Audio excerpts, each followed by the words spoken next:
Is it loading? Loading! Ridiculous! So yeah, let's see. Loading. Notifications on. All aboard! Father. Wait, 3? Yeah, I agree. Yeah, loud truck's gonna run over us. Ah! Wait, 3C Films is live streaming as well? I mean, it's a Friday, y'all. What did I expect? Everyone's streaming on this day. Even Nostalgia Critic streaming. Final Fantasy VII. Some random gamers I subscribe to are also streaming. Rather do it Friday, guys, because it's the holidays. After Friday, Sonic 3 dumping for Saturday, and then Sunday, I just want to enjoy the rest of my holidays. Unless there's a movie trailer coming out. But for right now, I want to keep things low-key. Come on, load! Gotta keep it low-key. Alright, it's 55 seconds. Okay, yeah, I see the thumbnail. I see McDonald's with no Grinch. Alrighty then, my roll CHUMS. Okay, replace the P and just say chum. Sup Zach, sup Cameron, sup people who are going to the chat. I'm about to start blabbering like I always do for the past 5 hours for every stream before I get to talkie about these Christmas movies. And yeah, I'm only choosing the one that people are the most familiar with, and not like 1947 movies, because yeah, we're not that old. So yeah, include that. Self-promo time. Why? Because it's Fanta time. No, Santa time. Anyway, just... Gotta say, it's Fanta. Yeah, gotta say, it's Fanta. Come sleep with me, Santa. Yeah, gotta say, it's Santa. Gotta say, it's Santa. Then put Coca-Cola commercials that are not AI. Let's see, right here. Yeah, I think I'm gonna put Home Alone music on my note because, you know, like I said, John Williams score is that iconic. The same guy that gave us the Star Wars, Jurassic Park, Indiana Jones, and E.T. theme.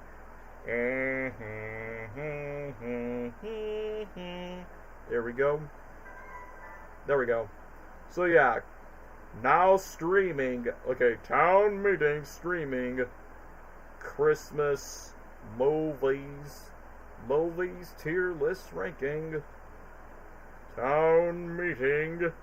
So yeah, ranking. Christmas with the Cranks, which we did not include that on the list because that's not as iconic as Tim Allen's Santa Claus movies. Come down your chimney. But anyway, let me just catch up to the chat before I start talking. Dude, you're gonna kill your jaw for this. No. It's not my jaw, my throat. Because I'm gonna be loathing entirely for talking. And yeah, just to wonder, wearing this ugly Grinchmas sweater that I wear for my Grinchmas vlog. Yeah, for those that watch that Island Christmas Fingers. And yes, rest in peace to Lamar. A good friend of Black Nerd, a good friend of Andre. Sucks for what he has to go through. No, my OBS is disconnecting. Don't do this. Hold on, my OBS is kind of... You can't do that. Okay, good. I was like, come on, OBS. We're just starting the stream. I'm just wrapping up these promos just for the sake of it. For those that care or don't care, then boo-hoo for you. So anyway, now that I'm done rambling, let me just get straight to the point. So for those who are watching this, Merry Christmas and Hobby Hooty Waddy to you, you tide-sucking cheermongers. I had a busy day on Friday. Merry Christmas! Ho, ho, ho, who are we? So yeah, this stream is only just going to be me and Gabriel Cameron. That's a different topic. We'll talk about that for another time because this is not a Marvel stream. I'm just going to get straight to the Christmas stuff. So, anyway, let me just get straight to the point. So for those that have been checking around my community posts, is number one, this is most likely my final tier list stream. I mean, who am I kidding? This is the final tier list stream for 2025 since we've done so many in the past, and obviously I took a break for November because, you know, December I've been a very busy man, not being a Secret Santa, but, you know, real life do be like that. But anyway, let me get straight to the point that, yes, for now, for this stream, it's only just me and Gabe Roll. So yeah, it's basically Dan and Gabe ranking Merry Christmas tier list stream because not going to say much about the boys, but the boys like Dwayne and Lesnar, they're just doing their own things as of right now. But for me and Gabriel, it's like, yeah, pretty much we're going to be ranking these 33 movies. So, I don't know, if you guys are going to be in the chat, like, wait, why is not my favorite Christmas movie onto the list? It's like, well, first of all, it just really depends, like, have we seen this movie? Or secondly, we don't want to, like, overblow the tier list stream because I've actually checked that. I counted all of these, and there are, like, 35 movies in total, so I'm like, okay, so it's not going to be too long, because no way Jose, which is my middle name by the way, no way Jose I'm not splitting the stream into 2 parts. I'd rather just make this as a one and done deal. And usually, when I go back to my earlier YouTube live streams, usually I always end the year with a Christmas stream. Like 2023 was a Kahoot stream, and then last year was a Sonic 3 Christmas stream. So I'm like, for this one, I think it would be nice to talk about some fan favorites, especially since Home Alone turned 35, the live action Grinch turned 25, so for the sake of some anniversaries, I feel like this is the best time for me and Gabriel, because like I said, it's only just me and Gabriel, since none of the boys are not tagging along with. So other than that, yeah, that's just the triple gist. So anyway, just to recap, this will be the final tier list stream. Will this be the final stream of the year? Possibly, because I don't think there's any other major plans I could say about 2025, and I probably might rather say that for 2026, where I'm literally going to be a YouTuber for like, what, 10 years? Yeah, 10 years really fly by, so I'm becoming an elk, y'all. So, yeah, without anything further ado, Gabriel, you go ahead and start talking about, Christmas movies. Rudolph the Red-Nosed Reindeer. Yep, I definitely... So, yeah, I guess if we want to start What talking with them... I was going to say, so, want to get straight to the movies or get straight to your intro? Since you're here. Yeah. Oh.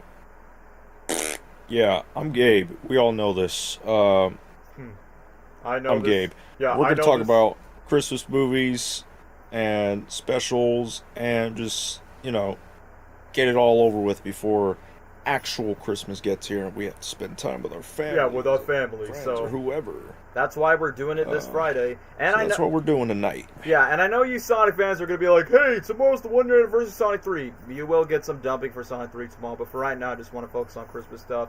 But yeah, without wasting any more time, since I've seen people talk about it in the chat, usually I started this with a chronological order with some of these Christmas releases, but I kind of mix it up just for bias reasons. So let's just start off with the very first simple one. It starts off with the most famous reindeer of all. This prepubescent reindeer has a very shiny nose, and now he's a misfit. Then he sees his elf and a Yukon red beard hipster guy.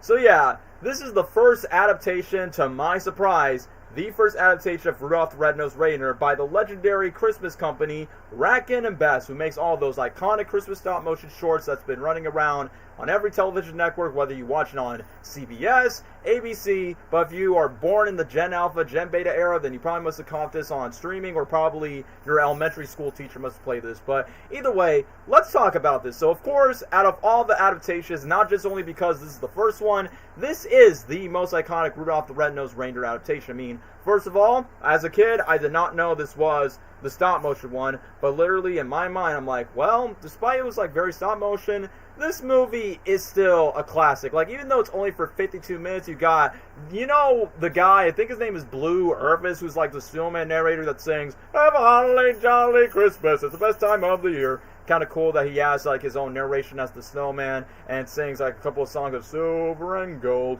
And even though, yes, this story is based on the song that's being told through the lyrics, I will admit, the original side characters are very entertaining, and yes, they do spawn a lot of memes. Like, for instance, like, when it comes to, like, the elf boss that literally shouts at Herbie, "Why weren't you in elf practice?" Like, obviously, that's comedy gold. And then when it comes to Herbie being the elf that wants to be a dentist, basically, it kind of goes to the theme of like Rudolph being a misfit and obviously Hermie the elf being a misfit. And that's why they decided to have their own Hakuna Matata type of song where it goes, "We're on top of the misfit, we're on top of the misfit."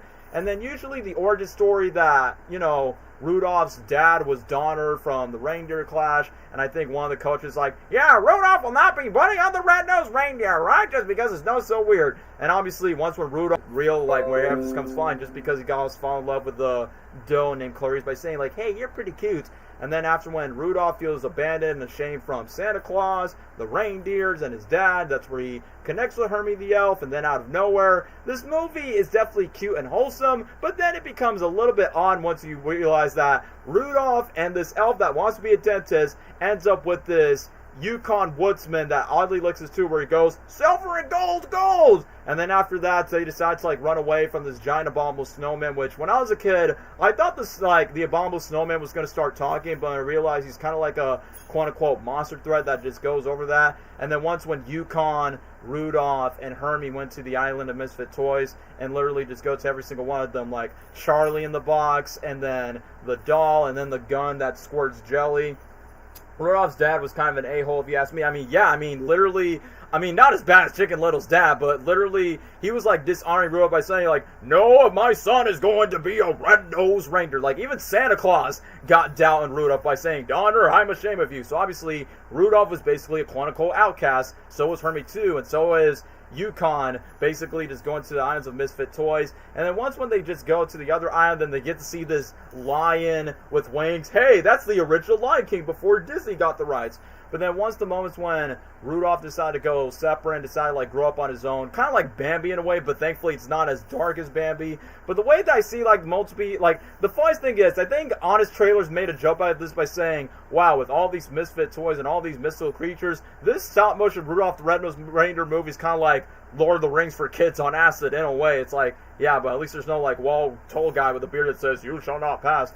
But literally during the moment once when Rudolph was trying to look over for his mom, his dad, and his love Clarice, I was not expecting it was going to get quite serious when the abominable snowman is trying to take down Rudolph's dad. And I think it was kind of funny when Hermie's trying to describe the abominable snowman. He goes, oink, oink, oink, oink, oink, oink. And then literally where Yukon make a sacrifice, and then that was like the plot twist reveal that we thought Yukon is quote-unquote dead. But once when miracle happens, once when Rudolph and Santa Claus will be like, oh no, what are we gonna do? The snow blizzard's so heavy. Rudolph, your red nose. And then once when Yukon, the abominable snowman, come back to return, that's where you get to the iconic theme song. And I almost forgot, the songs themselves, even though, yes, the Rudolph song's the one that we mainly know, but I do like the Misfits song of Why Am I Such a Misfit? We Are Such a Misfit. And the elves singing, We are Santa's elves. We are Santa's elves. We are the island of misfit toys. And I'm trying to think of another one. Silver and gold, silver and gold. And of course we got the snowman singing, Have a holly jolly Christmas, it's the best time of the year. And then of course the iconic song, Rudolph the Red-Nosed Reindeer.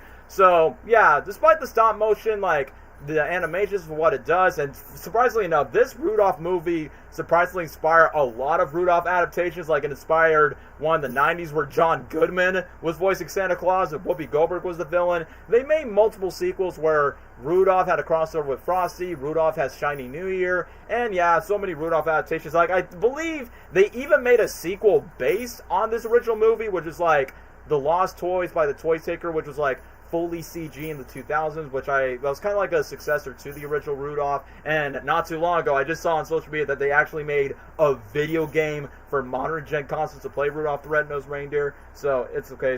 How do you feel about Rudolph Shiny New Year and Rudolph and Frosty's Christmas in July? Yeah, even though I decided to like not add them to the list because I feel like that would like carry the lifetime. But if I remember Rudolph Shiny New Year, what I remember the most is Rudolph like time travels in time to the dinosaurs to save New Year's. But I do remember that Rudolph and Frosty basically has to team up, like, you know, just make alliances with each other. Santa and Mrs. Claus are gone from each other, and then there's this cow girl. It's kind of like a crossover of all of the Rankin and Bass characters into one. I would say those Rudolph follow-ups, not as memorable as this one, but I'd definitely say they're like solid, decent follow-ups, like when it comes to those things. But I do remember watching both of them when it used to be airing on CBS. But anyway, just to jump to conclusion for the original Rudolph the Red-Nosed Reindeer, I probably want to give it an S tier because there might be some things that may not hold up, but everything else from the animation, the voice acting, and the songs, like, definitely for sure, I definitely would say that 1964's Rudolph the Red-Nosed Reindeer deserves a...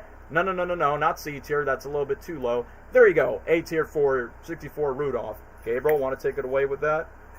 For your thoughts on OG Rudolph? Freak with a red nose? Nobody likes that. Yeah, not a whole lot to say. It's iconic for, you know, a character that everybody knows because of that dang theme song. I like the animation of it. It's like, I don't know, like, you don't really see that kind of animation anymore. Yeah, stop motion. And back then, I feel like, you know, it was just more popular, and you would think you know, like you'd expect more 2D animated stuff for this kind of story, but it's cool that they use this animation style for Rudolph. And Santa looks silly. Eat, Santa, eat. But yeah, just the way it looks, the music, the story was, I mean, like mostly wholesome, but you know, also kind of took a turn for a little bit. But yeah, pretty much everything like Daniel said, and I don't think it's like a bad movie. I don't think it's peak either. I'd probably have it at like For me, I put it on A A tier. or B. Yeah, I say A for me because I did so like it feels like it deserves it. And yeah, thanks for pointing out, Cameron. The CGI sequel isn't canon because it's not made by Racken and Bass. I can say the same thing for Frosty Returns, aka where once again John Goodman voices Frosty Snowman. Have you ever tried getting good? Anyway, joking aside, yeah, that's why I decided to like not include any of the quote unquote non-Racken and Bass produced sequels when it comes to it. So yeah, I guess for Rudolph, already A tier. But now with another Christmas special that came out like literally 1 year later, 1965, and come on, if you watch the Peanut specials, Charlie Brown and Snoopy, you bet your bottom dollar that you've watched this special at least once in your childhood days. Either you watch it on TV, you watch it in school, and not too long ago, when I was at Target, they literally played Christmas time is here, Daddy Day works. I mean, come on. It is literally one of the most iconic holiday specials of all time. As none other than the Charlie Brown Christmas special. I mean, what makes it iconic? I mean, I've already said the first thing, the music itself. So I mentioned Christmas time is here. And yes, this special gave us the iconic, like, you know, when the Peanuts are doing like this iconic dance moves of if it weren't for this Christmas special, that probably would not be like a massive earworm to us kids that watch all the specials. And then Blue Sky did it for the Peanuts movie when they decided to acknowledge it. And yeah, someone just put this as a reference. I killed it. Ugh, everything I touch gets ruined. Fun fact, Charlie Brown was the first animated Peanut special that is a commercial. Yeah, that's actually a pretty interesting fact just to point out. But either way, let me just talk about it. So as much as I want to glaze about the music and nostalgia, so on the plot for Charlie Brown, he confessed to Linus that he likes the Christmas season, but you know, Charlie Brown, his usual good grief mentality, is like he feels like he lost the spirit of Christmas. But then once when Linus has that approach and decide to remind him about it, that's where Charlie Brown, Linus, and the rest of the Peanuts are getting invited by Lucy's psychiatrist Booth to tell about his problem, including that she basically tells Charlie Brown that he needs to double down the Christmas involvement and suggests that he should direct a school play. And then Charlie Brown becomes more discouraged from his observations of Christmas commercialism. Lucy laminates for receiving the real estate for Christmas. And for Snoopy, as usual, because, you know, Snoopy's the go. Snoopy decorates his doghouse for the neighborhood lights and then display a contest. And even Sally asks, like, a greedy letter to Santa Claus on her behalf because she's obviously a bratty little sister. But when Charlie Brown finds a play fit for the 1960 dancing, it goes quite very uncooperative, and for Lucy being like, you know, entitled Karen like she always has been. But yeah, one of the most iconic moments is when Lucy's becoming bossy in some ways, where obviously this is such a comedy moment where Snoopy always mimics her because she's trying to direct Snoopy by saying like, oh, how can he sound like a sheep? Bah! How about a cow? Moo. And then literally when she's trying to teach Lucy how to be a penguin, Snoopy keeps on mocking her. It's like, you gotta take directions, you gotta have her, I gotta slug you. And whenever Snoopy licks Lucy, I'm like, you know what? That little brat deserves what she got, because yeah, that's why Snoopy's the best dog. And literally once when Lucy was trying to introduce Charlie Brown, then when Snoopy was going, ooh, and then Charlie Brown says in return, man's best friend, it's more like, yeah, Charlie Brown, I mean, that's the best thing about it. And then, somebody mentions it in the chat real quick about the iconic tree, which, yes, this tree, the small little baby, cheap tree that they got from the Christmas lot that Charlie Brown and Linus find in the special, I mean, it's literally selling in a lot of Walgreens, Hallmark stores, Hobby Lobby, obviously it's one of the most iconic ones.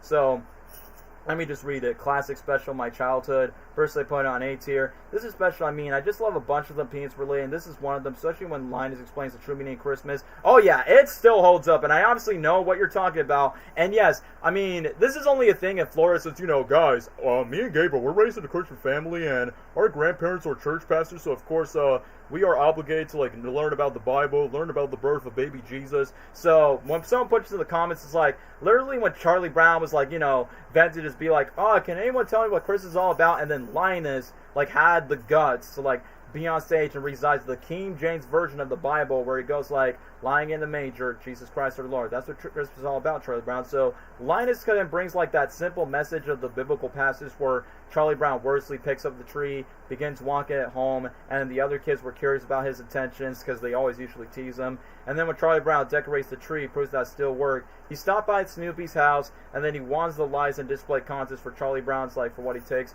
the red large ornament from Snoopy's doghouse, hangs it on the tree, and then when the way comes to the tiny tree, and yeah, somebody really mentions in the comment, I killed it! Ugh!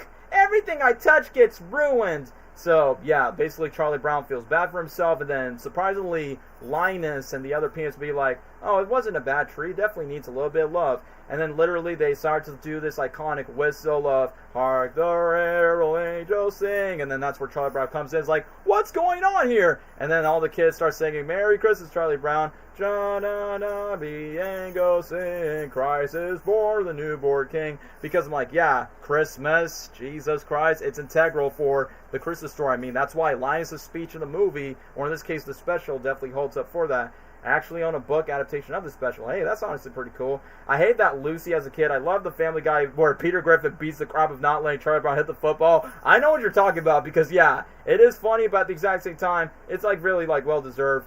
And, okay, see someone that puts this tier list up. Bro, you just got here. My favorite Christmas movies, Chronicles 1 or 2. And, yep, Cameron, thank you for pointing this out. Because, yeah, Christmas Chronicles are recent, but they're not as well known as these movies. The only exception I allow is Klaus because I've actually watched that. But anyway, on top of it for Charlie Brown. So, if I had to give it a ranking, I think S tier I probably might give it too much praise. I would give Charlie Brown, like, on the same level as Rudolph. So, I honestly would give it, like, an A tier on my book. So, Charlie Brown Christmas, you definitely deserve to be up there next to Rudolph. Gabriel, want to have your comments about Charlie Brown Christmas? I pretty much agree with everything you said. I think even still, like, to this day, it is one of the most iconic pieces in just Christmas media in general. Mm-hmm. That iconic songs played everywhere, every single year. It's just got this vibe to it that, like, it's chill, it's wholesome in a way, like you can sit down and watch it with your family, and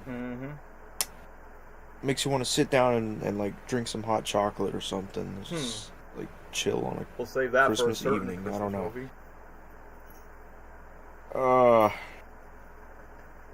But yeah, it like I think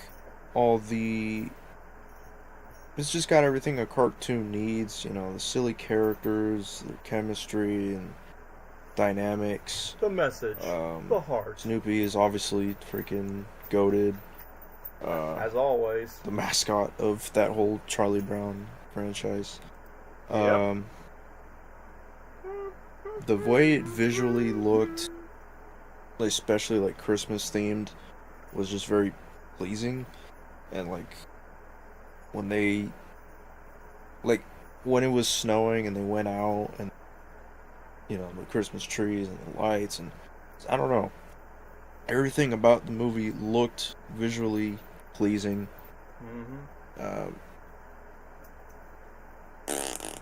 Since 1965. I don't know what else to say. It's just really good. I wouldn't say, I mean, it feels peak because of nostalgia, but it's like, it's really good. I don't know. I could agree to an A rank. Yeah, another A rank for that. So, and yeah, funny enough, Charlie Brown is like the only Raskin, like the Raskin and Bass stop motion special, which now we're taking a break just to get straight to that. So, yeah, Charlie Brown's going to be in the A tier. I'm just going to catch up with the chat real quick before we talk about Frosty the Snowman. So anyway, let me just read right here. Grinch No Way Home should have happened, what, with 66 Grinch, live action Grinch, Illumination Grinch. Fun fact, almost all the Rack and Bass stop motions plus the Easter Bunny stuff. I do remember watching the Easter Bunny one, maybe in 3rd grade, so I know what you're talking about. Santa shows up in those. It's pretty much the cinematic universe. I mean, it's literally the same company for that. I see Mickey's Christmas Carol short back in 2016 with Jiminy Cricket. We'll get to the Disney side of Christmas. I mean, aside from the Santa Claus, which yeah, you guys can clearly tell there's a Disney section, there's a DreamWorks section, and then we get to like more of the fan favorite 2 animated Christmas movies that were demanded from some companies by saying, oh, you gotta include Ours for Christmas, include Klaus into the list.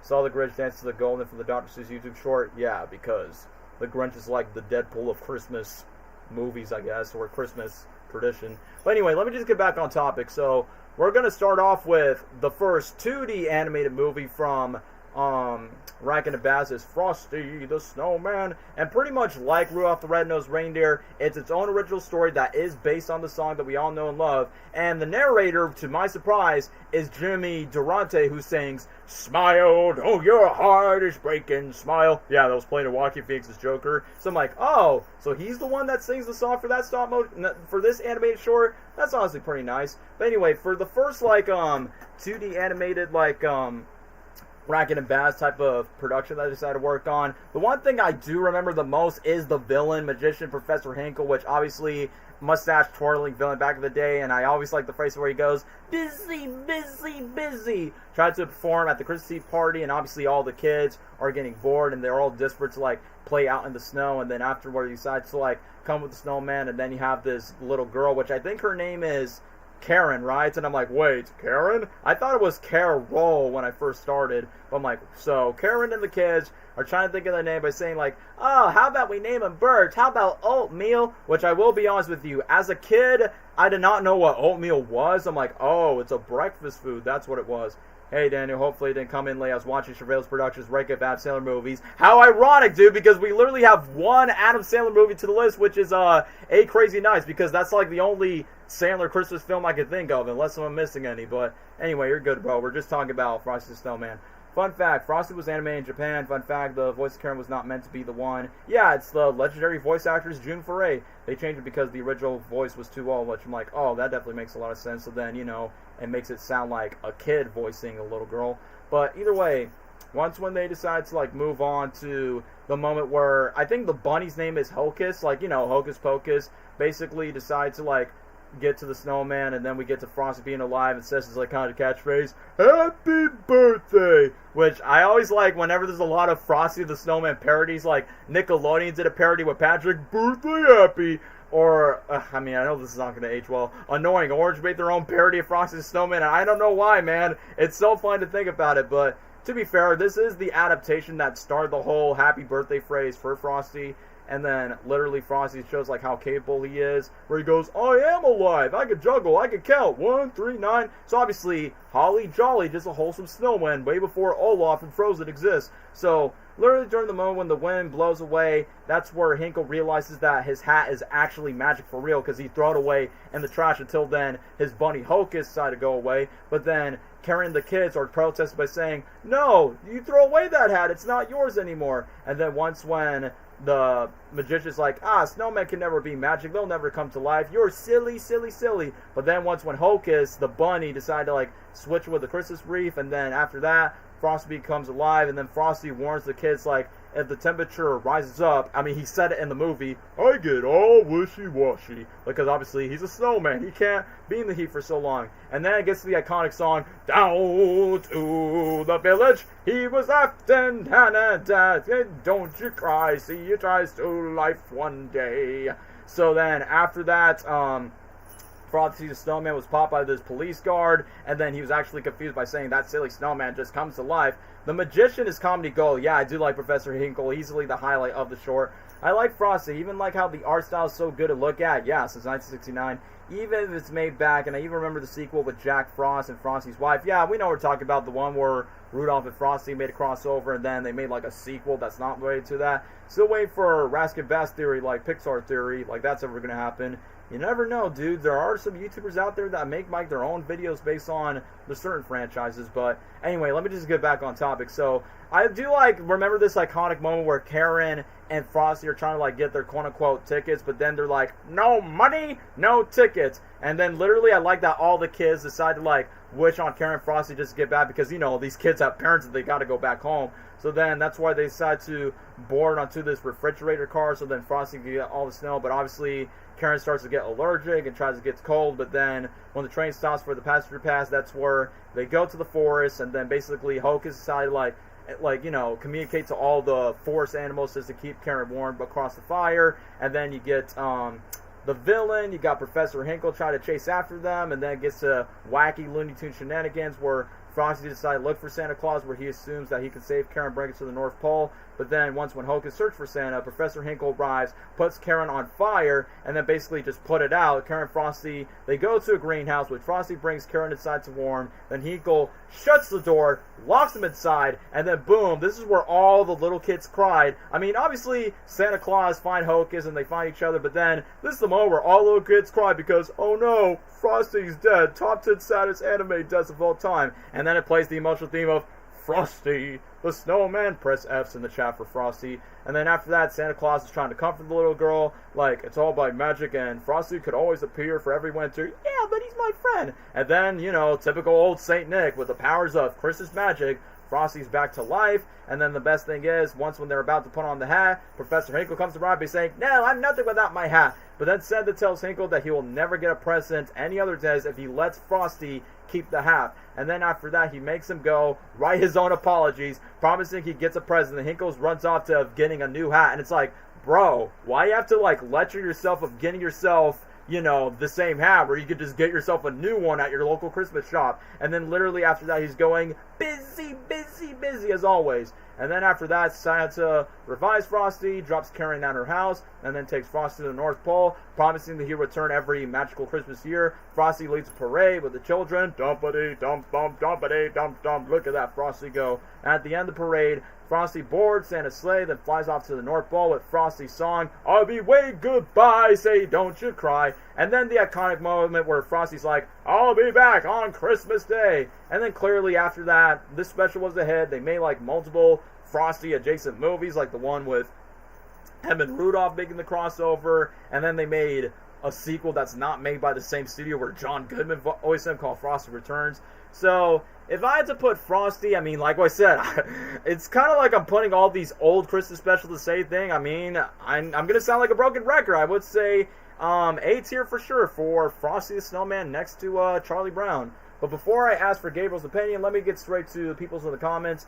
If Frosty Returns was on this list, I would say C tier. I mean, yeah, I say it's alright. I mean, I do like the villain where he goes, there's no more snow, but obviously it's not as special as like the first one. So let me see this other one. Seeing Charlie Brown Christmas special on my old school to middle school with Snoopy and Woodstock. We're all best friends like team years and they decide to help each other. I mean, yeah, that's what they always do in all the specials. At the end, how the hell did Karen get off the roof? They just left her on the roof like, yeah, no liars, like, hey, your kid is like stuck in the roof because obviously the kid cannot fall down, just go down to the chimney. So let me just read this. I remember Juicy Jacob. Yep, that dude. Does a Frosty video for some reason start singing, I'm a creep, I'm a weirdo. It's like, yeah, that's kind of like the dark version if Frosty ever listens become Radiohead for some reason. But yeah, obviously he's posted everywhere where he's cosplaying as any fictional character you could think of, from Grinch to Lorax to any other ones. Silly snowmen, once when they say come to life, they don't know nothing. Come to life! There's one guy who voices Patrick, who voiced Frosty, but it isn't connected to Rack and the Bass. Yeah, like we said, just like Rudolph, it has like multiple adaptations like after that, thanks to the success of the Rack and Bass specials from Frosty. I mean, that's why some people joke by saying, yeah, the Rack and Bass Christmas special were like the OG Disney Christmas specials before Disney decided to do their own Christmas specials in the later years. So yeah, I guess I don't need to ramble much. Frosty the Snowman, simply an A tier for me too. And without further ado, guys, I'm going to be off for like a minute because I got to get myself some packages. And, you know, packages, boxes, or bags. Gabriel, you take it away with your thoughts on Frosty the Snowman in the meantime. Ha! Alright. Been a long time, probably since I was a kid, since I've seen this. But, yeah, this is another iconic one. the obvious theme song, Frosty the Snowman.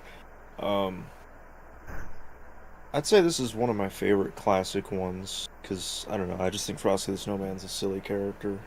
Um, I like something about his voice is just like appealing. Like it's funny. I don't know, which it's supposed to be, you know. But yeah, the villain was goofy, like Daniel mentioned. Like, hey, mythical creature wants to make sure the kids are having a good time, and then goes away later. Um, but you know, it's Christmas. And he's a snowman. Uh, I can't. I get why it's iconic because it just. I don't know. Sometimes it's random. I get it in like the context of the movie with "Happy Birthday," but like people put that out of context and it's like the funniest thing ever. I don't know. The animation style has that classic feel because it is. I don't know. Daniel pretty much explained everything. I like this film. Or, you know, it's a classic. It's not peak or anything. It is iconic. Iconic character, iconic theme song, catchphrase. I mean, you name it. But yeah, like probably around like a A or B tier, somewhere around there. I guess I'm cool with an A tier. Not much else to say. It's been a long time. No, been a long time since I've seen that movie. But, I mean, there's a lot on here I either haven't watched or I haven't watched in a long time. I'm not gonna have the strongest memory because I hate rewatching stuff because I'm lazy. But I will try and talk about stuff I do remember. Which will probably not be a lot. I'm back. Timing. Alright, Gabriel, I guess you said A or B tier for Frosty? I said A or B. For me, I'm just putting, like we said, so far for these older Christmas specials, I'm just putting them in the exact same ranking. Like, they're super good, but I won't say, like, ultimate peak Christmas ones. But anyway, let me just put that. Do you see the traffic lights? What's a traffic light? What's a lamppost? Yeah, Mr. Gabriel, how's it going? Burgermeister. Yeah, we'll get to this movie, guys. I forgot that SpongeBob does have Christmas specials, such as the stop motion one. Yeah, but I'm not going to include SpongeBob because, like I said, I mean, the irony. Yeah, guys, there's a new SpongeBob movie. SpongeBob's on Fortnite. But the reason why I'm not going to include those because if I'm going to add, like, every Christmas special from every cartoon franchise, that's going to be, like, we'll be rambling all day long for this. I purposely decided to, like, not make the stream to one. I saw the list. He just included 2 Jim Carrey movies. I mean, you know me. I'm a Jim Carrey fanboy. But yeah, obviously the man has done like 2 Christmas movies in his career. Oh yeah, Sonic 3 is a Christmas movie. Not really. It's just Grinch and Christmas Carol. But anyway, let me just get on to the topic. So, I know there's a lot of like, let me just go back. A lot of Rankin and Bass movies, like back in the day. And yeah, I think the one that I'm missing, and the reason why I didn't include this movie on the list, I think it's called The Year Without Santa Claus, which features the Snow Miser and the Heat Miser. I mean, I do remember the song, I'm Mr. White Christmas, I'm Mr. Snow, that was played in Batman Robin, where Arnold's Mr. Freeze was like, sing louder. So I'm going to be honest. Yeah, I'm about to talk about this movie. Santa Claus is coming to town. It's also a tier. I mean, I will get to my opinion real quick, which, by the way, Santa Claus is coming to town. So I did not know that. I mean, just like Frosty's, like, I like that Rudolph, Frosty, and Santa Claus coming to town. The narrators were like popular music artists around that time,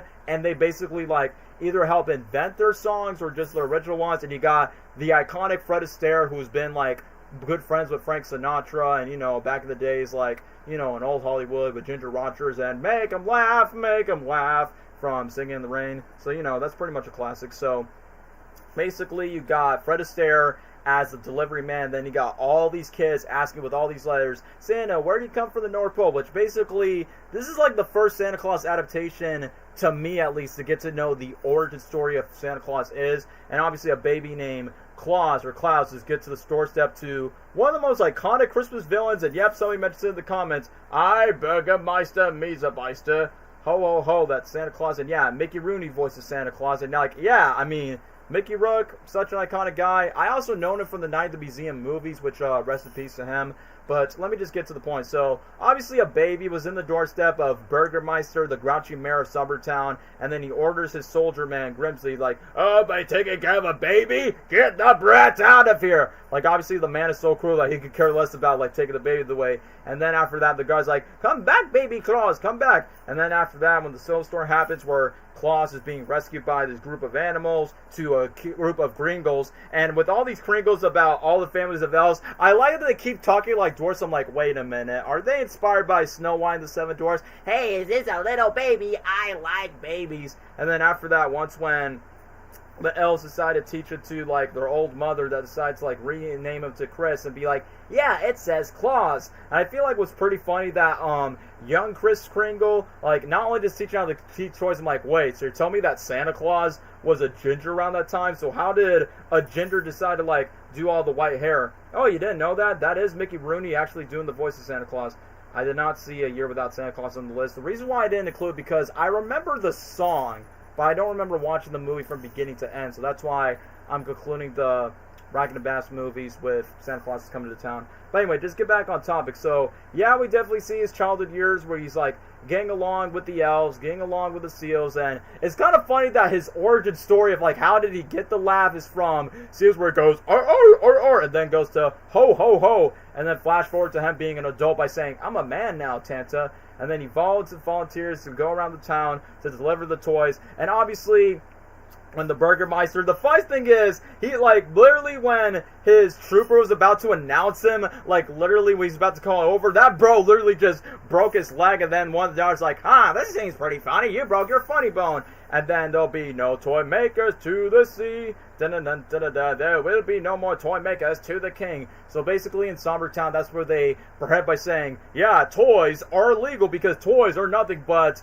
mass destruction. Even though they're meant to be child's play, innocent, items to have fun and celebrate. But, we shall banish and, dishonor, exclude any other toys. And I almost forgot to talk about Topper the penguin, which honestly, Topper's pretty adorable where he goes, honk, honk, honk, honk, honk. So literally they decide to, like, add Topper in. I remember when Santa Claus and Topper decided to get with the witch warlock thing. I remember when I was younger, I was kind of spooked on with the warlock. I was kind of like spooking off with Santa Claus and Topper when it comes to that. So, when the Burgermeister tripped over the toy, the whole earthquake happened. I mean, literally, when he literally just, like, went down, stepped to the doors, I honestly thought that was pretty funny.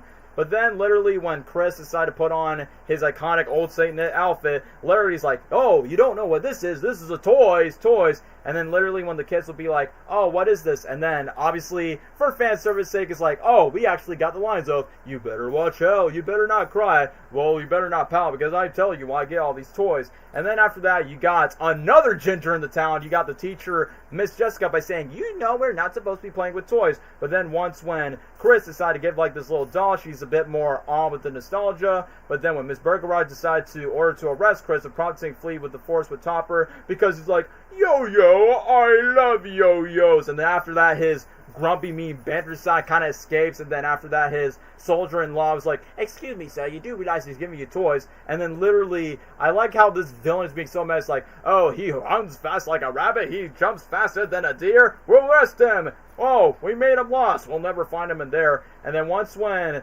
Chris and Topper are being captured by the Winter Warlock, which I will admit, the way that the trees capture both Topper and Chris, like, literally it did spook me just because of how the stop motion animation looks like when it comes to capturing the trees. But then after when the Warlock decides to be friends with Chris by saying like, oh, you want to give me a choo-choo train? And then after that, what do you know, the old man's heart was basically going to like snowing, it starts to melt. And then I will say this, the most iconic song that I remember from the special is put one foot in right of the other, ba-dum-ba-dum-dum, send me do the don't cross the floor, put one foot in right of the other. Like, I still remember that since when I was a kid, even though the special came out in like what, 1970, so it's been like what, over 55 years since this special came out, and I still remember that, watching that on CBS or ABC around that time. So I'm like, yeah, That, by far, that was like my favorite song out of all of the songs that they put for this special. But then after that, once when Warlock and Chris decided to become friends, and then Chris decided to meet up with Jessica. But then, to further toy distribution, the Burgermeister decided to order all doors and windows to be locked, but then Chris enters through the chimneys along with Topper just to give all the toys for all the stockings, and then the Burgermeister decides to, like, set a trap for Chris while his soldiers came around to capture Winter and the Kringles. Even Jessica inserts Winter. I like that every single character is like, Mr. Warlock, call me Winter, please, because obviously he's got more softer, less evil thanks to Chris Kringle. And he realized that he lost all of his magic due to, like, some enchanted corn that enables to some of Chris's reindeers, and thanks to the corn, that's how the reindeers were able to fly. And remember, this special, despite this special came out after Rudolph the Red-Nosed Reindeer, but remember, this is an origin story where Rudolph was not even born yet, so of course this is like during the time of like how do reindeers fly, all thanks to magical corn. But then afterward, Chris is now sporting like a beard in disguise, where he returns to his Claus name, which that's where his guardian decided to be like, yeah, Claus is your real name. And then after that, they have a sweet wedding with Jessica. They travel to the North Pole, and then obviously the guy keeps on laughing with ho ho ho. And then the one thing I remember not expecting is like once when the Burgermeister were just like going over to the kid's house where it goes, last foot, hop, hop, hop, hop, hop, and then literally the kids just find their way to like get the stockings out of the tree. And then I realized that he's also dead. Like I don't think they ever explain like why does he die in the special, but you know, hooray, the ding dong, the wicked evil man from Sombertown is dead. And then literally after that, that's where not only they started to establish the North Pole, and they established the toy workshop, and the toy band is Nuffled, and then Chris canonized a saint becoming Santa Claus.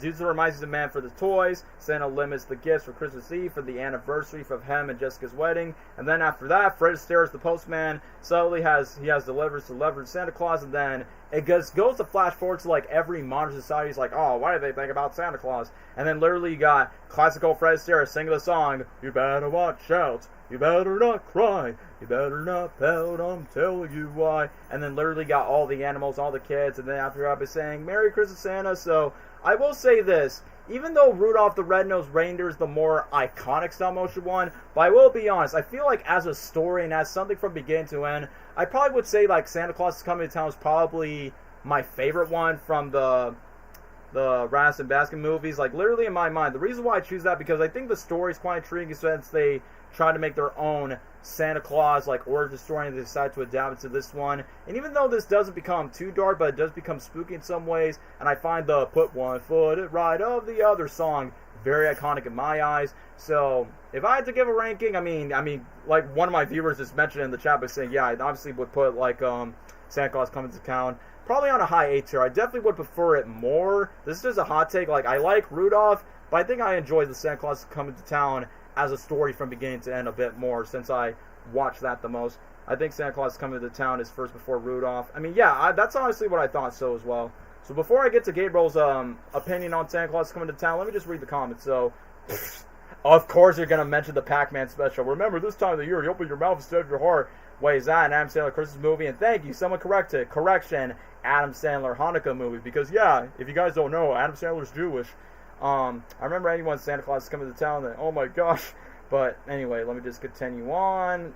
No, I think that's about it when it comes to the comments. So, anyway, I finished my opinion on Santa Claus is Coming to Town. Gabriel, do you have a word on the final stop-motion Christmas special that we got from this studio, Santa Claus is Coming to Town? I'ma keep it real. I don't think I've seen this. Really? Like, never at all? Like, you never seen this much as Rudolph or Frosty? Nope, never seen this one. Well, that's why I explained the whole plot for you, man. Haha. Yeah, now I saw it with my ears. Yeah. Only just clips on YouTube, I assume. YouTube Shorts. But anyway, go with your small little opinion you have on it.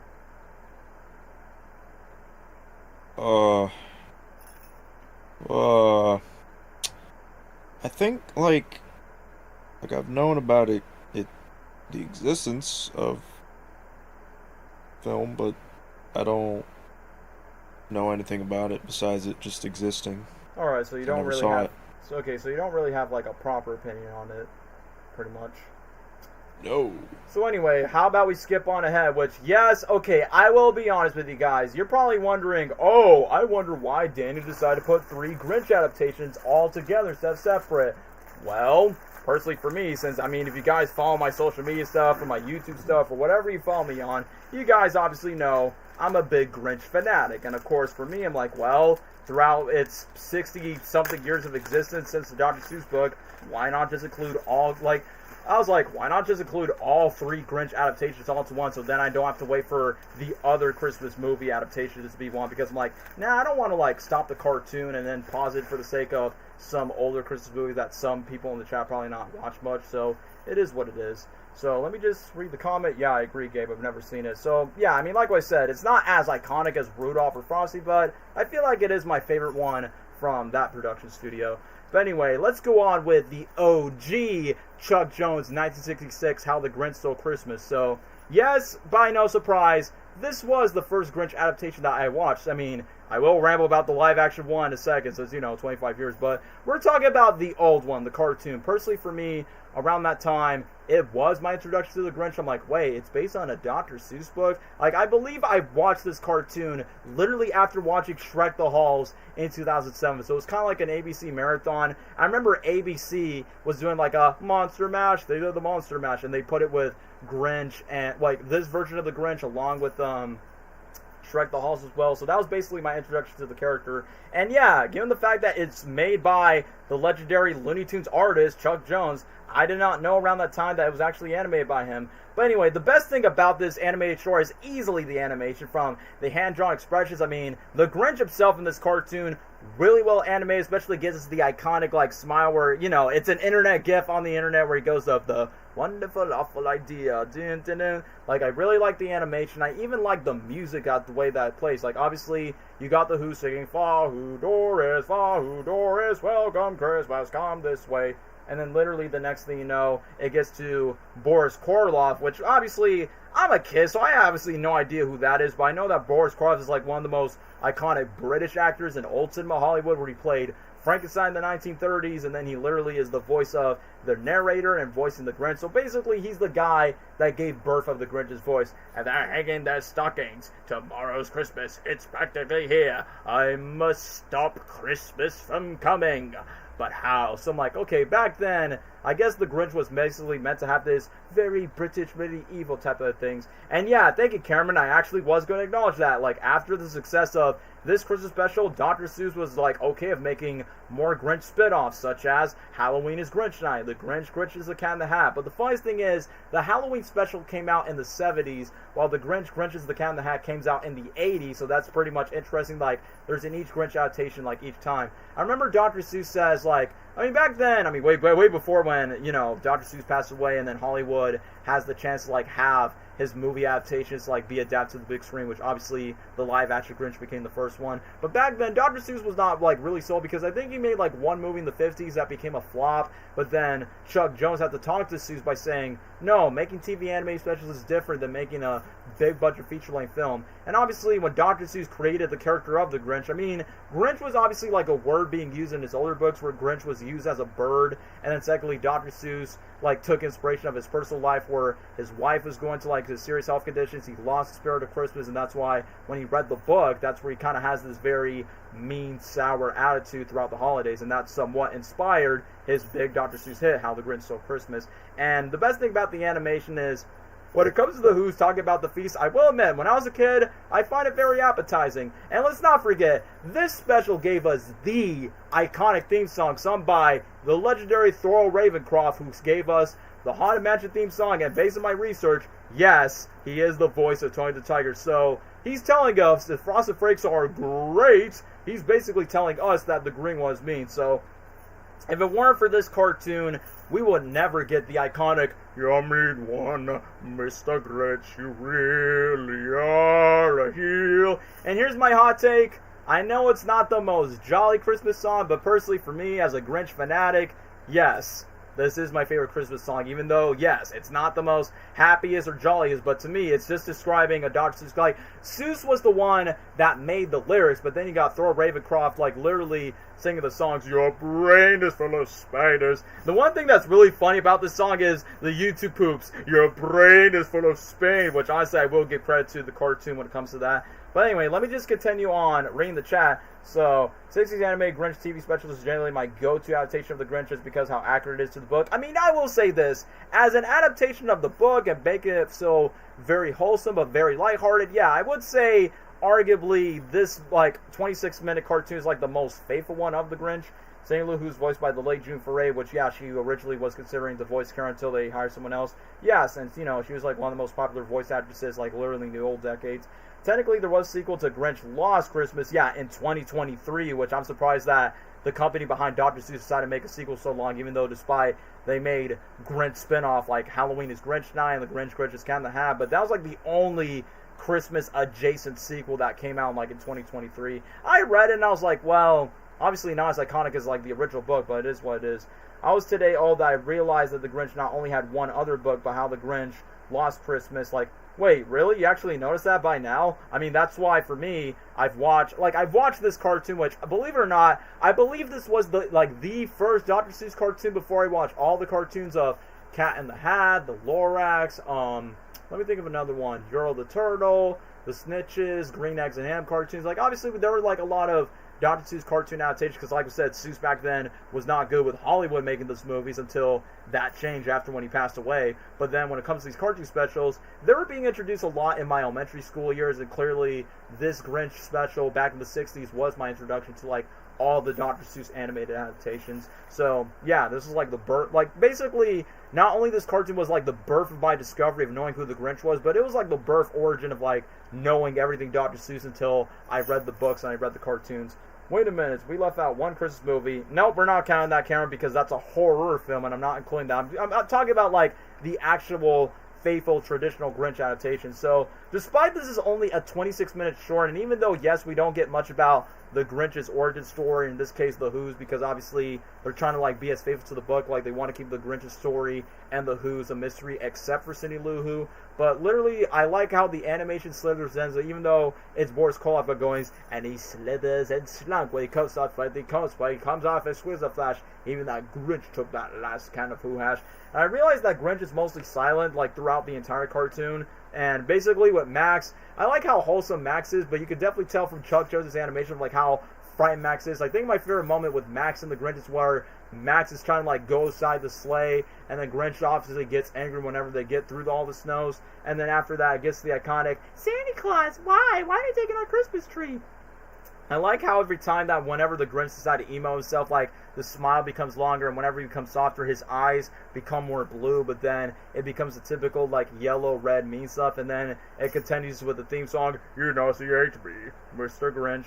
And then later on, once we get to the iconic special of not only the ending of the po-po to the Who's, that's the noise, which I will admit, there are some things that the live-action movie like. I'm like, oh, how come they didn't reference the po-po to the Who's, which the Universal show definitely took advantage of. And since, you know, all the Who's are, like, happy and jolly, and then it goes to the iconic, "Welcome, welcome, Bahu Doors," I noticed that the cartoon made one change from the book. Like, you know, in the book it's like, "Oh, why that sound? It's not sad, it sounded merry," which the live-action movie actually did it accurate, but in the cartoon version they said, "It sounded bad," and I'm like, bro, I can't even take this seriously. Chuck Jones got Cindy Lou Who so perfectly, which, yeah, shouts to June Foray doing the voice acting of it, because even though Cindy didn't talk much, I also noticed that Cindy's, like, you know, dress kind of looks like one of those flower vases. I'm like when I was a kid, I'm like, does Cindy Lou Who have legs? Like, I can't even tell, like, if she can walk like that. So I don't know, because, you know, Cindy Lou Who looks very different from the book, and then the cartoon made her look adorable along with Max, because, you know, in the book, Grinch was not meant to be green, but then when Chuck Jones saw the inspiration of, like, Grinch could be a lot more greener, and then boom, that's where we got the iconic Mr. Mean Green one that we all know and love. And even though Boris Karloff takes a very more chilling, calm voice with the Grinch where he goes, "Hey, came without packages, boxes, or bag," but I do like how the animation changes from maybe Christmas perhaps, does it come from a store? It comes a little bit more, and then it gets to, like, the music bombastic thing where the Grinch stops his sleigh, and it gets to an iconic gift-worthy mode where his heart goes 3 sides that day, and then after that it gets to the ending that you all expected where Grinch carved the roast beef. But I feel like one of my favorite quotes that this quote was not in the book, because I know in the book it ends off with, he, the Grinch himself, carved the roast beast. But the cartoon, I like they have this quote. Even when I went to Universal not too long ago, I'm glad that the live Grinchmas show added this quote from the cartoon of, Christmas Day will always hear, welcome Christmas, heart to hand in hand, and then it goes straight to the credits. So, yeah, I'm going to be biased right here, even though, yes, the other Christmas specials are iconic for Rudolph, but come on. This Chuck Jones 66 Grinch is easily S tier in my book. I mean, yes, I will say this. I will talk about the live-action one in a second. I do have a hot take to talk about the live-action one. But I will say this. Yes, I will agree that the cartoon one is definitely the more faithful to the book out of all the 3 Grinch film adaptations, just because it's short, it's quick, it's simple. It gave us iconic animations. When it comes to the Grinch's face, it gave us the iconic theme song. So yeah, 66 Grinch, you're obviously an S tier because you're the birth that started the whole Grinch phenomenon. So basically, that's one thing. I need to send you the Grinch ASMR roleplay. No, it's not the universal one of the, you want me to quieter, want me to whisper like this. But anyway, that's all for my thoughts on 66 Chuck Jones Grinch. Gabriel, you take it away with the OG 1966 Grinch. The OG. Alright. This one... I love this one. I used to watch this one a lot when I was a kid. I don't remember if I watched this one first or the live action first. For me, this was the first either one. Either way. It was the cartoon. I watched this one a lot, probably every year. I love the animation. Has, you know, like Daniel said, because same guy. Looney Tunes, kind of Tom and Jerry kind of animation. It just looks like it's like odd, but a good odd, like the good kind. Like, I don't know, it's satisfying. Like back in Tom and Jerry, when Tom would have that like weird smile or face, it's kind of like that same vibe, the same look with this animation for the Grinch, and it fits the most with the Grinch. Like he has that iconic smile. Yeah, the iconic internet gift smile. Yeah. Facebook gift, no. Yeah, the social media. The animation's great. I love soundtrack of this whole thing. I love the way they tell the story. Like it's short, or it feels short, but like well paced, and takes things not too fast, not too slow. For 26 minutes. Yeah. They did it all well and compiled it all well in that short amount of time.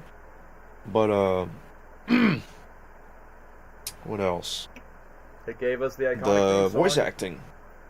Yeah, obviously the iconic theme song. That is like by far still the best version of that song, because the song. But that, I mean, yeah, I would say it's pretty basic to say, but it's like my favorite part of the whole thing. And of course the ending, where they all sing together and then it's all wholesome. And I like the scene where it displays like his heart growing 3 sizes, and just, I don't know, the way they displayed from book to cartoon, really well done. And I think better than the book, which, I don't know, is a pretty common opinion. People like the movie better, they like this better than the book. Adaptation. Both is good. Both is good. Yes. But yeah, this one's iconic, for sure. I would agree with an S rank. Alrighty then, so now that we got the 66 one, alright, it's time to quote this.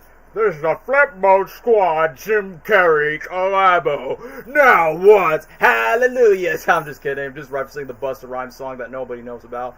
But anyway, now, one of the major reasons why I wanted to do this tier list stream in the first place. I mean, come on, if you guys subscribe to my channel, follow me on social media, yes, And I know I'm going to be one of those freaks, those weirdos, those Grinches out there. And yes, I will get props. Speaking of Tom and Jerry, have I seen the Tom and Jerry Nutcracker Tale? Yes, I've seen it, but I'm not adding that to the list. So just to answer your question earlier. But anyway, just to get back to now, we've already talked about how Seuss did not like Hollywood adaptations of his properties come to life. But well, ever since he passed away, his wife around that time, his widow, was making all studio contracts of making their first Dr. Seuss film adaptation, and take a guess what it is. One of his most iconic ones that isn't the Cat in the Hat, How the Grinch Stole Christmas. And yeah, this is a no surprise by anyone, and since this film, this iconic, legendary, it's one of those Christmas movies. Okay, there's two camps. There's some people that loved it, which no surprise I'm one of them, but there's some people that hate, loathe entirely this film. So yeah, there's two camps. You have people that either loves this adaptation or hates this adaptation, depends on who you ask. But personally for me, I'm on the camp of loving this movie a lot. So yes, no surprise, this is my favorite Christmas movie, period, of all time for 25 years. And even though, yes, it's not as heartfelt, it's not as wholesome, and it may not be as 100% faithful to the 60s, like, the Dr. Seuss book, but here's my hot take. From the time that they've done with this live-action movie, I personally find, like I said, the cartoon, I'll say this, both the 60s Grinch and the live-action Grinch are, the most rewatchable Grinch adaptations, and yeah, Zach, you are reading my language for that. So, yes, the live-action Grinch. So, before I get to talk about, the main man himself playing the green, let me talk about the filmmaking aspect. So, Ron Howard, the same guy who made Apollo 13, which is funny because directors that were once considered for this was Tim Burton, who was almost close to getting to direct this movie, but he decided to not direct it because he had schedule conflicts working with Johnny Depp for a different film. But yeah, Ron Howard's whimsical Wizard of Oz type of tale where every single, I feel like the inspiration of Whoville is kind of inspired by the 1994 Flintstones movie, where basically they make it so realistic and they decide to make their own tale. And even though the Who's may look creepy in some cases where they look super ugly, which, Oscar-winning artist Rick Baker decided to do all the makeup art for all the Who's and just make them with all the noses that basically inspire all the Universal ones for the Who's. And yeah, Cameron just pointed this out. This movie scared the living shiz out of me, but now I love this thing. I bet that was the reason why I didn't watch the live-action movie right away, because I heard, oh, the live-action Grinch is going to be too scary for you, because, it was basically the quote-unquote Beetlejuice Joker for Christmas movies for, us young ones. So that's why we only stick to the cartoon. And yeah, I think this was a little bit before I became a Jim Carrey fan, because this was not the first Jim Carrey movie I watched. It was Bruce Almighty, and then I watched his second Dr. Seuss film adaptation, Horned Heroes of Who, and then when I watched Ace Ventura 2, but then when I watched The Mask, that movie became the reason why I became a Jim Carrey fan. And then I watched The Grinch later years. Maybe I was maybe either 7 or 8 when I finally get to see the movie, because remember guys, this movie came out 25 years ago. I was only a baby in 2001, so obviously I was too young to watch the live action one, so I only just watched the cartoon one. But then I was maybe 7 or 8, second, third grade, watched the live action movie, and I love this movie to death. And yeah, people are mentioning it in the comments not too long ago with Jim Carrey's version of the Grinch, which, yes, no surprise. Back then, many names were considered. Jack Nicholson, which I know Dr. Seuss's wife originally wanted Jack Nicholson to play Grinch, but the reason why producer Ron Howard, no, it wasn't Ron Howard, Brian Grace, the producer, says Jack is a great actor, and I think Jack will fit the part, but he doesn't have that soft earnesty, that wholesome energy that whenever Grinch becomes good and becomes soft, he thinks Jim Carrey will got the role. So if it weren't for the movie Liar Liar that Universal produced, that's how Jim Carrey got the part. And yes, I'm pretty sure you guys heard the stories. Now I know, Jim Carrey has went through withstand torture. He almost quit the production. He almost had spent $20 million away and give it back to the production. He almost quit the production. And Jim Carrey basically kicked his foot into the window. He makes the crew members all stressful, and one of the makeup artists has to go through therapy to the Jim Carrey's frustration. But if it weren't for the producer Brian Grazer and the CIA operatives trying to because the CIA operatives kind of teach people in the military or FBI agents how to withstand torture, and obviously there's this one viral video where Jim Carrey perfectly explains by saying if the makeup torture is going tough to you, turn the television on, eat anything as fast as you can, have someone close to you smack you in the head, or in this case smoke as much as you want and just hit yourself in the leg, just go, ha, give me another line, or smoke. But he has this giant smoke holder so the yak hair doesn't go on fire, which, by the way, the studio was once concerned to back then they were asked the makeup artist by saying, why can't you just paint Jim Carrey's face green and just make it simple? Which, yeah, they could have done something like that, kind of like The Mask in a way, but then Rick Baker and Jim Carrey agreed by saying, no, this could be like the Grinch's final look, even though as torturous as it is, I mean, still, like, despite the discomfort that Jim Carrey has, he just goes for it for this role. Like even though the 66 cartoon gives the blueprint of like how the way the Grinch look and behaves, but Jim Carrey brings so much personality into this role. Like, can he be a bit too dangerous and crazy when it comes to the time? Because literally, like, people are mentioning in the comments because Jim Carrey's Grinch, and pretty much everyone could say this, he makes this version of the Grinch so relatable. And to me, every time I watch every Jim Carrey movie, I'm like, yeah, this guy's really me. But when it comes to the Grinch, yeah, the Grinch definitely represents my mean side whenever I don't get to show him most of the times. Like, yeah, people are mentioning in the comments, kids today, so desensitized by movies and television. Or in this case, in 2025, kids today, so desensitized by brain rot memes and AI slump and 6-7 haha funny things. Yeah, pretty relevant today. But anyway, I'm catching up with the comments. The remix that Taylor Mosman did with her band was actually good. I will talk about her for Cindy Lou Who and then what she did 25 years later. Where that the director's movie fathers Bryce Dallas Howard. Yeah, sexy woman. Bryce Dallas Howard was the Gwen Stacy Spider-Man 3. She had like one cameo at the very end of the movie where she's like one who of the press. It's not a dress, it's a coat, sicko. The flashback scene explaining Grinch's childhood kind of made me cry. Yeah, even little me was like, oh man, I feel for you, little Grinch, because, yeah, little Grinch, I know how it feels to, like, be bullied in school and lose your temper in school and then just be all alone. Yeah, I can relate to little Grinch's problems. Fun fact, people may not know, Taylor and Jim have not interacted since Grinch. And yeah, you can thank Soundgarden being the main reason why both the Grinch and Cindy Lou Who literally reunited 25 years later, says November 8th, 2000 when the red carpet premiere happens, and then 25 years later, they meet each other again at the Rock and Roll Hall of Fame, all thanks to Soundgarden. God bless rock and roll junkies. Grinch backstory was so sad I was mad at the teacher. Yeah, that teacher, I'm like, bro, why was that woman not fired? I mean, I know there's an extended cut where she's still working by saying, yeah, okay, the one thing that I will say was a major complaint by the live-action version, why is every single Who, except for Cindy Lou Who and Martha Way, why is every single Who such a jerk, a douche, and an a-hole? Like, obviously, the 60 cartoon, all the Who's are wholesome, but I'm like, well, if you want to fictionalize the world of Dr. Seuss, the old Who's are more wholesome, but let's be honest. Here's the hot take why I don't like. Back then, that used to be a criticism for me, like when I got older to watch the movie. But as I think about it, you know what? Despite that this is a live-action film adaptation, yeah, you will be a bunch of Scrooges and jerks in the public, no matter where you go. Like, I will say this: like at the very beginning, where all the Who's are like catching traffic, going to retail stores, trying to mess with the post office, y'all, like you will not believe this, but earlier today when I went to Target, nothing but crowds, nothing but lines carrying up for Target and the post office I went to. It's like, bro, this is why I can relate to the Grinch so much. I even talked to my dad by saying, Dad, it feels like we're just walking down to like Whoville. It's like the avarice never ends. I want doublots, I want diamonds, I want a pony to sell my dress and make glue. So then, let me just go to that.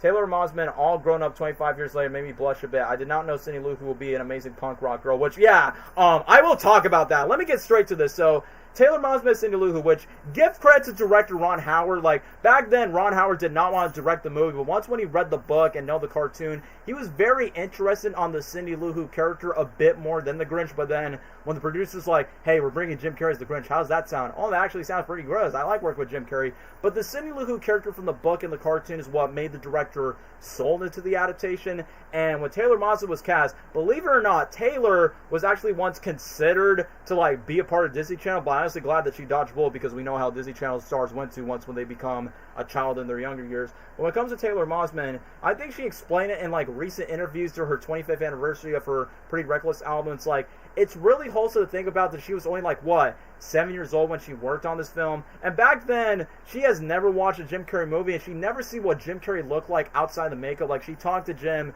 when he's on the Grinch makeup, and once when the car premiere happens, back in November 8th, like, literally, I think somebody from the crew was like, hey, Taylor, that's Jim. That's what he looks like without the makeup, because obviously, around that time, the internet did not exist. Secondly, she was too young to watch any of Jim's earlier movies, so I honestly find that pretty wholesome. I like that Taylor described that Jim was, like, very protective, very sweet. I watched a lot of interviews where Taylor actually gives Jim Canadian chocolates. I'm like, I get it, because he's Canadian. Crunchies, and a lot of these Canadian snacks that'll keep himself calm. So I like the fact that What's so funny is, you know the scene where Grinch is trying to scare Cindy Lou Who, where he goes, danger!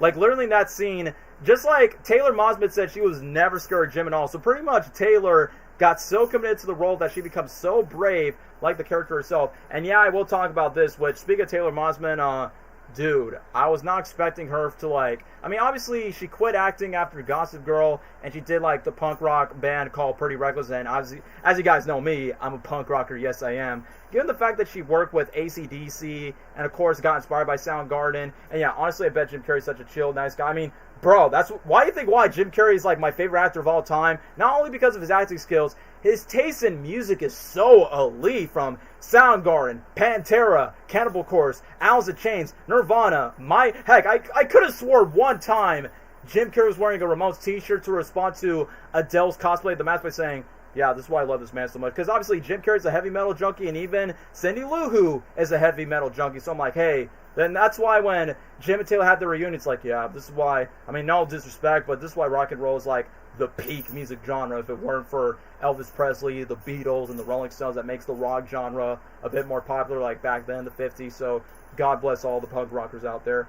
Fun fact, the actress play Cindy Lou Who made an appearance. Yes, I actually did saw that clip where she actually sings, "Where are you, Christmas? Why can't I find you?" And yeah, I did saw the Dr. Seuss. I always make fun of this new Grinch, millennial Grinch, is tearing up in the crowd because that version of the Grinch is like singing Green Day, thinking Oasis Wonderwall. But anyway, let me get back on topic. So, I know it's not related to the movie, but it's so wholesome that Taylor Mosman embraced her childhood of, like, putting her 7-year-old's version of singing the song. And if you guys either listen to the rock and roll version, that's the 25th anniversary of the song of "Where Are You, Christmas," I will admit, watching the music video, like literally in the music video where it sings at the end, "Na change or just me," like in the music video where it went back to the 7-year-old version of herself, I'm like, not gonna lie, it did grow my heart 3 sizes that day, and I almost shed a tear by saying, bro, this girl is all grown up. And secondly, in my mind, by saying, yeah, I love this movie, y'all. She was a Gossip Girl. Yeah, believe it or not, Cameron, I think Gossip Girl was literally like her last acting project before she decided to quit acting in general and focus on her music career. Because, you know, I think she made the smart move to, like, you know, not fall the trap of the child star curse when it comes to, like, going downhill when they grow up. One of my favorite scenes in the movie was in the house decorations go too far. I literally quote the entire scene. I see the houses that are way too decorated in my neighborhood anywhere. Yeah, I definitely know what you're talking about, man. And speaking of which, I forgot to talk about the other characters. I'm surprised that Cindy's dad, Lou Who, is the same guy that was part of the live-action Popeye movie with Robin Williams. Marlon Shannon was popular for Saturday Night Live playing the mom. And then the villain, the quote-unquote villain of the movie is Augustus Mary Who. As a fellow metalhead to Jim Carrey and Taylor Mosman, I salute you. I'm like, yeah, they amazing taste in music, especially the fact that Taylor worked, like, collab with AC/DC. That's just freaking awesome, man. But anyway, just to get back on topic. So, I think the bro's name is Jeffrey Morgan, which obviously we know that guy from the SpongeBob movie, Monsters vs. Aliens. That bro was, like, everywhere in every kids' family movie that we could think of. And the fact that he plays, like, this villain named Augustus Mayer, who definitely the opposite of Steve Carell's Mayor for the Jim Carrey Horror Years of Who movie, but basically this guy became from a kid bully to a grown-ass man bully, from the, you don't have a chance with her, you're 8 years old and you have a beard, and then literally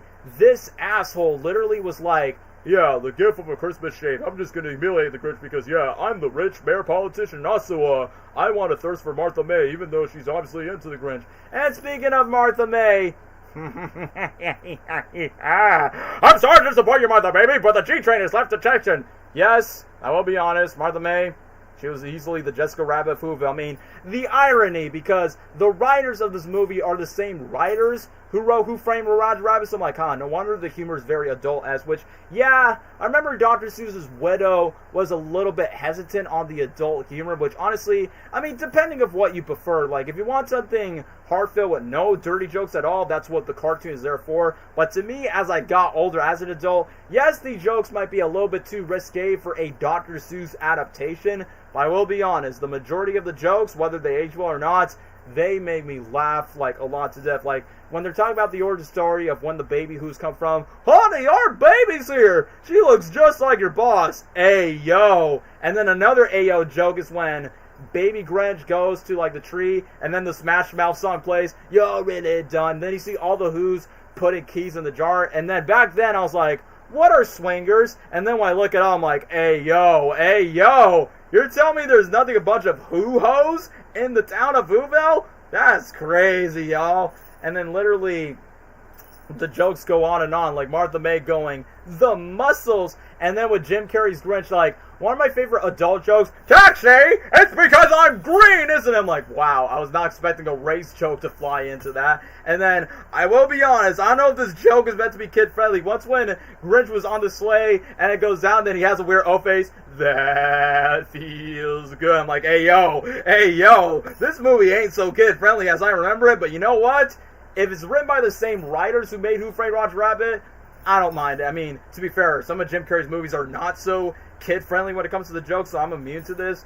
And, oh, I forgot this one adult joke when Grinch was kind of like steal over the mayor's house. Martha, would you ever kiss the man who lost his tonsils twice? But then when the Grinch was trying to like pretend to be like Martha's voice, but it's an experience I always love, kiss me you fool. And then the mayor just slapped Max's bottle. I'm like, bro, not only I feel bad for Max throughout the movie, I'm like, y'all, that is nasty, dog.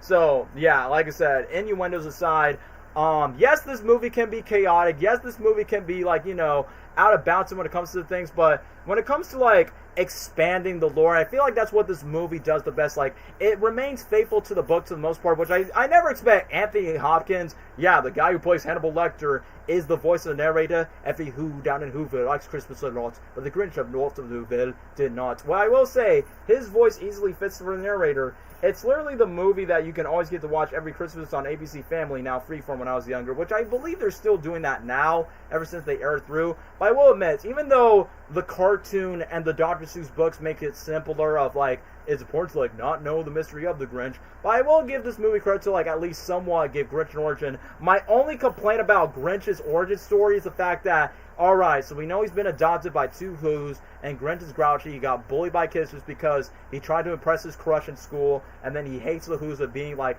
nothing but bullies. But I feel like there's one thing that felt missed from the origin story. How did Grinch find Max? Like, the book never explained it, the cartoon never explained it, neither the Illumination version never explained. How did Grinch find Max? And if I had to think of, like, my best, like, hypothetical prediction, I bet Max was a stray dog, and, you know, Grinch is usually alone, so obviously Grinch has no one to trust to, so, you know, you have a dog just to, like, tank along with. Even though Max is obviously happy and, you know, a lot more sensitive, obviously Grinch obviously gives him a bit of cruelty. And, yeah, it still is pretty present to the live-action movie, where Grinch landed on Michelle Pfeiffer's, oh, that was Michelle Pfeiffer, but I forgot what's the actress's name, but, you know, the one who plays Martha May. Hello, Martha. Yeah, that joke, that kind of like, caught me off guard, but I'm like, hey, it's pretty funny when it comes to that.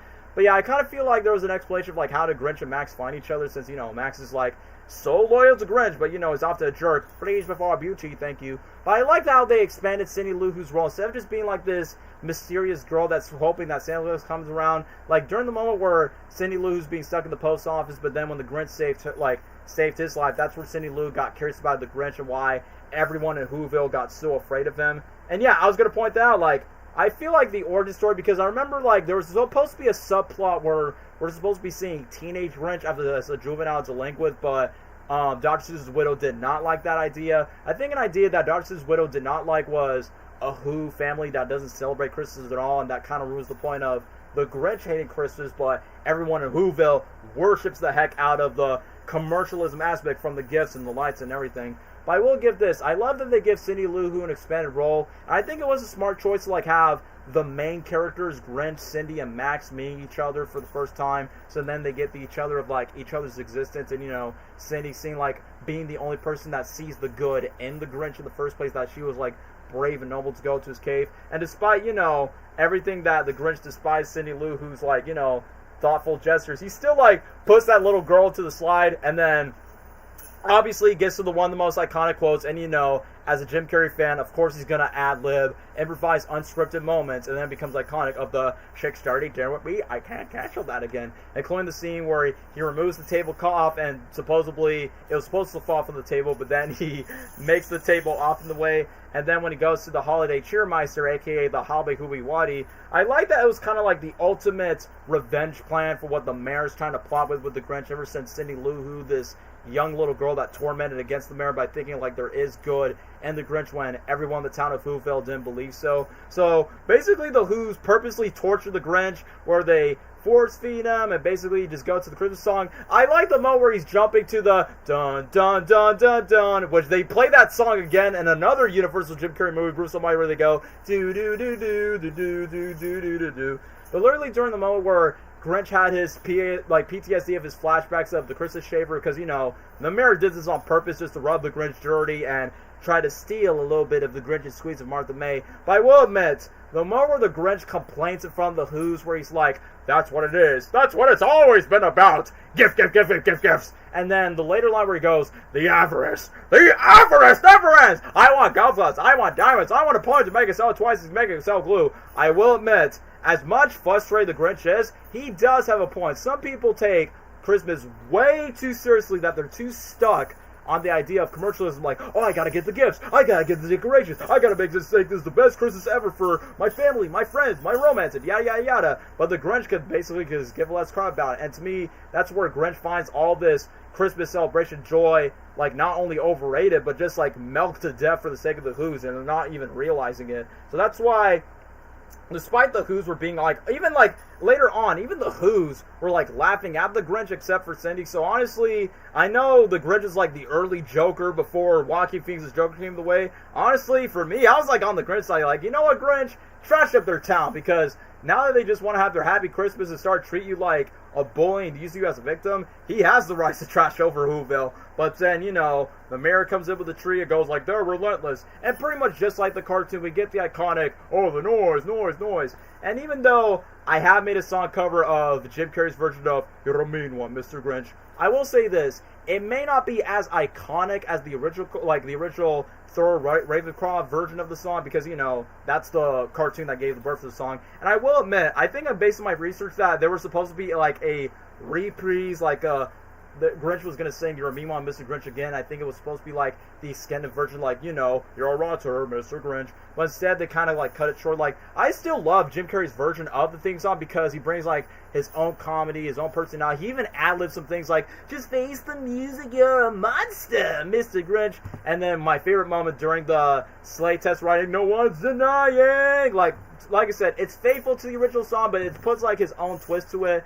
But like I said, I wish that's like Jim Carrey's version of the song was as extended like the 6/6 version, which, you know, they try to do that for this movie, but for reason they cut out, because believe it or not, guys, the live action Grinch movie was originally going to be filmed for over 4 hours. So many deleted scenes that you could watch on YouTube in your own spare time, like The Grinch Causing Chaos on Whoville, more extended scenes with Cindy Lou Who. I think ABC Freeform shows those extended scenes. And yeah, one of my favorite scenes when the Grinch had his revenge payback to the mayor. Uh-oh, somebody's fabulous! And then you got the mayor's assistant, who's played by Ron Howard's brother, Clint Howard, just shaved himself with the razor, which I thought that was very funny.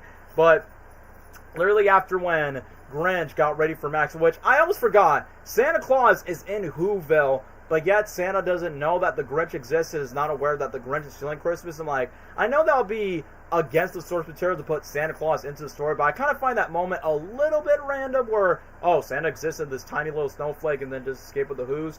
And yeah, one of my favorite moments is when Grinch, and I actually recreate this with Roxy, where Ron Howard liked the scene where Jim Carrey's making fun of Ron Howard's directorial skills. So Jim Carrey putting on a director's hat was basically making fun of the director, but then Ron Howard finds the scene very funny, where he goes, you're Reindeer, here's the motivation, you're freaking red nose and nobody likes you, you hate Christmas, you'll steal it. And then basically Max does it on command, which I will admit, I think behind the scenes, Max is a female dog named Kelly, which I can understand why Roxy, my real life dog, behaves like Max in a way, because, yeah, to be fair, on set, I mean, obviously Max is a boy, but on set, the dog's a girl, and they use, like, different breeds of the same dog to, like, have different sets of emotion just to get comfortable with the Grinch makeup. But I will admit, you want to know what's one thing I did not get credit for? I love James Horner score. If you don't know who James Horner is, he's the guy that gave you the Amazing Spider-Man score, James Cameron's movies like the first Avatar and Titanic. I will admit, the score for what he's done from Where Are You Christmas, na na na na na,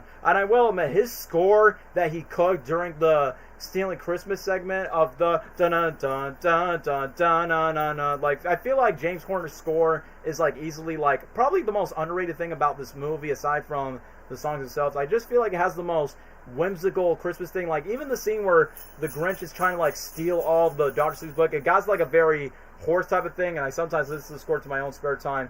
Oh, that explains why when I watched the ABC it was super long. Yeah, 4 hours including commercials, because, yeah, I mean, I know those were like not the only extended scenes, because the extended scenes in the ABC cut was the extended scene of the Hula Day Lighting Tree with Cindy Lou Who's mom and Martha May, more extended scenes of Lou Who and the school, and basically more extended scenes where Grinch tries out different outfits from the Santa Claus, from the flea bags and the vase and everything. And I will admit, from the extended cut of the ABC cut, I feel like this line could have been kept where the Grinch goes, "I'm all dead inside," and then literally just changed his heart where, it's too hard, like his heart's like 2 sizes too small. Honestly, thought that was nice. And I will admit, there are some few Dr. Seuss Easter eggs, like, when in the scene where it shows like an elephant, I'm like, hey, that's Horton, which, the Seuss landing took inspiration from that, and obviously Jim Carrey voiced Horton in the animated version of the movie. And even by the end of the movie where Cindy Lou Who gave like food to Max's green eggs and ham, which, believe it or not, guys,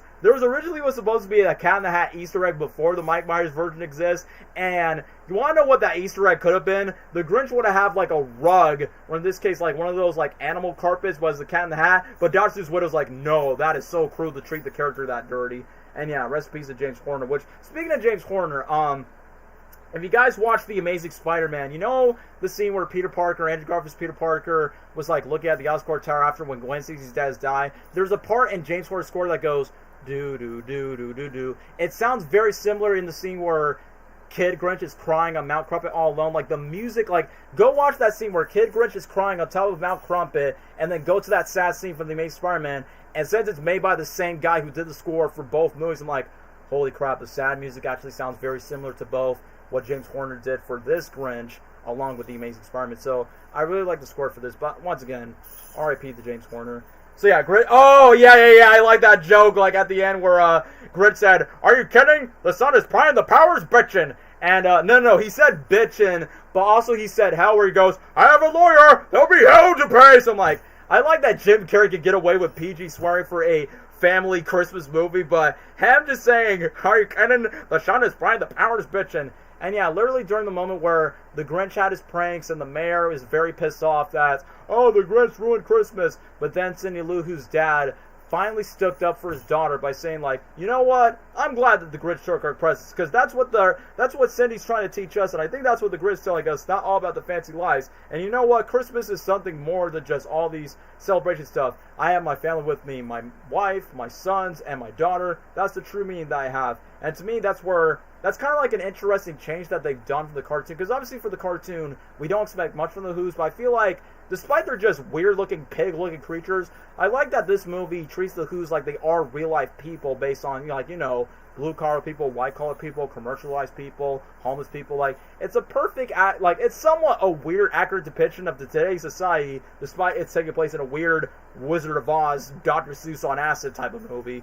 But yeah, when it gets to the iconic moments, oh yeah, are you gonna put me in the choco, blind me with pepper spray? I absolutely like that joke. Which, by the way, the guy who plays the cop in the movie of the, yes, I heard it alright, he said he was sorry. That guy's name is Jim Meskimen, who voiced Ultron in the Disney cartoons. He also voiced the Genie in the Kingdom Hearts special, which he does a really spot-on Robin Williams impression. If you don't know who Jim Meskimen is, look him up on YouTube. He's an impressionist, he's a voice actor, he played the cop in the live-action Grinch movie, and I even asked the question by saying, so what was it like working for Jim Carrey in the movie? And he's like, oh, hopefully I get to work with him again without the Grinch makeup, because I know the funny bloopers where Jim removes the cop's head, he goes, I'm a loose cannon, and out. But I will admit, during the iconic moment, which obviously the cartoon did it first, but I kind of like the expanded version of like how the Grinch's heart go 3 sizes that day. And I just like I said, what makes Jim Carrey so iconic to the role is like, even though yes, he puts his own personality to the Grinch, but he kind of like makes it fit for what the cartoon was, where he goes, it came without ribbons, it came without tags, it came without packages, boxes, or bags. And then we get to Anthony Hopkins' soft voice and James Horner scoring the music where it goes, da na na na. Like I was getting that nostalgic Christmas feel where he goes, maybe Christmas perhaps becomes a little bit more. And I know this clip is such a meme on the internet where the Grinch is freaking out just because he has a heart attack, where he kind of like he has a cardiac arrest, so it's like, please call your doctor if you're having any symptoms for any Christmas cheer. Where he goes, Mac, help me, I'm feeling. It's like, I will be honest, at times I can relate to that where I'm feeling chest pain or if my heart's in pain, but saying, Roxy, help me, I can't breathe. So when the Grinch is like having his breakdown, I kind of like where we get to the music where he goes, I'm all too shy and I'm leaking. So obviously, Cindy Lou Who was obviously like the first person that see that the Grinch have a soft spot of the sweet, you think he's sweet, nice cat, bad character. But then we get to the moment that's recreated from the book, recreated from the cartoon, is where Grinch uses almighty powers, no pun intended, Bruce Almighty Grinch, where he literally has power for the sleigh. I like that he's like, oh well, it's just toys, right? But once when Cindy Lou Who, okay, here's a complaint I have earlier. So you're telling me that Cindy Lou Who met the Grinch before, but then she thinks that Santa Claus, why are you taking our tree? You know the scene where Cindy Lou Who was like, Santa, what's Christmas all about? And then when Grinch pops out from the tree, vengeance, or I mean prejudice, I suppose. I'm like, Cindy, can you not tell that's easily the Grinch? Because, Cindy, you literally just talked to him in Mount Crumpet. Because I know in the book and the cartoon, Cindy does not know the Grinch's existence at all. So obviously she assumes this guy in green is Santa Claus. But in this version, Cindy knows who the Grinch is. So that felt a little bit confusing. Maybe Cindy Lou Who knew Grinch was Santa Claus all along. Maybe she didn't admit that. Like, the movie never had time to explain that. So that kind of caught me off guard. But either way, it's kind of wholesome where Cindy Lou Who's like, I just came to see you, Mr. Grinch. No one wants to be alone on Christmas. Then you get to this wholesome moment where Cindy Lou Who sees like the good heart in the Grinch, but then when like even though in the cartoon Grinch felt bad for like, the gifts are gonna go down, but I will be honest, here's a hot take. I feel like Cindy Lou Who beyond stop with all the bag of presents. I mean back then, Grinch is like, they're just toys, right? I feel like this scene a lot more better with Cindy Lou on top, because now it gives Grinch motivation by saying, no, I can't let this girl die. This girl actually sees the good in me. She's the one that helps me find the joy, find the love in Christmas again, where I lost it as a young kid thanks to all these bullies. So then Grinch uses almighty powers with the three sizes. I got you, Cindy Lou. And then it gets to a fun snow sledding scene, which I think Jim Carrey actually did snow sled on that scene. I'm like, well, he's Canadian, so that's one way. And yeah, somebody mentioned in the comment by saying, yeah, are you kidding? The sun is prime, the power's bitchin'. Like I said, peak comedy at its finest. And then literally the moment where Grinch, Cindy, and Max are like slaying all together, and once when they're about to crash, I like that Grinch is like, now listen to me, young lady, if we're horribly mangled, there'll be no sad face on Christmas. I like that the towns of Whoville actually find their way to like cooperate, just because, Cindy's with the sleigh, Martha May and Cindy Lou Who's mom are no longer rivals. They're using Christmas lights. And I like the joke where the Grinch goes, out of the way, I have no insurance! And then literally Cindy's dad stops the sleigh. Daddy, move! Dad, move it! I'm sorry, I just can't help but to laugh at it. But then when Grinch gives credit to the dad, and then everyone says, Merry Christmas, one and all. And, the Grinch is like having his confession of, I'm the Grinch that stole Christmas, and I'm sorry. I could have cut me, put me in the chokehold, blind me with pepper spray. Everyone had a change of heart except for the mayor. And the reason why we never see the mayor again, because I bet you guys see this one blooper scene where Jim bites the mayor's nose off, which honestly explains why they didn't want to record more scenes with them, just because I'm like, yeah, you're a big fat jerk. You just got dumped by this girl that you tried to hit up on, but now she wants the green. Like, literally the moment where Martha May comes off with her sexy, dazzling blue dress, the moment where she just brings back the ring, where she goes, my heart belongs to someone else. I saw a meme that says, when you're a little bit strange, but yet this fine woman still wants you. Yeah, literally me. I'm that freak weirdo, but then a baddie pulls up and I'm like, yeah, this is what I get for being me, yeah. For talking about Jim Carrey, talking about blue hedgehogs, and then just be like, cheer up, dude, it's Christmas. So, literally, there's skin. Oh, yeah, this quote, which I like that the Universal show decided to take that.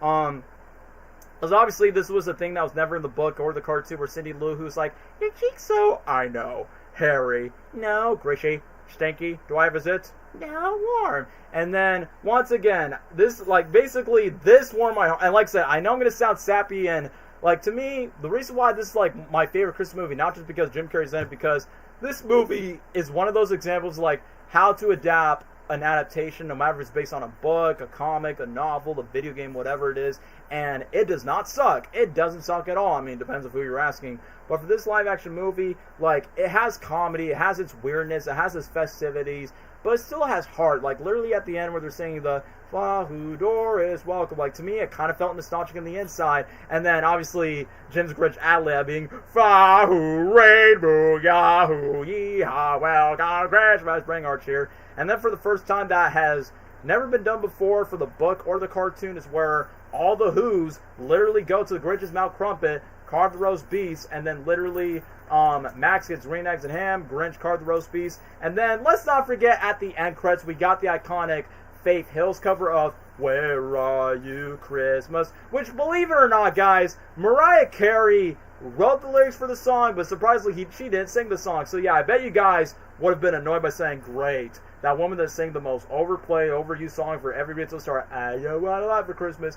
She originally was going to sing the song, but Faith Hill was pretty underrated around the time, so her cover of Where Are You Christmas with her Celine Dion type of vocals at the very end is like, I feel the Christmas spirit all thanks to that song. And I feel like that song in the end credits hits so hard when you grow up as an adult by saying, yeah, if you're not feeling that Christmas spirit like onto you, you find it once again. Because, you know, it's like the quote, maybe Christmas doesn't come from a store. It happens a little bit more. So yeah, I don't think I need to ramble too much. Like, of course, if you ask somebody, what's your favorite Christmas movie? Some would say Polar Express. Some would say Home Alone. Some would say, I don't know, Elf or Rudolph. But personally for me, again, what happened to the dog who played Max? You do realize dog lifespans don't usually live that long, so it is what it is. But anyway, before I get to my ranking and final opinion, yes, I remember last year in the Sonic 3 press tour, hey, Jim Carrey, if you have to return to one character, what would you like to revisit? Oh gosh, I would like to revisit the Grinch as long as we do motion capture. Are you gonna make the Grinch? Are you gonna make the Grinch? That makes me so angry. I must find a way to stop sequels from coming. And somebody asked Taylor Mazza if they want to do Grinch sequel. Here's my hot take, guys. Do I want a sequel to the live-action Grinch movie? Wrongo. Here's the reason why. Because number one, yes, there are some Grinch adaptations. You got the Halloween Grinch Night Special. You got the Grinch's Cat in the Hat.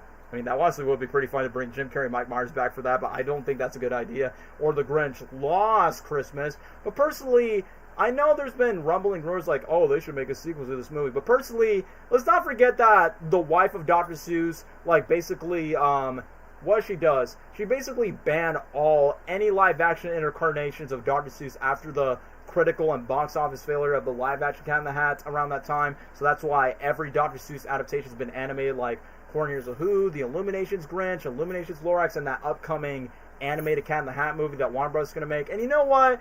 I feel like for the future for Dr. Seuss movies, I think the animation stuff is probably for the best because, come on, who wants to see a live-action version of the Lorax, Fox and Socks, or, I don't know, a live-action version of the Snitches or Hop on Pop? That would be, like, too scary. But I will give this movie credit of being the birth of Dr. Seuss film adaptations in general. And I still say it's, even though Horn Hears Who is probably my favorite in terms of adaptation, but I definitely have the most fun with the Grinch adaptation. But back to my comment of, do I want a sequel? Definitely not, because usually most Christmas movie sequels, except for Home Alone 2, we'll get to the Home Alone movies later on, most Christmas movie sequels usually do not become as good or as iconic as the original movies. And secondly, How the Grinch Stole Christmas, to me, despite they made like Grinch sequels spin-off, I feel like How the Grinch Stole Christmas is the perfect one and done type of story, and obviously the Grinch story gets retold in many iterations from everything. Yeah, a live action Green Eggs and Ham would have been so cool. So thankfully Netflix got their hands on it to be with the animation, so probably wouldn't have happened. I think that honestly would have been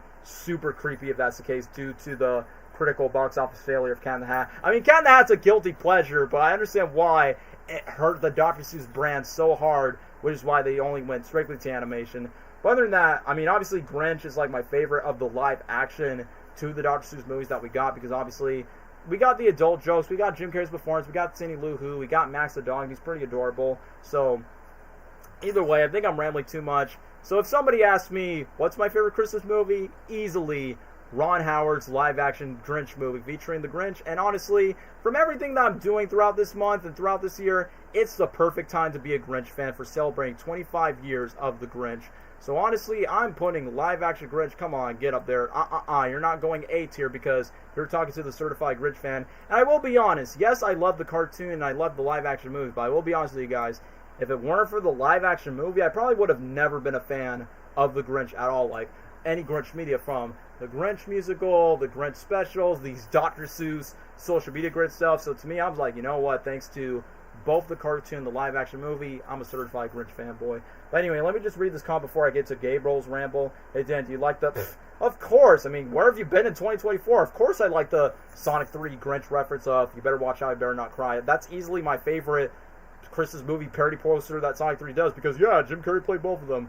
So yeah, I ramble too much about my favorite Christmas movie, and that's why I just... Like, you guys obviously get the idea of why I want to get this out the way, because not only because I'm a big Grinch fan, I want to get to, like, my personal fan favorites, and then we go to everyone else's favorites of this, so, yeah. Anyway, I finished what I had to say. S tier for live action Grinch. So, Gabriel, your thoughts on live action 2000 Grinch, 25 years.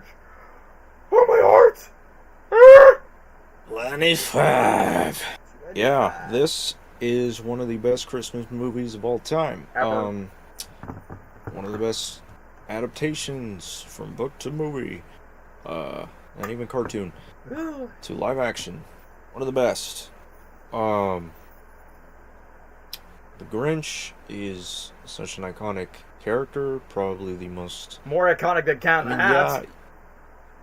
Yeah, you could say Cat in the Hat was like the main mascot. The mascot of Dr. Seuss. But you could also say like the Grinch or the Grinch story. He sells more. Like the most iconic. He sells more merchandise than the Cat in the Hat, honestly. Yeah. And I think it is mostly thanks to this movie and Jim Carrey that made the Grinch and Dr. Seuss bigger. Mm-hmm. And, like, just, I don't know. His performance was insane. Like, no one can pull off the Grinch better than he can. Mm-hmm. And... Sorry, Jack Nicholson. Even now... You go to Universal, you go just anywhere, and every cosplayer, anybody that dresses up as the Grinch, whether it's for your job or you're just doing it for fun, it's always inspired by Jim Carrey's Grinch. Yeah, the one from the cartoon. It's always Jim Carrey. Yeah, I was gonna say, Gabriel, he defined that character. Yeah, Gabriel, I want to stop you right there, because I was gonna say, guys, for the better or worse, live action Grinch, for the better or worse, Jim Carrey's Grinch is like the definitive influence of the Grinch's personality, voice, comedy, and like what Gabriel said, whether it's Universal, cosplayers, or any live action iteration of the Grinch, whether it's Walmart Grinch, musical Grinch, McDonald's Grinch, whatever, all of them are influenced for the better or worse by Jim Carrey's Grinch. So just to add on Gabriel's comment, Jim Carrey's Grinch revolutionized the character thanks to that. So, yeah. Yep. So anyway, you continue, Gabriel. It's like his design, his voice, everything, mannerisms, all Jim Carrey. Like, he made the Grinch, like, still faithful to how he is in the book and the cartoon, but also made it his own, and it was just perfect. Like, it fit perfect the way he acted. Mannerisms, like, it was all unique but fit the Grinch's character. One of my favorite performances ever from his career. Yeah. And I can't imagine how, like, difficult it was to do that, and the fact that he still did it, pulled through, did it for the fans and the kids and for that makeup people torture watching. Yeah, like that's dedication, and he really acted his butt off for this movie, and I don't think legend. I don't think that movie needs anything else. I don't think there needs to be anything after this. Like, I think he did what he did. He did enough. I am enough. No. I get that reference. I've done enough. I am enough. Understood that reference. But yeah, I think that movie just should stay the way it is. Don't touch that franchise. Leave that alone. Jim Carrey. Until Illumination got their hands on it. Well, I mean, just Jim Carrey's Grinch. Like, don't do Yeah. anything with that. You want to do something Grinch? Do all your bullcrap animated stuff, but nothing after this movie will top it. Oh no. It just won't. The soundtrack, the humor, the set designs and character designs, everyone's performance. Cindy Lou Who, like, she was how old? Taylor was Actress? like 7 around that time when she was filming. Dang. Yeah, 7 years old. Yeah, she did great. For her first major big budget movie, she nailed it. Yeah. And this movie is like, it's good because it's faithful to the books, but also took its own direction and You can enjoy it at any age, no more matter to how old it. you are. yeah, like it was good for the adults, good for the kids because, you know, when we're kids we're used to the cartoon one, and then you see the live action, it's like, huh, that's funny. And then as adults you see the jokes and everything, and it's like, ha, that's funny, I get it. It's because I'm green, isn't it? Him on that little car and then falling off. Well, that's in the blooper, but yeah, It's gonna blow. Oh yeah, that was funny. The tiny Also, news. also Mind the if I scoot over? explosion where he jumps from the explosion. Ah! The insert Jurassic Park 3 promo of Grinch jumping out from that. I remember that in the DVD promo of Jurassic Park 3 of Grinch jumping from it. Universal nostalgia, y'all. But that scene was funny. Freaking, where he's, you're an idiot. You're an idiot. Yeah, I'm an idiot. You're an idiot. Love that scene. Yeah, obviously the iconic scene with "You're the main one, Mr. That was, like, I still think the original was better, like the song. Yeah, but general. the montage, the way they did it in their own way in this movie, so good. Very good. And where he's like, "Your heart's an empty." Oh, with Like- the flames. Perfect. Like it was just different. It was fun. It was cool. They did it justice. And then I love the whole scene where he's like sneaking around trying to steal the gifts. Very accurate to the and stuff like cartoon. that. And then he has like that disguise where he has like a hobo look and that mask. Yeah, ho ho ho and stuff. I remember that, the mask that he wears. Yeah. Da da da. The Grinch! Well, that worked out nicely. And then him putting on the Santa costume, and then Just like just, I don't know. And then also that scene where he's talking about his schedule, but what will I wear? Relatable. So darn relatable. Literally me. Self-loathing at 9 p.m. Or I don't freaking remember. Oh, Like, he's just making a schedule of just doing nothing. That's real. yeah, like, um, yeah, 6:30 deal with me. I can't cancel that again. Stuff like that. Just the little things here and there that they added to this movie that weren't in the original, obviously. Just made it so much better. And fit Jim Carrey, his comedy, his randomness, the way he... and then, like, the improv where he tries to knock over the table Yeah. and messes up. Yeah. Very in character.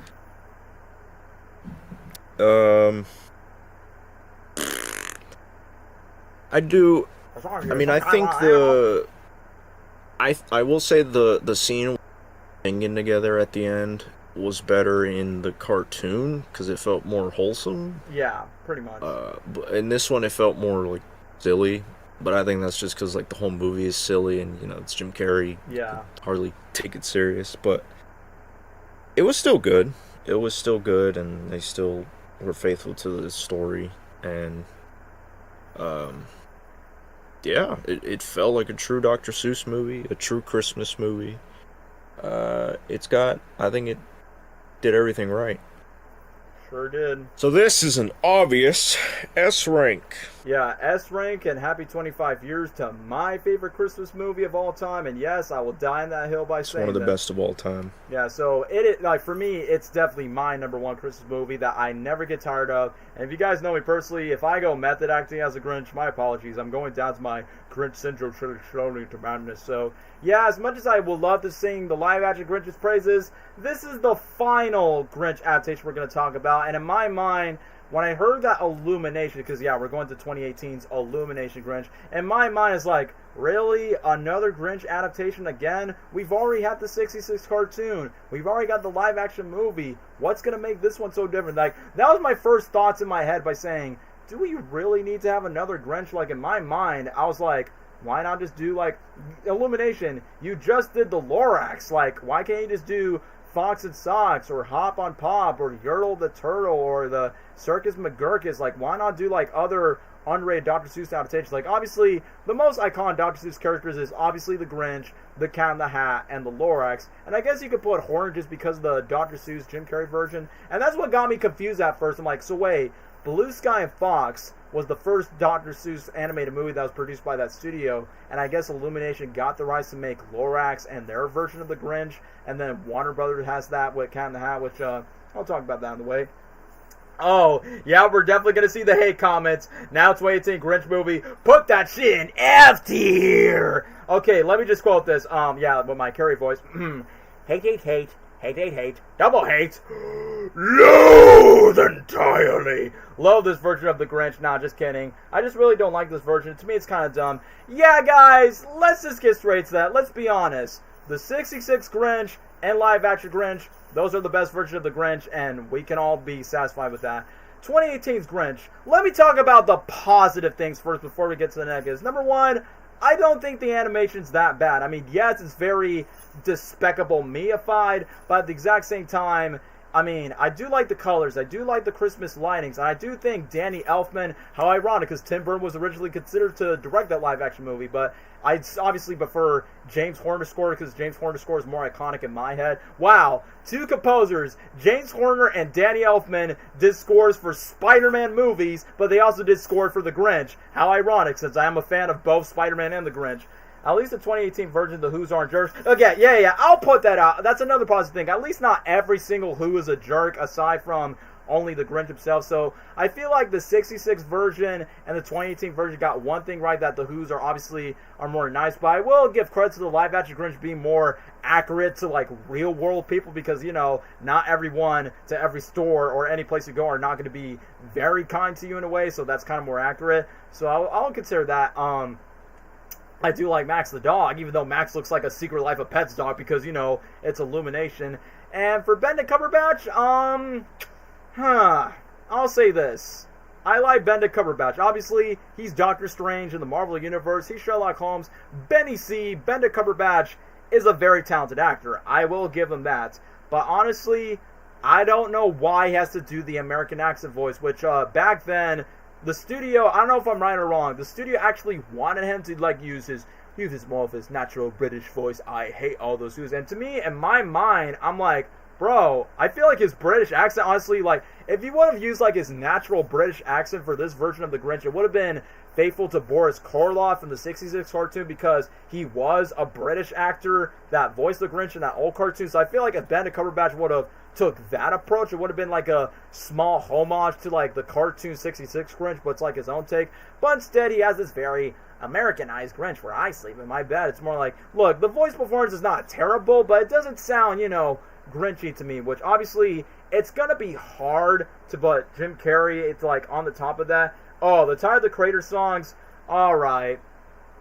I do have a hot take for this. Tyler the Creator, he's a good music artist, but I will be honest, his songs, I'm not really a big fan of them. It's like, personally for me, I prefer the Busta Rhymes Jim Carrey rap of 2000. I know that song is not the best I've ever heard of, and the Busta Rhymes Jim Carrey rap is not like as well known in the soundtrack, but I like that in the rap music of Busta Rhymes going like, you see this angry little dude with a horrible attitude, chillax dude, get out of Busta Rhymes, I'll get you too, I'll get you on the west side of the Phil. So I kind of prefer the Busta Rhymes version, because at least the Busta Rhymes Jim Carrey rap actually paid respect to, you're a mean one, Mr. Grinch. But I'm sorry, for the Tyler the Creator version, so what's the point in the song that goes, with this so green, with his meat and his teeth all yellow? But if you look at Illumination's Grinch, his teeth is not even yellow at all. I mean, he is mean, but he doesn't look ugly, creepy, or smelly like 66 Grinch or live action Grinch, because from those older Grinch adaptations, yeah, you could tell they're mean, they are cruel, but I will admit, for this version of the Grinch, he does become jerkish, but he never comes off as intimidating. Like, neither of the Who's in Whoville never find intimidating, which I know they want to make that different. It's not like the Grinch is a threat in Whoville, like in the live-action movie. So obviously, I mean, that's what Illumination is trying to do, trying to make it quote-unquote different from the other adaptations, but they don't want to completely alienate the source material for what the book has done. But there are some unnecessary subplots that I didn't like from Illumination's version that just stretches the runtime of the movie as a whole. Bro, Benedict have like 3 distinct voices. One of them is American, one is a Canadian accent. There are some times where he tries to sound like Jim Carrey, which, honestly, yeah, I mean, whenever it's a role that's played by Jim Carrey, that's going to be hard to, like, imitate, duplicate, or in this case, try to, like, replicate. But obviously, like I said, I like Benedict Cumberbatch, and yeah, Doctor Strange, I mean, Dormammu, I've come to bargain. But I just feel like his Grinch performance could have been slightly better, and I feel like his natural British voice would have been the best direction to make his Grinch stand out. But anyway, let me just get to another positive. There was like no stupid fart jokes. I mean, yeah, coming from Illumination, despite they're mostly known for doing a lot of fart jokes for Despicable Me and Secret Life of Pets, except for Mario. And yeah, I'm going to talk about this version of Cindy Lou Who. Yeah, the one thing that's pretty crazy is the fact that so you're telling me that the one thing I cannot take seriously from this version of Cindy Lou Who is she looks way too much like Edith from Despicable Me. You know, like, you know the middle child, like the one with the pink hair with blonde. It's like, look, I get it. It's the same studio that made Despicable Me, but I'm sorry, like, I can't tell the difference between Illumination Cindy Lou Who and Edith from the Despicable Me franchise.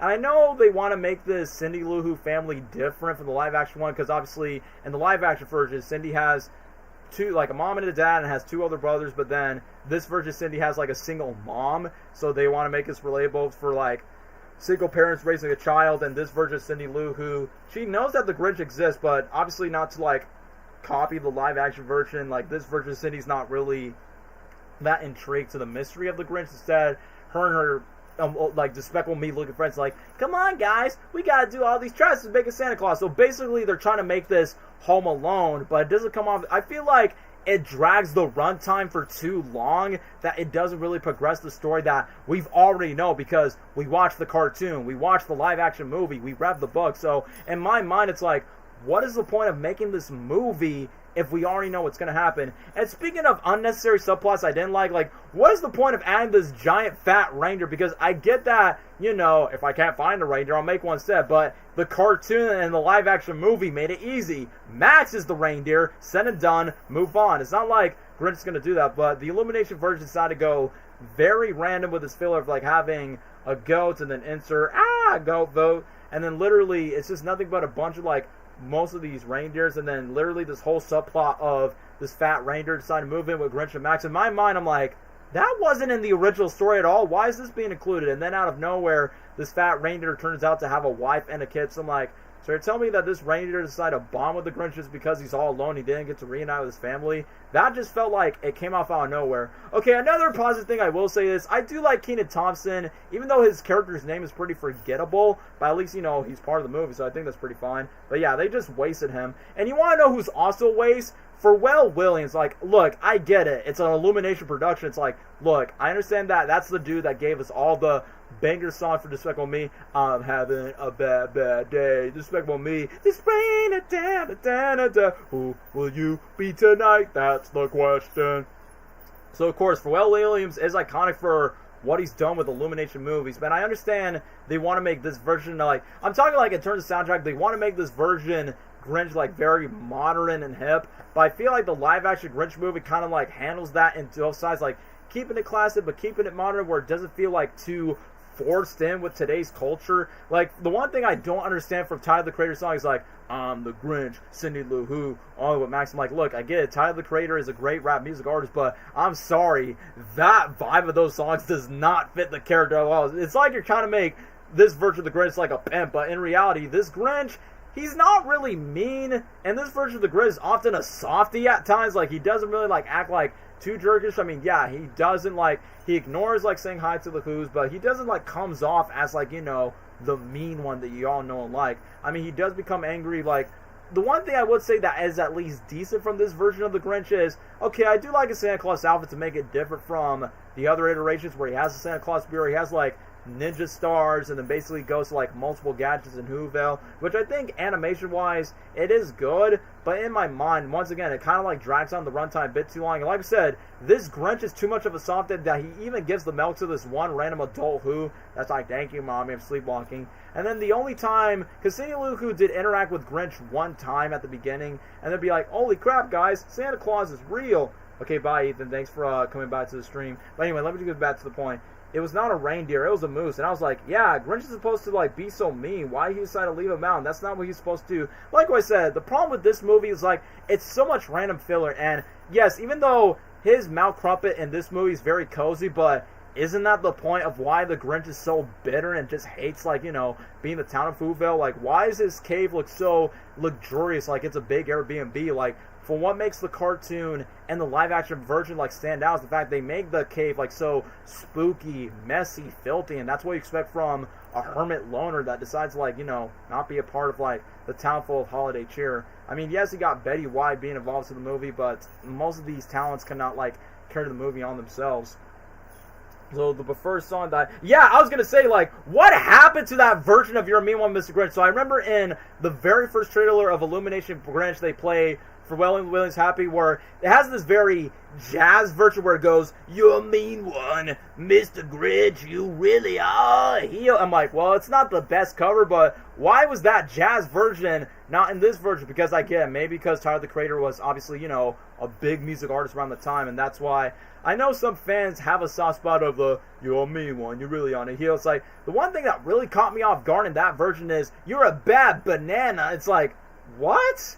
I mean, I get that you try to modernize the song, but it just comes off as like stretch out, drag on. It's like, bro, I mean, look, the Lorax is not a perfect movie, but at least the Lorax has actually much more memorable songs. Everybody needs a feed. How bad can I be? Let it die. At least Lorax has some actually catchy songs that actually surprisingly does work, while for Illumination's Grinch, it honestly doesn't by comparison, which saying a lot, because even though I love the Grinch character more, but Illumination's Lorax has much more better songs that are more well written. But for this one, not so much. And like I said, no disrespect to Pharrell Williams, which obviously he's involved with the Illumination movies, but obviously they try to like modernize the Grinch most of the times, but it doesn't have that classy feel like with Anthony Hopkins, like when he talks like every who down in Whoville like Christmas a lot. Like, even though yes, he's a big name celebrity, but he has that perfect narrator type of voice that you would listen from the book, like what Boris Karloff did in the 6/6 cartoon live action one.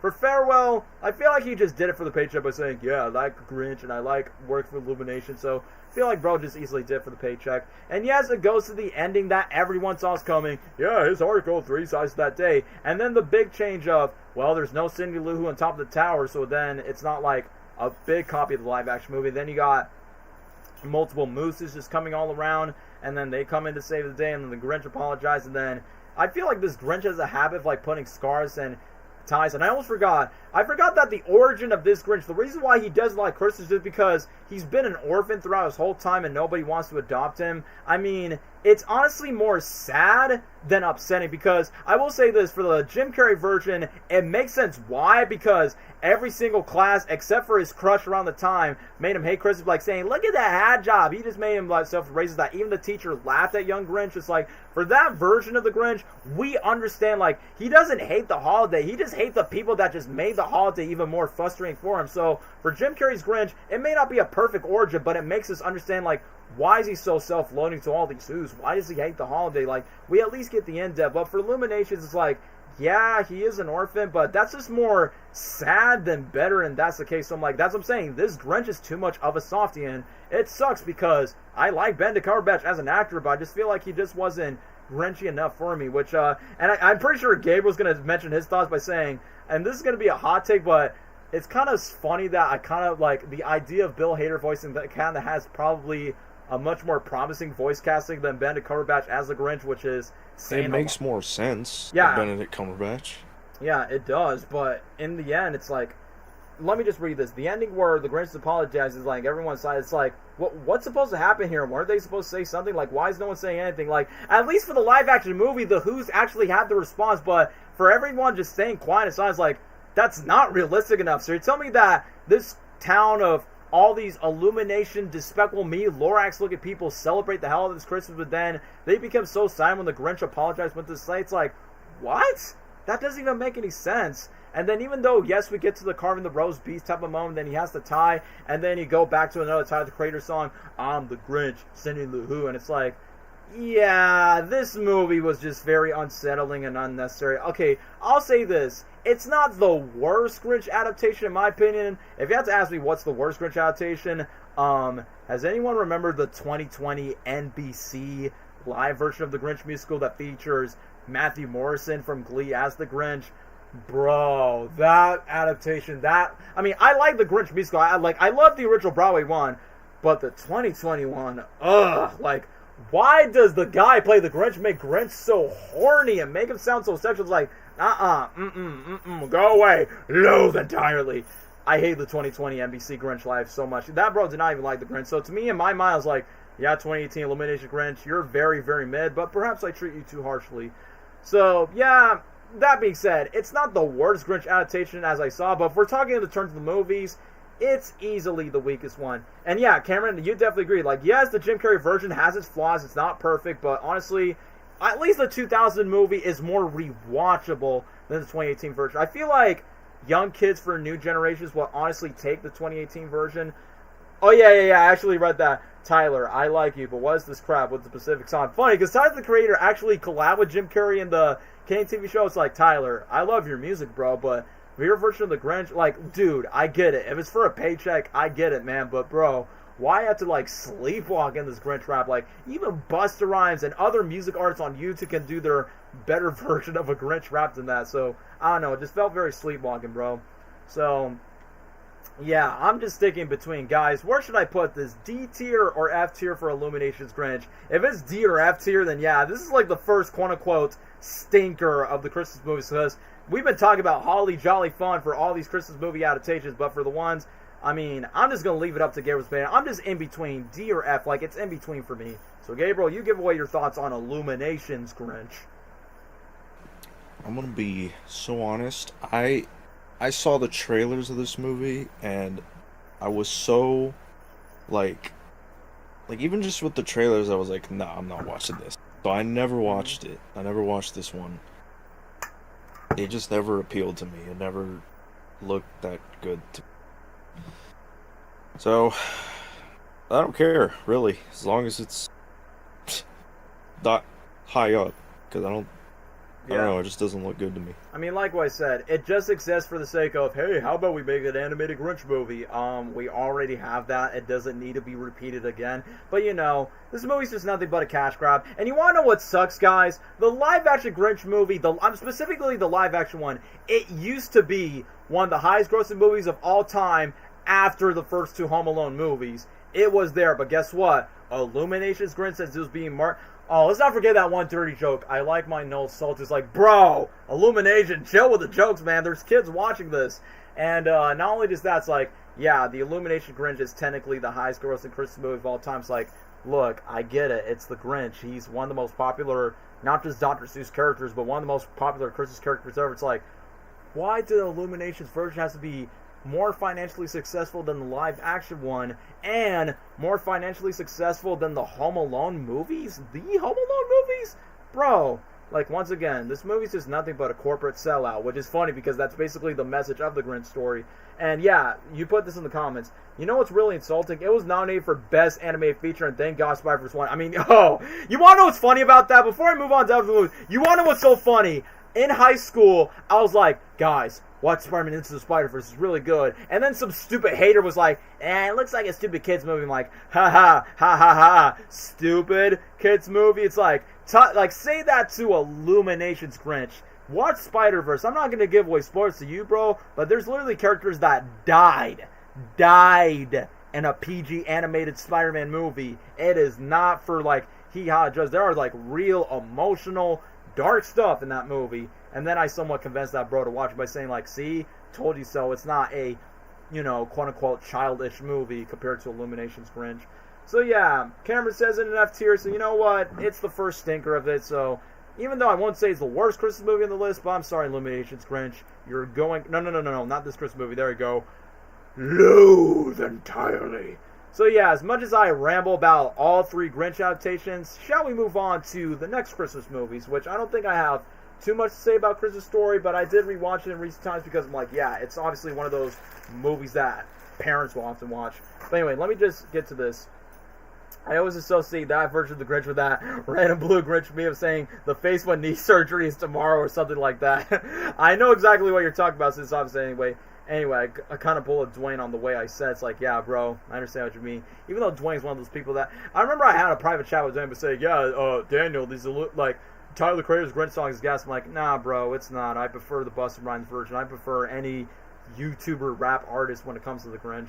But anyway, as much as I would love to talk about the Grinch all day long, but since we're already at the 2-hour mark of the stream, good goodness, thanks to Grinch taking it over, let's talk about A Christmas Story, because I know this is a very, well, not too old, but it is an old Christmas movie, way before we got National Lampoon and Home Alone. So I'm going to be honest, I don't have I don't have too much to say about this movie, but I will talk about what I say. So, I remember I watched this movie, like, maybe it was on TV for a while ago. One of the things that I do remember watching from this movie is where the main boy, Ralphie, is being kicked by Mom Santa to the side where Santa goes, oh, Merry Christmas, and then Ralphie just goes inside by saying, no! I honestly thought that was very fun by saying, like, wow, it's kind of fun to see Santa Claus being cruel. But I'm just saying, like, as a kid, that's what I remember the most aside from the bunny suit. So yeah, let me just put this. Christmas Story is one of my mom's favorite. That's what I want to point out. Like, I don't think it's not really a fan favorite to us, but I definitely say Christmas Story is like more of like maybe your mom or dad's or anyone for your family's favorite Christmas movie, but it's not like a super fan favorite to most of us Gen Z people. You get what I mean? So yeah, let me see what Karen puts. I barely remember this movie, so I'm going to put C tier. It's just me personally. Hey, that's honestly a valid opinion because I think Christmas Story is good, but I wouldn't consider it like it's like, whoa, one of the best Christmas movies I've ever seen. I definitely say the movie, it definitely plays itself safe for the most part, since despite this movie came out in 83, it takes place in the 1930s, which Ralphie, the main boy, despite he's basically a nerd, he's basically one of those nerds that wants to get a assault rifle toy. So I'm like, wow, you're telling me that this quiet, nerdy, studious kid wants to get like a toy gun, and his request was rebaffled by every adult, that even his parents, I think someone from his family actually gets to slice like a turducken head in front of them, and that shows like how very cruel that this family could be. But then when Ralphie and his brother, and I will admit, I do think his little brother becomes a little bit too annoying at times, because the brother often wants to say, and in my mind's like, kid, shut the heck up, man. It's like, it's just snow and the sweaters, all that. I mean, when it comes to the bully, yeah, I understand, because, you know, typical 80s bullies are usually jerks, but yeah, his little brother's like mostly a crying baby. Do you remember the scene where Ralphie cussed but we didn't know what was the cuss word? Yes, I do remember that. I love the fight scene where he beats the living shiz out of the bully, and that was funny as F, and plus, that was like the Christmas Story comparison to someone in Winnie Daffy Duck.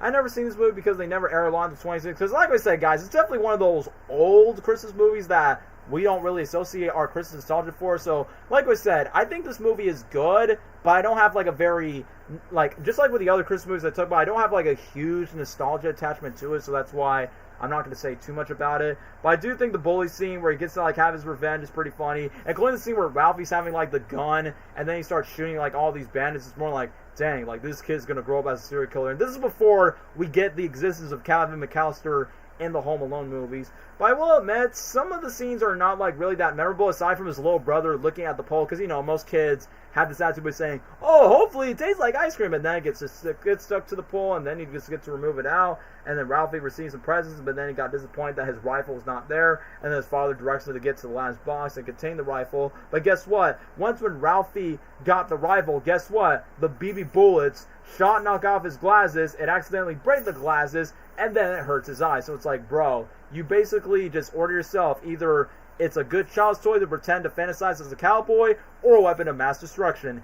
You be the judge of that when you rewatch the movie yourself. But given the fact that Ralphie breaks his glasses and then he makes a cover-up story about some icicles falling from the roof of the garage to keep his mother, quote-unquote, fooled, that's where the knight goes into the sleep with his gun by his side, and the adult version of Ralphie that narrates himself that the present would be like never receiving that way.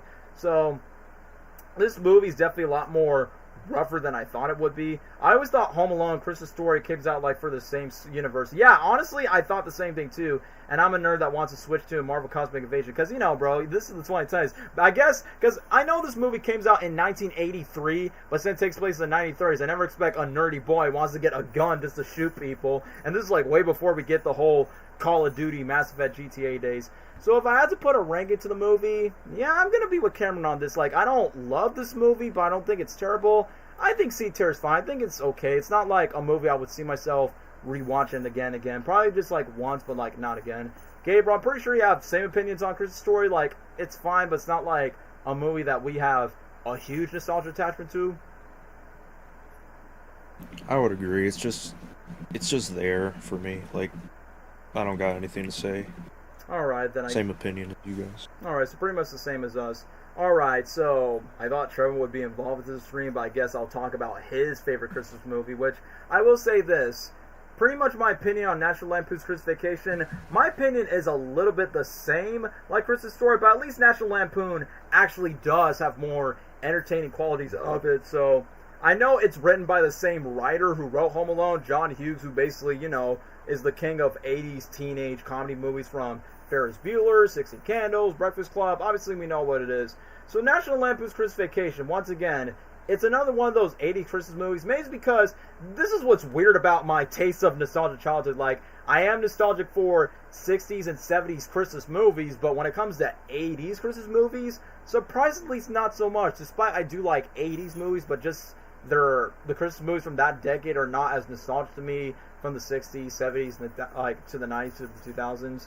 Wait a minute. I know the best Christmas specials were the Angry Video Game Nerd. Yeah. We'll get to that when we talk about Home Alone in a second. But yeah, I did saw that video not too long ago. But let me just talk about National Lampoon real quick, just because once again I don't have too much to say about it. So yes, Clark Griswold, which I know Chevy Chase could be a douche in real life, but you know that's a completely different story. So obviously, I feel like this is one of those movies that adults can relate to the most more than the kids, because it's definitely one of those movies that, oh, a dysfunctional family is trying to make Christmas again, but the kids are pouty, but then the family members are becoming a lot more angry. Don't forget the phone scene where the friend's mom starts speaking through the phone, where she sounded like, oh, you're talking about that scene for Christmas Story where thinking like spanking's alright? Yeah, I know what you're talking about.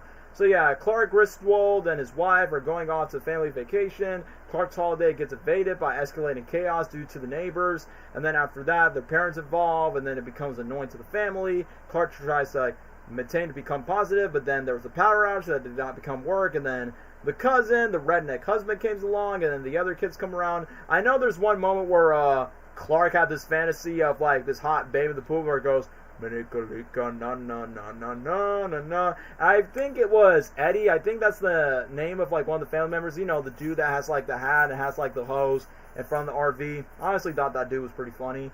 And then once when they all celebrated, and then they realized that the turkey's on fire, it got overcooked, and then the cat is electrocuted, and then Uncle Lou accidentally burns down the Christmas tree with his cigar, because, you know, he's mostly known for, like, smoking a lot of things and causing a lot of fire hazards. But then the bonus that Clark expects is a membership of a monk club, and then he starts to like not lose his crap for like a last minute Christmas present. And then I think there's like this old woman, I think it's in this movie, by saying, I pledge allegiance to the flag of the United States. Yeah, okay, my favorite scene in the movie is the pool fantasy sequence with the hot chick. I mean, yeah, Clark has his good taste, besides he's a married man.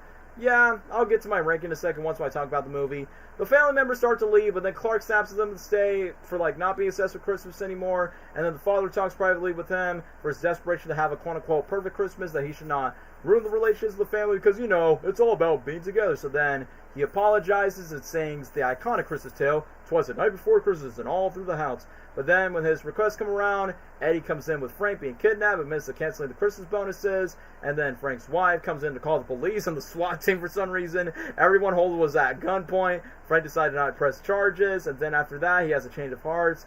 And then later on, they start to have more family drama. Cigar goes to the drain and causes like a giant gas explosion that causes the Santa sleigh decoration to the affair. And then after that, Aunt Bethany sings the Star Spangled Banner of the "Oh, say can you see by the dawn's early life." And then everyone enjoys the flaming decorations, flies in the distance. And then the family's there, and then the SWAT team is there. They go celebrate while Clark and Ellen celebrates with a Christmas kiss, satisfied that he's provided a quite chaotic Christmas, which, once again, this movie is not, like, you know, super relatable to us, because this is, like, I feel like for this movie, it's, like, more of, like, the adults' fan favorite when it comes to that, because I feel like the adults can relate to the whole family fiasco, the jobs, and the parenthood, and the family relatives, and the chaos. So, basically, I feel like it was kind of like the OG Home Alone for adults, so I say B tier, like, appropriately fitting for this list, so, yeah, I guess I'll put it on B tier for National Lampoon.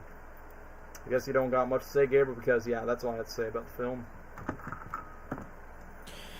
I mean, yeah, I think took the words right out of my mouth, because I haven't seen this movie since, like, 2019. It's been, and that was the first time I watched it. So I don't have really much to say. I do remember, like, the ending of the movie, and it was kind of, like, chaotic, and them arguing, and all that stuff, but that's all I remember. Yeah, I think B tier is like... But I do remember it being a good... Like, it was funny. Yeah, it does have its funny moments from how over the top and how unexpected it could be, especially when it comes to the family members and the Christmas lightings and the outings. You know, just the usual slapstick comedy that you see in a family Christmas movie. Yeah. Whew. But now... I was going to say, you're done, so we could get to our more fan-favorite Christmas movies. I was going to say, we can keep it on that rank, but the next one. Yeah, now we're finally getting to more fan-favorite Christmas movies. It's none other than... Okay, so Grinch turned 25, but guess what? Another fan-favorite Christmas movie just turned 35. It's none other than Home Alone, which, believe it or not, guys... I researched Macaulay Culkin in recent times. Thankfully, he's doing fine now than what he was doing in his 20s or 30s due to his health and his childhood stardom. I can't believe Macaulay Culkin is 45 years old. Like, he's 45, but he doesn't have a driver's license. But yet, he's married to a Disney Channel star, and he has kids. But I understand because bro's in New York, but that's a whole different story. But yeah, guys, Macaulay Culkin's going to be season 2 of Fallout. But yeah, alright, Home Alone is a fan favorite. I'm not that big fan of the Home Alone franchise as a whole. If you're talking like, you know, the entire sequels, excluding Home Alone 2, I understand, but wait, I guess you're not a big fan of Home Alone 1 and 2 either. Well, that's why I'm only including 1 or 2, because I feel like me and my family, we're the same thing. The only Home Alone movies that exist is the first one, the second one. Home Alone 3, 4, 5, whatever that Disney Plus version is, that's not canon. Look what you did, you little jerk. Yeah, I also like Uncle Joey as well. But yeah, this movie is a classic, so... I will say this, The Grinch, the live-action one, is like my favorite Christmas film. Home Alone is like my father's favorite Christmas film because my dad can relate to Kevin McAllister a lot when he's a kid. I mean, literally, my dad and Macaulay Culkin are like literally the same age. I would say Home Alone, if I had to rank it like my favorite Christmas movies, I'll put Home Alone on number 2. It probably might be my second favorite Christmas film because it's not what we're expecting, because literally the main protagonist is this 8-year-old boy who happens to be the quote-unquote youngest kid of the family. He's not the middle child. So we got the McAllisters, and I will say this, like, since it's made by Chris Columbus, not the guy who killed the Indians, but the guy who directed Harry Potter, who wrote Gremlins, who wrote Goonies. He's like the part of 80s childhood nostalgia, and starting off with one of the most successful Christmas movies of all time in the 90s, starts off with the original Home Alone. So, I'm glad Macaulay Culkin's going too well. Yeah, way better than what he was before. Married to Brenda Song. Yeah, Sweet Life, Zack and Cody, Phineas and Ferb, Amphibia. They seem to love each other, and I'm even glad that he went back to mainstream again, Zootopia 2. I mean, I'm not going to give away spoilers to Zootopia 2, but it's quite interesting that Macaulay Culkin and his wife signed into like a smaller role for a big-budget Disney movie that already made $1 billion. I'm like, not expecting Kevin McAllister to be in a Disney movie like that, so... That took me by surprise, but good for Macaulay, though. Glad that he's doing better, and I'm not going to get to Macaulay's dark past, but definitely a better parent than his dad. Anyway, quick question. Have you seen Wimpy Kid, Cabin Fever? If you didn't, that's fine. Nope, I haven't, which is why I did not include it to the list. But anyway, on to the topic of Home Alone. So let me talk about one thing. What I love about this movie, the score. It's none other by the legendary John Williams themselves. Like, yes, the same guy who gave us cinematic music masterpieces from Star Wars, Jurassic Park, E.T., Indiana Jones, Jaws, and yes, he gave us the score for Home Alone, and then he worked with Chris Columbus in the first couple of Harry Potter movies. Somewhere in my memory, dun-na-na-na-na, dun-dun-dun-dun. Like, it's one of the most iconic Christmas scores of all time. But man, I will be honest, the house that they're living in, like the Chicago suburban house, it is so big. I mean, yeah, Kevin has so many siblings, so it definitely makes a lot of sense why it's so big. But it's honestly one of the most perfect looking Christmas houses, dare I say. And it's like, man, I mean, that would be too chaotic because I actually live with a family that has like so many family members, so I can relate to that. But man, given the fact that the house is already chaotic and literally everyone, probably except for the mom for the most part, where every single family member is often a jerk to him, from his sisters, his ginger-haired brother. You're such a disease, Kevin. Oh, it's French for les incompetents. Look what you did, you little jerk. And then, obviously, the worst of them all is Buzz McAllister. No, not Buzz Lightyear, which I'll never forget. Buzz, not only he's probably like my favorite sibling in the movie, is the fact where, let's not forget the most randomest WTF quotes he said. Is it true that French babes don't shave their pits? I'm like, no joke. I literally had to look up that question ever since he brought it up into the movie. And then where, I don't know what he says. Oh, I'll give you something when you're laying on my ass. And then the funniest thing is, once when Kevin go to Buzz's room later on, it's like, Buzz, your girlfriend, woof. Yes, everything in Home Alone is basically describes what most kids want to do if we were home alone. Let's be honest. Yes, that's why the movie is perfectly titled for it, because you know what? Thanks to the success and the existence of this movie, we're like one of those kids by saying, yeah, I'm tired of my drama with my siblings, my cousins, my parents, my family relatives. Well, yeah. So I'm like, you know what? I just want to live alone for like one of these days. Like, I will be honest, like, when Joe Pesci's character Harry was disguised as a cop, the funny moments where Kevin's like, this house made me sick. Why grow up and get married? I'm living alone. It's like, Kevin, if you want to be alone, then just don't get married at all. If you want to, like, be 100% by yourself. But during the part where Kevin wants to take the cheese pizza, which, wait, what's that one brother? Go easy on the Pepsi. He's played by Macaulay Culkin's brother, who's now an Oscar-winning actor. Who is that? I think his name is like, I'm trying to like, what was his name again? Because it's Macaulay Culkin's brother. What's his name? Fuller. Yeah, Fuller. Fuller, go easy on the Pepsi. That's what I remember. It's like, bro, who would have thought that kid that ends up wet in Kevin's bed happens to be an Oscar-winning actor? Not on my bingo card, but that's honestly hilarious to think about that. But you're telling me that Buzz was like choking up the pizza, and then once when Kevin caused chaos with the pizza, everyone decides to take the blame on him, and that's where I'm pretty sure like us kids had this relatability, like they all blame it on us, like they all tattletale, and then most of the time where Kevin says some harsh things about the mom, which the one thing I will give credit to Macaulay Culkin and the woman who plays the mom, Catherine O'Hara, who obviously is known for Beetlejuice, Nightmare Before Christmas. Obviously, she was very iconic back in the 80s and the 90s. Like, the dynamic between the mother and son felt so real that you could tell off camera on the making of the first film, the second film. Like, even when Macaulay Culkin got his, like, Hollywood star fame, that the actress who played the mom reunited with Macaulay Culkin, it's like, even though, yeah, they're just actors, but you definitely feel like the mother and son dynamic in that movie. And you definitely tell it's very realistic when they argue, and then Kevin's like, yeah, I definitely wish I wouldn't have a family. But then, once when they started to, like, go to Paris, which, yeah, they literally went to Paris in the first movie. It's so funny that they all went to a rush and tried themselves to get to Alarm, and then, obviously, they're in a rush to the flight, and then they forgot about Kevin McAllister. And then, let's not forget the most iconic moment that us kids can relate to. It's like, Mom, Dad, where are you? And then, once when Kevin was looking back, I made my family disappear. Oh yeah, Kieran Culkin, who became a huge star, and yeah, he was in Scott Pilgrim. He was a guest star in season 2 of Tales of TMNT. Yeah, I mean, that bro was everywhere, and yeah, I'll never forget, being a part of that one movie scene with Emma Stone, or being part of, like, most of the scenes that he's in. But yeah, I definitely know he was part of Scott Pilgrim vs. the World, both the live-action movie, including the anime cartoon after that. But yeah, during the scene where Kevin was like going crazy and just like eating all the food and basically just going wild and crazy over the room, it's like, yeah, let's be honest, us kids wanted to do that. And I will never forget this one iconic moment, which obviously it's in the poster where Kevin's like putting like all this shaving cream, and then it goes to the iconic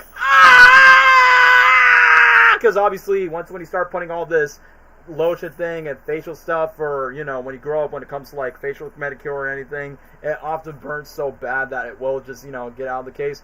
And then, let's not forget the iconic keep the change, you filthy animal, is the fact that Kevin McAllister is watching like this black and white movie, which, before I get to talk about some weird things that probably doesn't hold it from this movie, is like how the way Kevin used the black and white movie to communicate to people outside the doors. So, let me just read this. So, Catherine O'Hara really cared for Macaulay Culkin. Yeah, I honestly thought that was really wholesome. Like, it was like before 35 years old. So, it's a good thing that both Macaulay and Catherine were like so alive and well by saying, "Aw, that's so sweet." I think they recently did a Home Alone commercial together with Kevin Hart. So I'm like, hey, yo, what's Kevin Hart doing here in this commercial with Kevin and his mom with the same actress, which I thought that was funny. And that's what's even more funny is Macaulay Culkin would not do a Home Alone 3, but he'll be okay with reprising the role as Kevin in like what? Commercials for Google, a commercial that he recently did this year, and then Cameron mentions it in the comments by saying he made a collab with Angry Video Game Nerd talking about like every like bootleg spin-off cash grabbing Home Alone video game that came out after the success of the first film. But speaking of which, here's the one thing that really caught me off guard. So of course we got the iconic "keep the change, you filthy animal." Like when the pizza guy was trying to deliver the pizza to Kevin's house, how does Kevin make the volume so loud on a VCR? I'm like, guys, it's 1990. Like, if the movie was made today, then I think that probably would be more believable since we have more advanced technology and the surround sound is just making it more realistic. But given the fact that this is 1990 technology, there's no way the TV's so loud. But it's like, all right, I'm about to shoot you. You're about to count to 3. 1, 2, 10. It's like, there's no way that the police, like the pizza guy, would obviously just fall for it. And before I get to talk about the villains, the funniest thing is once when Kevin's trying to like shop for multiple things and try to go to the grocery stores, I like when the cops are trying to chase him and then he got one of the employees by saying, "Hey, shoplifter!" It's like, bro, the fact that the cops are chasing this 8-year-old boy just because he stole a freaking toothbrush that he hasn't paid for. So I honestly thought that was funny. And let's talk about Harry and Marv. How do you take your shoes off? And why are you dressed like a chicken? Oh, I definitely know what you're talking about. But let's talk about the villains. Yes, Harry and Marv, who were played by the legendary Joe Pesci and Daniel Stern, easily one of the best comedy villains and obviously one of the best Christmas villains because, in the first movie, they call themselves the Wet Bandits. They're basically like, you know who they remind me of? They kind of reminds me of those Looney Tunes crime gangster type of noir people, like, "Shut up, hey Rocky, how's it going?" Like, you got the small snarky one, and then you got the other cartoon character that's like stupid, like a pair with them, and that's the vibe I get. Even when Joe Pesci, because Joe Pesci has a habit of like cussing a lot and a lot of Martin Scorsese movies with Robert De Niro, and then he goes, whoa, funny how? You think I'm funny? Like, am I a clown? Am I going to amuse you? I like that whenever Joe Pesci tries best not to cuss, he goes, which, believe it or not, his inspiration is Yosemite Sam, which, Karen, I know what you're calling about, Buzz Home Alone. So if you watch the William Dafoe Buzz Home Alone Christmas special where Gabriel voices Yosemite Sam, is like, "Oh, hey, why are you cussing? I'm cartoon cursing. We gotta keep this PG," because Joe Pesci's cartoon cursing in the movie was inspired by Yosemite Sam's cartoon cursing from Looney Tunes. So that's why this movie has this very Tom and Jerry Looney Tunes type of lethal traps when it comes to Kevin trying to talk over like the Wet Bandits. I don't know why, but I always wanted the ice cream that Kevin did in the movie. I still frequently call "Merry Christmas, you filthy animal." And I always love the Old Man's Misunderstood. Oh yeah, Old Man Marley, where he's shuffling outside. And I will admit, this is going to be a nitpick for both the first film and the second film that I will talk about. What's with Home Alone 1 or 2 having this old stranger figure that never talks to Kevin at all and then scares the living crap out of Kevin, and then this old mysterious figure never says a word, but then when the old mysterious figure approaches Kevin, you realize, oh, this stranger is actually a really nice person. Because I will admit, why did Old Man Marley has to give Kevin the Death Star where it goes, nah. I mean, he did say hi to him at the store, but then Kevin always gets scared because his brothers talked about him not too long ago. So then when Kevin goes to church, and then obviously Harry and Marv gets to notice what Kevin's doing with all those bags, and then basically knows that Kevin lives home alone to the house. And then in my mind, I was like, so Kevin went to church, he went disguised in the nativity set, and then you obviously got the kids singing the church bell, the church talk, and I'm going to talk about this.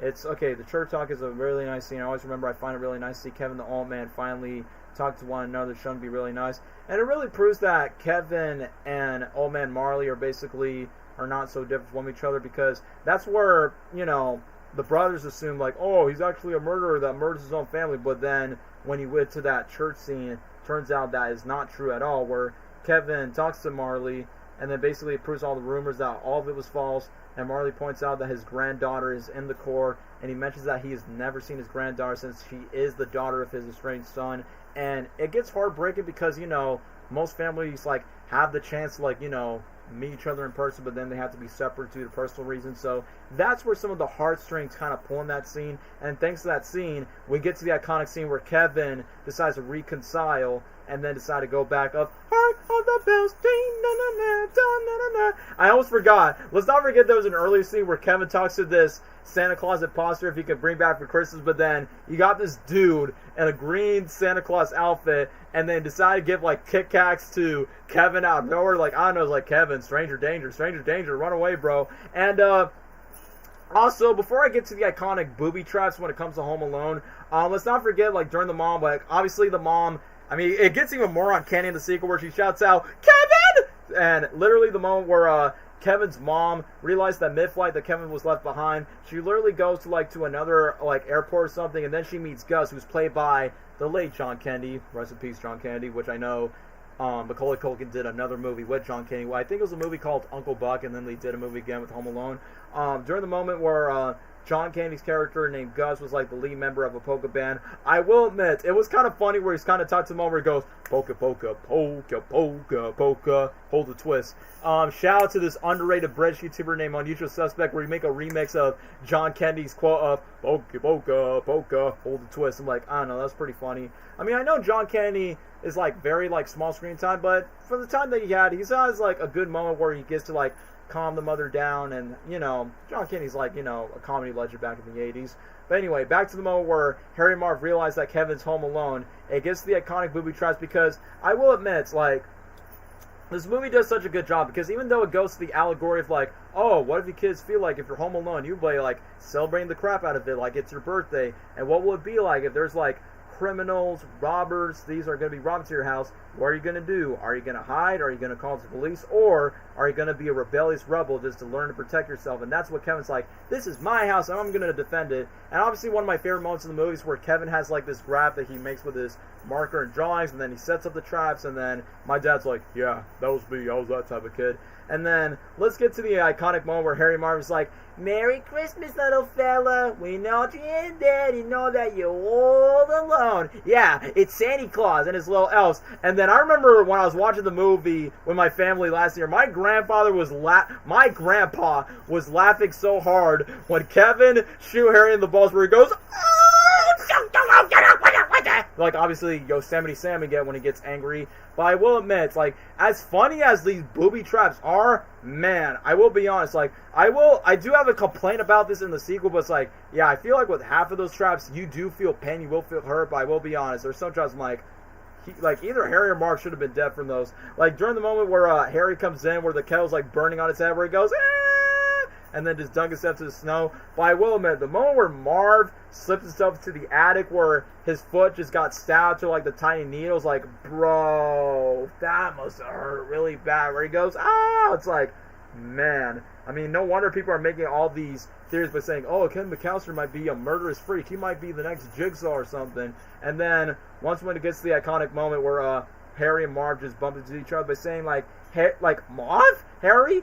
Why you take your shoes off? Why you dress like a chicken? I'm over here, you morons! And then when we get to the bucket slam, and then it goes to the diecast cars leaves, and then after that, it's like, oh, shut up, only he's just a kid. And then, I'll never forget, the moment where Harry was going upstairs, since, you know, I'm raised in a Hispanic household, I was not expecting Harry to say, I'll kill that kid! You bought me one more drink, I'll snap up your cojones! I'm like, well, guys, if you don't know what cojones is, it's a Spanish word when it comes to, like, you know, testes, if you know what I mean. So I'm like, dang, I never know Harry knows a little bit more of that Spanish language and say that in front of Kevin. So I honestly thought that was pretty funny. And then literally during the moment where Kevin, which I honestly thought was pretty cool, that he decided to make his own zip line to go across the tree. And then basically when Harry and Marv decided to like grab into the tightrope or something, it's something that you see something straight out of Wile E. Coyote or Tom and Jerry, where, you know, the little guy decides like cut the rope, and then the main antagonist gets like slam in, Looney Tunes Tom and Jerry style. Like, it kind of feels like a live action Tom and Jerry Looney Tunes booby trap movie on crack in that cases. But then once when Kevin was about to ambush to the other side of the house, that's when Harry and Marv decided to use their brain by saying, hey, he's trying to get us out of the house, that's what we want to make us think. But then once when they shoved Kevin to the door by saying, what are we going to do with them? We're going to like basically Harry and Marv are trying to like plot to like have their revenge plan. But the weirdest thing is Harry's like, you know what, I'm just gonna bite this kid's fingers off. But then Marley was actually being smart enough to interfere, knocks him with a snow shovel, and then the police arrive, and then Harry and Marv is like, oh, you think you're gonna get us, kid? We'll be back someday and we will have our revenge. You think I'm funny how, like a clown? Sorry, just like quoting Goodfellas a lot. So then the police arrive, and they identify they broke into Marv's habit of flooding them. And then finally on Christmas Day, after when the McAllister family are just watching the movie the entire life for that. So literally, let me just go on ahead. Sorry, I just got distracted by the chat. There's literally this hilarious fan theory that Kevin grows up to be Jigsaw. I know that, like, even when I was a kid looking up on YouTube, I'm like, wait, what? That doesn't sound right. How is Kevin connected to the Jigsaw from the Saw franchise? Are you guys done, or are you hungry for more? And I think in the sequel, he said you're thirsty for more, because I know the sequel often, like, rehashes the exact same thing, which we will talk about Home Alone 2 later on. But yeah, it's kind of funny that when we went back to McAllister's, because they went to Paris or France, whatever, and they watch a French dub of It's a Wonderful Life, it's like, guys, I know it's a really old Christmas movie, but how the heck can you guys understand the language? But it is what it is. But yeah, when Christmas Day comes around, Kevin is initially disappointed that his family's still gone, but then when his mom came back home, they forgive each other. I find the funniest thing is where the dad asks Kevin by saying, what have you been doing while you're gone? Just messing around. And everyone laughs. I'm like, why is everyone laughing? They don't understand the context of what Kevin meant, where he just cleans everything just in time. And then when the family returns for a direct flight to Chicago, that's where Kevin keeps everything silent about his encounter about, you know, Harry and Marv. Even though Peter finds Harry's knocked out tooth, like Kevin's dad actually finds that. And I like the fact that even though the most wholesome reunion is definitely Kevin and his mom, but once everyone's like, hey, what's up, Kevin? They just let them alone for a couple of seconds by saying, well, that was awkward. But you want to know what's not awkward? The wholesome ending. Once when you see Marley just hugging and reuniting with his family, and then you see Kevin looking out into the window, and then you got the iconic John Williams score, Somewhere in My Memory. And then, typical Kevin shenanigans, you hear a Buzz saying, Kevin, what have you done in my room? Because, you know, he trashed up the place with the shelf, including when you look up a picture of his girlfriend. Buzz, your girlfriend, woof. So, I guess I pretty much just said it, Samag. Yeah, I mean, okay, Cameron, I was going to say, like, it gets even worse in the sequel, like how, not just the parents, but how the family's so irresponsible with Kevin, which, once again, it becomes even more uncanny in the sequel. So, I'm pretty much like, you know, playing the violin so much. So Home Alone, I've already said it's like it's in my top 3 favorite Christmas movies, and pretty much just like The Grinch, it is easily like, you know, top 5 favorite Christmas movie of all time. Like The Grinch turned 25 years old, Home Alone's 35. So yeah, the original movie is easily an S tier for me. Gabriel, your thoughts on Home Alone, since it is a movie that you have watched before? Yeah, Home Alone is one of the most iconic movies in general, not just Christmas. One of the most iconic, if not the most iconic Christmas movie ever. And I get it, because it's great. There's so many great things about it, because it's creative, it's fun, it's like a live-action cartoon, like Looney Tunes, Tom and Jerry, like it's just a cartoon.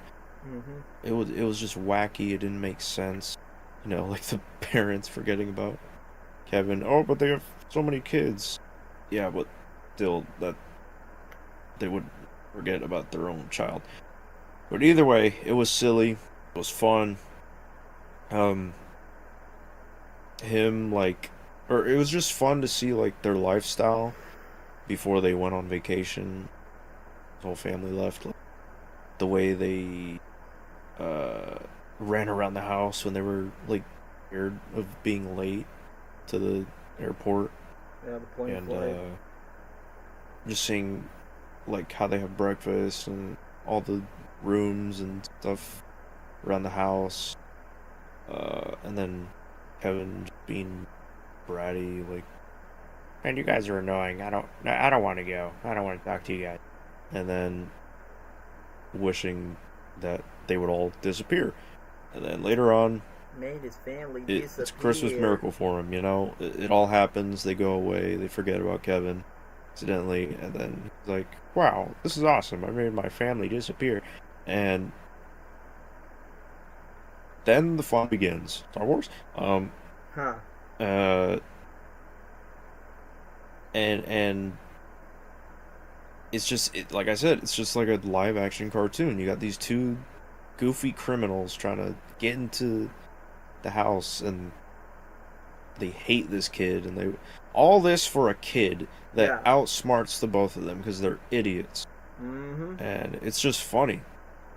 The scene with the tarantula and he screams. Yeah, that's funny. The How do you like scene that? where they How do you get like hit that, you jerk? I like that scene. with the paint bucket.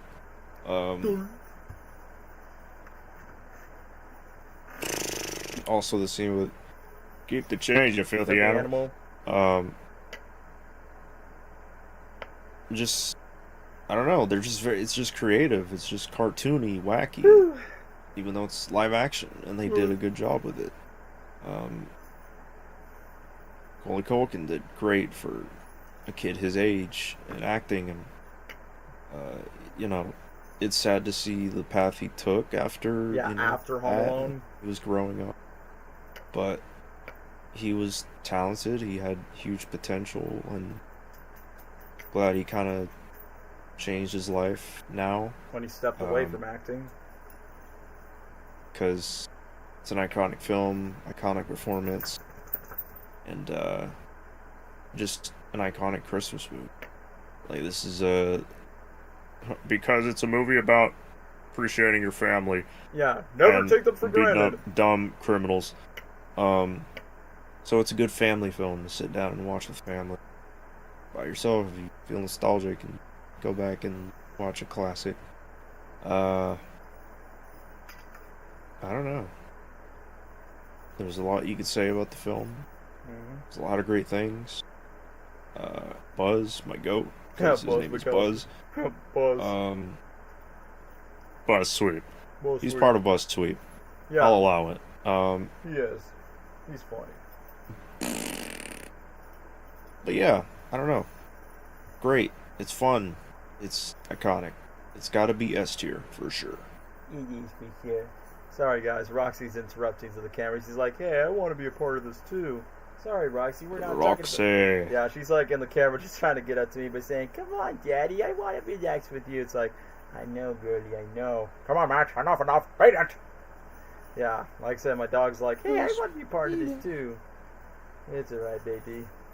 Alright, match phrase for our beauty. Thank you. But anyway, I should stop talking about Grinch and go straight to Home Alone. And yeah, we're only talking about Home Alone 2. What's Home Alone 3? What's Home Alone 4? Disney, whatever. No.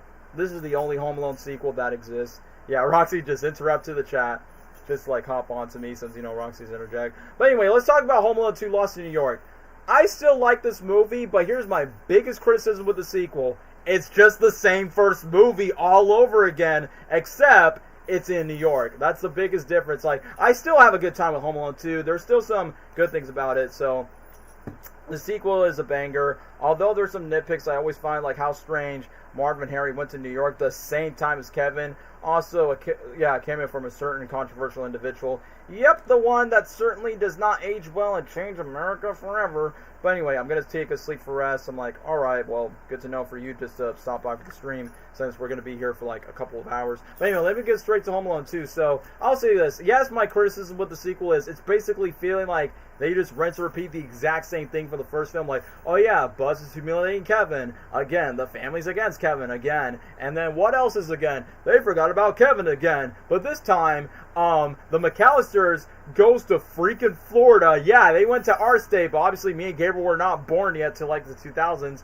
And they watch It's a Wonderful Life again, but this time it's Spanish dub because, you know, Florida's filled with, like, you know, Spanish people. But I will say this, despite there's a lot of rehashes, they even say the same lines. Like, I think Marv says in the first movie, kids are scared of the dark, and then Home Alone 2, kids are scared of the park, and yeah, I feel like there's like too much similarities where they feel like they just remake their own movie. But here's what makes the sequel stand out.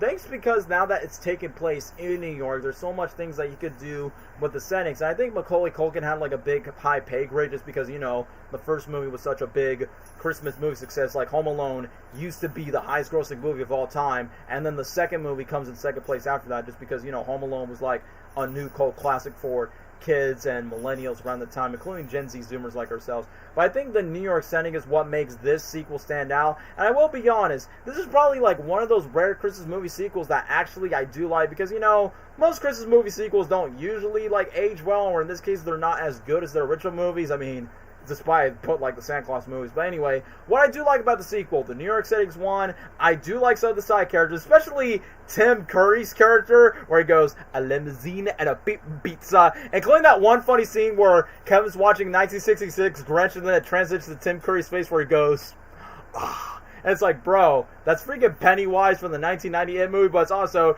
Nigel Thornberry, smashing, obviously Tim Curry, Hollywood legend around that time. But I will admit, he was so funny in this movie, like, including the scene where Kevin is doing like that same black and white movie, and then when Tim Curry's character, Rob Schneider's character, and all the people working at the hotel realize that Kevin's like, you know, proposing with all this fake fraud information that there's no adult running the hotel, and then he plays the VHS, even though we've already seen this before the first movie. But I find this scene a lot more funny than the sequel. It's like, hey, you said you have a problem with me. I think you are mistaken, sir. Now get down to your knees and say you love me. And then Tim Curry's character just goes, I love you. And then Kevin just plays the movie out loud, say it louder, and then Tim Curry's character and everyone else says out loud, I love you. And then this old man named Cliff, like, John, Basie, Cliff, and then Cliff is like, it's a lie. You've been smooching with my brother, and you've been smooching with my sister. It's like, bro, that scene was comedy gold at its finest. And then obviously, it's so surprising that everyone has found the joke about it. I always forgot that Tim Curry's in it, even worse, Rob Schneider was in it. I mean, obviously, Rob Schneider does not age well, but I will admit, the scene where Rob Schneider basically got knocked down, where Tim Curry posted where he goes, come on, Ron Smitty, and definitely just pulled them away, and the running gag of Kevin giving him gum for a tip. Yeah, Rob, you decided, you want to know why you don't deserve money? Because Norm of the Norm sucks, so that's why you don't deserve the pay grade, because Norm of the Norm, yeah, I gave him speak! Norm of the Norm is one of the worst animated movies ever made. But anyway, let me just get back to the point of, I mean, I did like him in Grown-Ups, but let's be honest, he's not, like, you know, really much good as a person outside of that. But we're not here to talk about controversial stories, but yeah, Tim Curry was honestly the standout as, like, the supporting roles, because, bro, he just went all into it. And the irony of the Grinch transitioning to Tim Curry's face, I remember I had a friend that was like, wait, did Tim Curry play the Grinch? You're wrong, it's Jim Carrey that played the Grinch. What happened to Rod Steiger do exactly? Just look it up, Cameron. That's all I'm going to say. Just look it up, and then you can thank me later for that. But anyway, the one thing I also like in the New York montage is where, okay, I feel like this is like a kid's bucket list goal. You know the scene where Kevin gets the cheese pizza, and he gets it on a limousine with a Coca-Cola? It's like, bro, talking about the perfect New York Christmas luxurious life, from a hotel, getting pizza from New York, having Coke, in the back of a limousine just to go to a Christmas toy store. So literally, that was like so cool. And the one thing that's really funny is like when he goes to this toy store called Duncan's Toy Chest, is where he got this old man giving him 2 turtle doves, and then he's like, where'd you get this? And then basically he tried to give the allegory of the turtle doves, like, oh yeah, once when you give one to a very special one, you'll be friends forever. And obviously that's kind of like the motive message what Kevin does to that pigeon lady, which I will talk about the pigeon lady in a second. But the one thing I will agree is, like, how the heck did Harry and Marv got all the way to New York just to smell fish, and then Marv's like, hey, Harry, you want to know what we could be? We're the Sticky Bandits. And what's so weird, out of nowhere, like, that same blonde woman, which I could have sworn this woman was from Disney's The Parent Trap, because that actress looks familiar. I forgot what her name is, but I've seen her in other movies before. But then, once when Marv's, like, gloves is being stick to her person, then he starts to be like, res her up by saying, how's it up, bon chéri? But during the part where Harry and Marv reunites with Kevin, then they got into custody, but then when Kevin squeezed that same woman's bun and then slaps both Harry and Marv, it's like, how does it have to be the exact same woman? Like, you know, New York is usually filled with 8 million billion people in the city. It's like, yeah, there's no way you can have, like, the exact same face in the streaming. Look, I get it. It's a movie. It's not supposed to be taking itself seriously, but you know it's not realistic for New York in real life, since it's one of the most populated cities in the United States of America. So that's kind of, like, uncrazy in a way. So either way, when it comes to, like, some of the cases where I decide to, like, think about, like, other things, the one thing that is forever iconic, like, even though Kevin's mom yelling at Kevin the first film, like, in the second movie, she had the best scream where she goes, Kevin! And then she fades down. Like, even Catherine O'Hara recreated the scene on social media that just goes, Kevin! And then just falls down. So I honestly thought that was really hilarious. And then, here's the one thing that really caught me off guard. So you're telling me once when Kevin took the wrong flight to New York, And then basically when the mom and the dad talks to like all these airport employees and basically all these staff members are trying to like find Kevin, they're like, all right, have you searched for Kevin? Have you found photo for him? I'm like, whoa. So you're telling me that you guys have never shown a picture or any description of Kevin? All you just said was a name? Then how the heck are you supposed to find your lost son from a different flights? That doesn't make any sense. So as we move on to the pigeon lady, which I will be honest, I definitely say this pigeon lady is a little bit of a downgrade of Old Man Marley, because at least for Old Man Marley, at least that guy has a name, and I feel like his most emotional depth and torture when it comes to the way. But I will admit, the one thing that is kind of funny is once when Kevin decides to go to Central Park and then he gets to like the weird side of New York where you got these ugly homeless people. It's like, Merry Christmas, welcome to Central Park. And then you see Kevin being caught up by some hookers and some prostitutes in the street, which, yeah, major red flag for a little 10-year-old boy lost in New York. And then, literally, you got this fat taxi driver, he goes, it's scary out there. And then this fat kid's like, ain't it better in here, kid? And then, literally, once when Kevin eventually got, quote-unquote, escaped from the hotel, and now Kevin's, quote-unquote, homeless at the moment, basically around that time, I don't know why Kevin has to use last of his food just to feed to the pigeons. I'm like, hey, Kevin, you know your life is more important than just some stupid, dumb birds that happens to plop around in New York a lot. But then, this is my complaint that I got from the first movie with Old Man Marley, and it happened again with the second one. Why is this pigeon lady staying so quiet, and when Kevin is screaming and having the pigeons, and once when Kevin's stuck, this woman is not saying a word. Once when Kevin's like, ah! The woman is not saying, hey, kid, calm down. Like, she's literally coming as like, in my mind, it's like, Kevin, run. These pigeons, these are bloodlust-thirsty things. They'll peck your eyes out. And then in my mind, once we get out, it's like, okay, Chris Columbus, I love you, and I love these Home Alone movies, but why do you have to play this trope of, like, this old stranger figure, whether it's Old Man Marley or the pigeon lady? Like, they don't say any word at all, but then after that, when you talk to them, they become really nice. Like, can we stop that trope already? Which, obviously, we're not going to talk about the non-Kevin Home Alone sequels. But anyway, I do find it weird that the pigeon lady doesn't have a name, so I'm like, alright, so I guess we just gotta keep her mysterious, even though she talks about, you know, her troubled relationship, and then talk about, like, why she connects with a pigeon, like what you expect from a homeless person into the way. But then after once when the McAllisters decide to travel from Florida to New York and stay at the Plaza, that's where they go to the city to search for Kevin. But then once when Kevin befriends with the pigeon lady, explains that her life fell apart after being betrayed by someone that she loves, Kevin encourages her to trust each other again and take advice performing a good deed, like, you know, the whole tour of that thing, by stopping Harry and Marv from a planned robbery. But I will admit, during the part where Harry and Marv were trying, like, to rob the scene, hold on, let me just read this comment. Harry gets his house on fire like the first film, but this time it explodes. I will talk about the traps in the sequel, which I am leading up to the scene. The pigeon lady kind of hit more hard for me, because I find her story a bit more sad. Not to mention, unlike the old man, Kevin actually reunited with her at the end of the movie, which, yeah, you know, Old Man Marley has his family. The brick scene was funny. I will talk to that. Once when, you know, Harry and Marv are robbing the Duckett's toy chest store, I like that where Harry's like, Merry Christmas, Marv. And then after that, Marv is like, Happy Hanukkah. So I'm like, alright.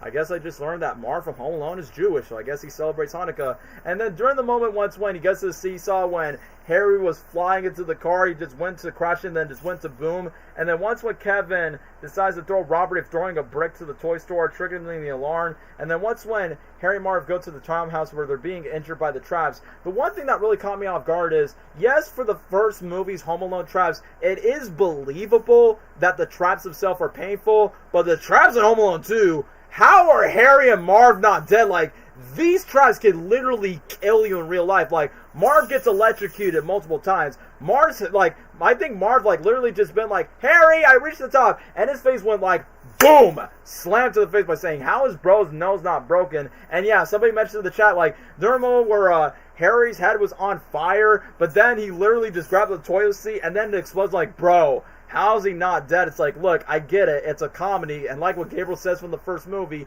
I get it's meant to be a cartoon, but no physical way that Harry and Marv will be alive from that. However, I do love this callback from the first movie when Harry and Marv are trying to go back to the stars. And he's like, hey, Marv, you don't want to know what happened last year? But then once when Kevin decided to do like that bucket trick, and then obviously Harry and Marv are trying to like float, it's like, oh, he busted into my mouth, Marv! Oh, the pain! And then when it comes to that giant like black tar thing, and then just put him down, and then he got the toolbox, everything. But I will admit, when Harry was like throwing, no, it was Kevin that was throwing the brick at Marv. I'm like, bro, how is Marv not having a good catch for that? I mean, I know he's a pain, but it's like, bro, if you got hit facing the bricks, like, bro, you could either be, like, having a big concussion or just maybe even be unconscious where you cannot think at all. It's like, bro, how is Mars' head is like not breaking the brain cells? I think the funniest part, once when Kevin escapes the apartment, then Marv is like, suck brick, kid! And then he just missed the shot. And then when Kevin decides to light them up, and then Harry and Marv decide to go to the rope,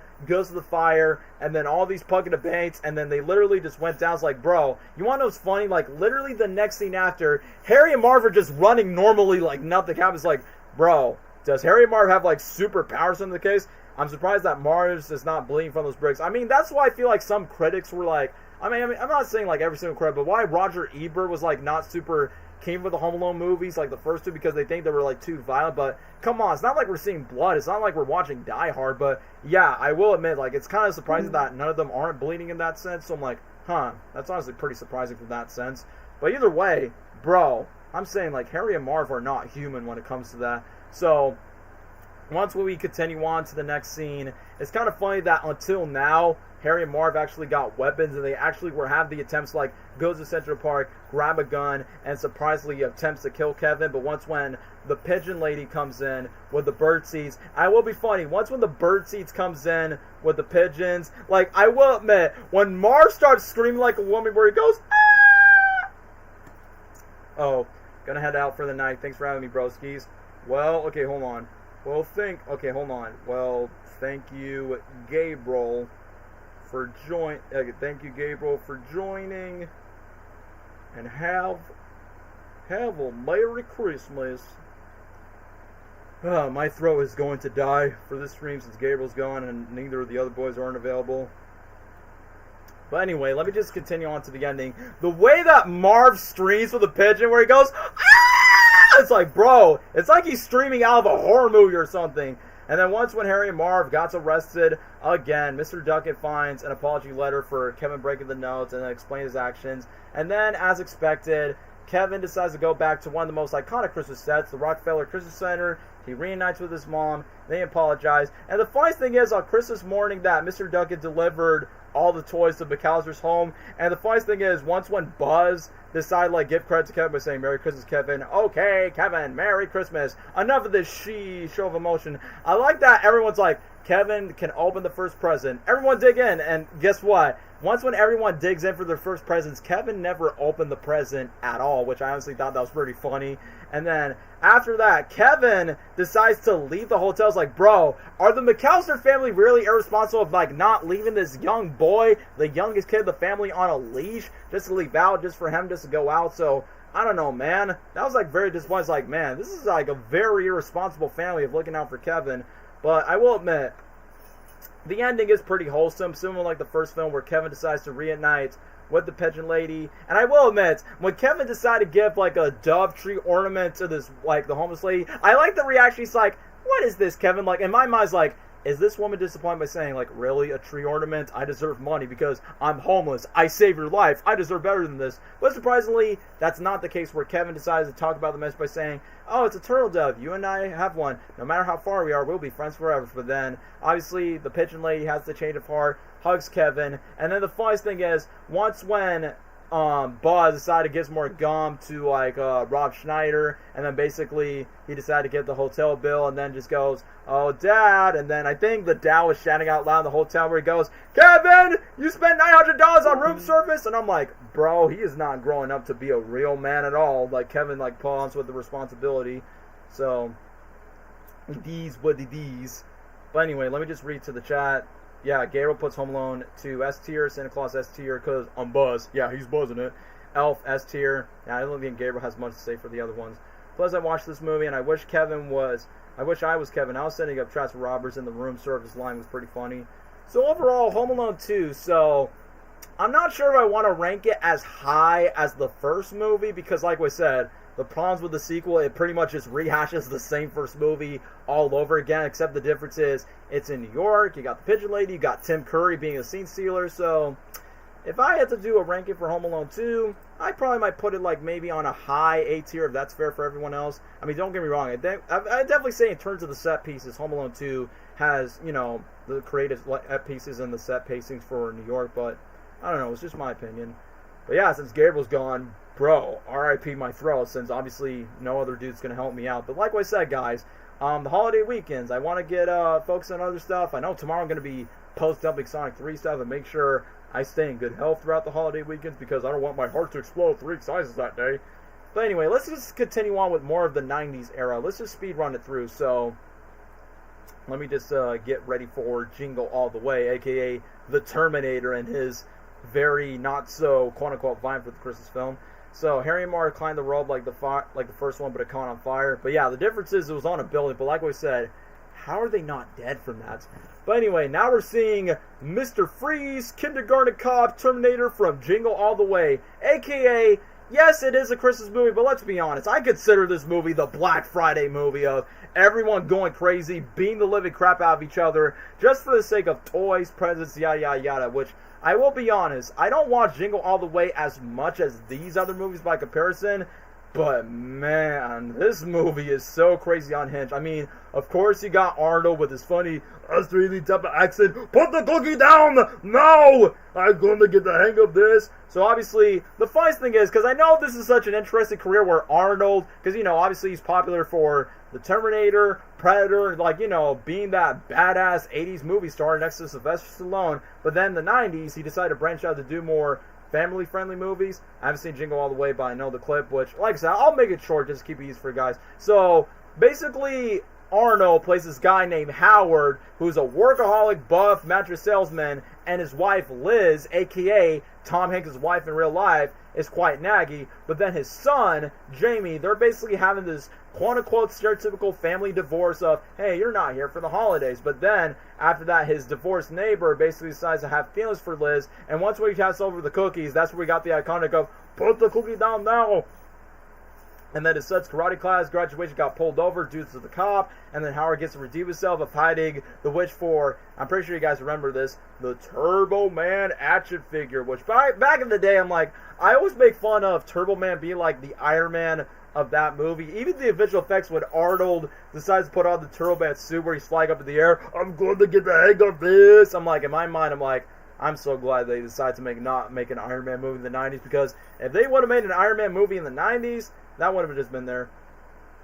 I remember Jingle All the Way because it was there a Cartoon Network. Yeah, it is definitely the most unhinged Christmas movie ever made. Sinbad was such an interesting choice to play the villain. Yeah, especially in the 90s, because, bro, the amount of physical abuse that gets the movie. I mean, obviously Home Alone has that too when it comes to the booby traps, but it's only just for like 2 wet bandits. But for Jingle All the Way, it's like society as a whole. Arnold being the crime of all these bootleg Santa Clauses in the workshop, like literally when he sets out to buy the toy, beats up all the people all for the sake of this Turtle Man stuff. And they find every single store where it finds out with a rivalry with Sinbad's character, who's like a alcoholic post-worker father with the same goal. And when Howard decides, like, buys the figure with the ring consultant dressed onto it, all these Santa suits, it became like this huge massive fight, and then it's broken up by the police, and then he got like arrested by posing as an undercover officer. And due to the exhaustion of his failure, he went to a diner, call home, tell his wife the truth, and then his kid's on the phone, promise that he's on his home time for the holiday woods and stuff, and then trying to apologize.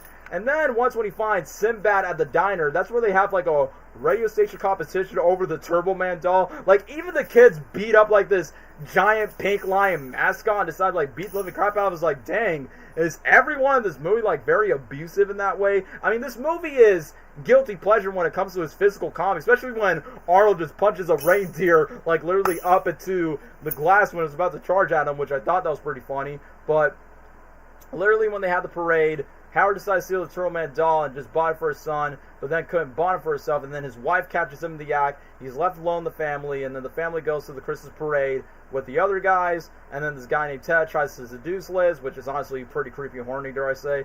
And then it results in the chase where Harl's inside of like the storage room, playing as Turbo Man, putting on the suit. He has his chance to do the special presentation to impress his son, be confronted by Sinbad, be dressed as Turbo Man's arch enemy, and then after that, they started to have this crazy fuel. They grab the toy, and then the police concern, and then after that, he gets to rescue his son, and then he reveals himself that he apologized to his family for his shortcomings, and then the officer returns the toy to his son, and they decide to give the toy for the villain. But then when the entire parade like, you know, praises Howard, and Jamie admits that his performance as Turtle Man was the best present that he can ever have. And it's funny that despite the movie doesn't necessarily like take place in Christmas, but it didn't happen to like maybe the post-credit scene. Like after when that happened, like the funniest thing is like it shows a post-credit scene where Howard is finishing the Christmas tree, and then after that he kisses his wife. And then after when his son shows love for him, and then if Herb was willing to do the things for Turtle Man, he makes him wonder by saying, which Howard says, "What?" And then she smiles and he's like, "How do you get me?" With a long expression where Howard realizes in horror that he completely forgot to buy his wife a gift, in the way it's like, bro, that's how you know you fumbled the bag, man. Despite he's like a successful mattress man. But anyway, let me just read this comment. One of the most shocking scenes to me is when Sinbad told the pink tiger of the Turtle Man that he never liked him. And then he just slaps it out of the stage where the kids being up and saying, "Yeah, we don't like you." It's like, bro, like I said, it's like this. It's like everyone just wants to go like and fight clump, sucker punch for everything else. I remember the cameo of the mascot of the characters of the Christmas parade. I mean, yeah, it is really crazy. So if I had to put Jingle All the Way when it comes to the ranking, I'll say this: I do enjoy it more than A Christmas Carol. I think I would put Jingle All the Way on the same ranking as National Lampoon's Christmas Vacation. Like, obviously, I don't love it as much as these other movies above. I definitely say, when it comes to, like, to the physical slapstick, it's definitely funny. When it comes to the guilty pleasure, especially where the Arnold just says a lot of funny things with his Australian accent, like, "Put the cookie down now, I'm going to get the hang of this, the only Turbo Man figure, man." Not gonna lie. Anytime they did a close-up of Arnold's face at the end, I was always going to be like, what was that? It's like, bro, I don't even know, man. Like, not even I would have taken it seriously as all. But yeah, honestly, I would give this movie a B tier. Like, I feel like it's like on the same level as National Lampoon for Christmas Vacation. But yeah, I thought Gabriel was going to stick around for this because, you know, he's Buzz Lightyear. But, you know, before we got Buzz Lightyear for Toy Story, I believe this is like one of Tim Allen's first Disney movies that he's done. I mean, I think I have a lot to say for the first one, but for the sequels, I probably might keep the sequels short, but I'm just going to talk about the first one because it technically is like a Christmas film. But anyway, let me just read this. The stairs scare me. Santa Claus 1 and 2 are B. Haven't seen them fully. Never watched Santa Claus 3. You know what? I'll save my thoughts for Santa Claus 3, but you're probably better off like not watching it, especially like due to the negative reception that the third movie has. But anyway, yeah, in this movie, Buzz Lightyear becomes Santa Claus just because he kills him, which, yeah, that's the funniest plot where Tim Allen, famous from Home Improvement, decided to play this guy who's like a salesman, and he's divorced with his wife, and then obviously his wife is dating some other guy, and then he has a son that wants to, like, spend time with him at Christmas, and then Charlie's like, Santa Claus is real, but then Scott's like, no, he's not, shut up. But then after when Scott is like having troubles with his job, his ex-wife, and then the boy that's basically dating his wife, and then believing Santa Claus at the same time. But then later when they got away to the noof, it's like, bro, despite that this is a Disney movie, I was not expecting Tim Allen being a reason why that Santa Claus dies. Which let me get back. I forgot Sonic made an appearance at Jingle All the Way as one of the characters in the parade. Yeah, because, you know, Sonic was big in the 90s, so it honestly makes a lot of sense. But anyway, let me get back to the movie. I will admit, it is kind of funny of how Santa dies in this movie, where he goes, ho, ho, ho, whoa, and then literally just falls down, and then his son just comes out by saying, Santa, you killed him! And then in my mind, it's like, so wait, Santa Claus, the reason why this bro gets to live for multiple years, because I guess whoever dies as Santa Claus basically just takes the card, takes the note, whoever like dons into the suit, and then that's where Scott has this ability to like goes inside the sleigh, and then he's like, don't worry, I used to do this in the 60s, whoa! And then after that, once when Scott and Charlie find Santa's sleigh with the reindeer on the roof, that's where they decide to deliver the gifts, and they eventually go to the North Pole, and then you realize that wearing the suit is technically where he's known as the Santa Claus, you get it? And that's where he went to the North Pole, and the one thing that really gets me off guard of these Santa Claus movies, like, so wait, you're telling me that all the elves are children, but yet the oldest one is not, like this Bernard dude who's kind of like this cult taskmaster of a boss that kind of like bossed things like straight out of the dude, like literally in my mind. Tom Hanks is like, so let me get this straight. You killed Santa Claus? Yeah, funny how Woody and Buzz from Toy Story has their own Christmas movies. So the reindeer looks like they came from the Jim Henson Creature Shop. And I will admit, the reindeers become more funnier in the second movie, especially Comet, yeah, I think it's Comet that basically is like the funniest one, the second one. The Santa Claus is the only 90s Christmas movies I've seen what my parents never saw. They grew up in the 90s, and I saw on ABC Family, and the way he dies was most disturbing because it was like a ghost. I just thought it was fun just how the way that he says where he goes, oh, whoa, and then he just disappears like he's freaking a Force Ghost from Star Wars, so I'm like, well, that was pretty random. But yeah, this Bernard guy, I will be honest, I'm like, wait, so why is he the oldest elf in the North Pole? Well, every single elf is like kids, so I'm like, whoa, talk about child labor in the North Pole. But once when this Bernard dude decided to like tell Scott like the whole idea by saying, oh yeah, 11 months, you need to have your affairs of going to the North Pole, you need to go back to Thanksgiving. But after when Scott fell overwhelmed by all the rules of like having the responsibility of becoming Santa Claus, he wakes up in his own bed, and then he realized like, oh, everything's all just a dream, but realize he's wearing the same pajamas, and then his son is proud that he's the new Santa Claus, which then concerns like, everyone from his son's life by saying, guys, my dad is Santa Claus, and they're like, nah, you're crazy, man.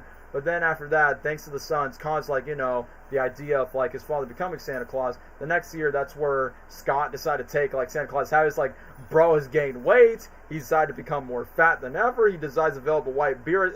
It feels like it's a virus curse that's be like, yeah, once you become Santa Claus, you will be like more older, you become more bushier, become more hairier, and then once when he starts to develop a white beard, like it turns so much like no matter how much he tries to diet, like during a meeting, like where he looks a lot like Santa Claus, like even his co-workers are like, bro, you look like the Pillsbury Doughboy. Like Scott decided to argue against to advertise toy military case showing Santa Claus with it just because it would be considered as naughty to the kids. And then after that, once when the wife and the guy that she's dating are trying to witness children trying to sit on Scott's lap when he's trying to take his son to a soccer game, that's where people are starting to become very suspicious that even the cops are trying to like arrest all these bootleg Santa Claus by saying like, oh yeah, this Scott Calvin guy, he's crazy that he's got to become the Santa Claus figure, but now this bro's actually lost his mind. But then on Thanksgiving, that's where Scott goes to his house to see his son one last time because, it's one of those stories like, oh boy, there's like this man that has to get back with his family, and basically not only just that, he's basically like had to deal with a child that's split with the two divorced parents and basically living with a mom that's staying with another guy that's not his biological dad. So, it comes to like that whole usual family divorce type of story, but, it's done in a Christmas comedy movie. But let me just get straight to the point. So after that, his son's really desperate, like how important he is, like how he is as Santa Claus to like give the children to the world. So he actually gives a gift from a snow globe, and that gift was from the elder elf Bernard. And then once when he's trying to convince him what Santa really is, that's where Bernard appears from the North Pole, transports the father and son to the North Pole, thinking that Scott has kidnapped Charlie, but then they were about to summon the police, and then Scott delivers all the gifts like what you expect. Even at the very beginning when the kid's like, hey, are you Santa Claus? I'm like, no, I'm Scott Calvin, what do you want, kid? And then after that, the elves break him out of jail, and then Scott returns back to Charlie, and then he gets to celebrate Christmas Eve and have the importance of family. And then after that, his wife decided to burn all of the court documents in bed by saying, oh yeah, you really are Santa Claus. And according to Bernard, anytime that Charlie chases a snow globe, his father will always come back before leaving, which Scott gives the wife and obviously the psychiatrist do two presents that they never got as a kid, which caused their disbelief in Santa Claus. And then once when Scott takes the hake off from the roof just to prove his identity that he is the real Santa, and then after that, the truth is out by saying, yeah, he's been Santa Claus all along, he's not lying, he's not a fraud, he's not a criminal, even though Tim Allen did get arrested in real life. But then, after when he leaves, his son decided to come him back for one last time, and then the ex-wife is like, alright, you let them go together, deliver presents, just bring it back one last time. And, just the usual wholesome family type of Christmas movie that is like, very obscure for a Disney movie. I did like the concept of the elves being mainly kids, although you can make jokes about the child labor, which, yeah, that's what I just said about. I do like the scene where Tim Allen started to evolve Santa like he was like a Pokemon. Like, it's like off the curse where his belly gut was like growing, and then the beard's going up, and then all the kids are like sitting onto his lap like he's a mall Santa. Merry Christmas, and to all a good night. I'm waking up when I'm getting a CAT scan. To festivity and beyond. So, yeah, if I had to give a range to Santa Claus, yeah, I probably might give it like a B tier. Like, it's not like like I said, not as beloved as the ones I put on A tier, but yeah, B tier would be like the best way. I honestly would prefer like I think it's definitely more wholesome. I mean, it's not entirely wholesome in a way, but I definitely say it's a lot more wholesome compared to National Lampoon or Jingle All the Way, because Jingle All the Way is a very unhinged Christmas movie. But yeah, technically, since this is not the only Santa Claus movie, we have to talk about the sequels as a whole, which, I will be honest, I do watch the second one, but for the third one, I probably don't have too much to say about the third one, because I probably might have watched the third one maybe once or twice, but I think because I had Finding Nemo on DVD or maybe Brother Bear on DVD, that's where Disney was like promoting all of their Christmas movies. So what I do remember more from Santa Claus 2 is like, I remember the trailers of going, I gotta get married. I only saw the first Santa Claus. I never saw the sequels. Are they that bad? I think the second one is alright. Like, it's not as bad as most people are saying, but the third one, yeah, the third one is pretty mid in my opinion. But I'm just going to talk about the second one, but I'll keep it short, guys. I remember watching the trailers when I got Finding Nemo or Brother Bear on DVD back then, where it goes from the, you better watch out, you better not cry, and then it shows the Easter Bunny, and then it shows like all these holiday figures, like you got the Tooth Fairy, you got the Easter Bunny, then you got the Sandman, and then they said, oh, in order for you to say Santa Claus, I gotta get married. So obviously Scott needs to find a Mrs. Claus so then he could be Santa Claus for a long time ever. So then that's where Scott decided to find this attractive woman in his life, and then that's where he decides to find it in a way. And I almost forgot that there's this young boy named Curtis, and I realized it's the exact same boy that plays Conrad from the live-action Cat in the Hat movie. And that's kind of funny because Tim Allen was once considered to play Cat in the Hat before Mike Myers was cast, so I find that very ironic. But you know what? I think Tim Allen made the better choice to be Santa Claus and let, Buzz is Santa, and then let Shrek play Cat in the Hat. So, but you have the same child actor being involved in 2 movies around that time. But either way, literally when they tell that Scott that his son is on the naughty list and that he vandalized the school, because I realized that the son is grown up, he's gone over, and then after that he returns home, try to search for the wife, and then I realized that when Scott decided try to took over to become a real person and decided to find this Santa Claus clone that this boy decided to recreate, that this life-size animatronic. I like that this clone Santa Claus basically made this one Toy Story reference where he goes, "You are a sad, strange little man." Even funnier that Tim Allen, that kid, would reenact the movie Zoom. Yeah, I do remember watching Zoom in my 7th grade class by saying, bro, how many times did they have to team up? Heck, they even used the exact same song for Cat in the Hat. And hang on, hang on, hang on, everybody just... Yeah, I'll never going to forget that. But yeah, once when the animatronic Santa Claus decided to take over Bernard's aura, and he's like, guys, that's not the real Santa Claus, he's a toy. But Bernard decided to play along that, he's the real Santa, but then after that, he's a dictator to everything else. But then, I will admit, the Reindeer Comet, I honestly thought he's pretty funny, which I think he's voiced by Bob Bergen, who voiced Porky Pig in Looney Tunes, where he goes,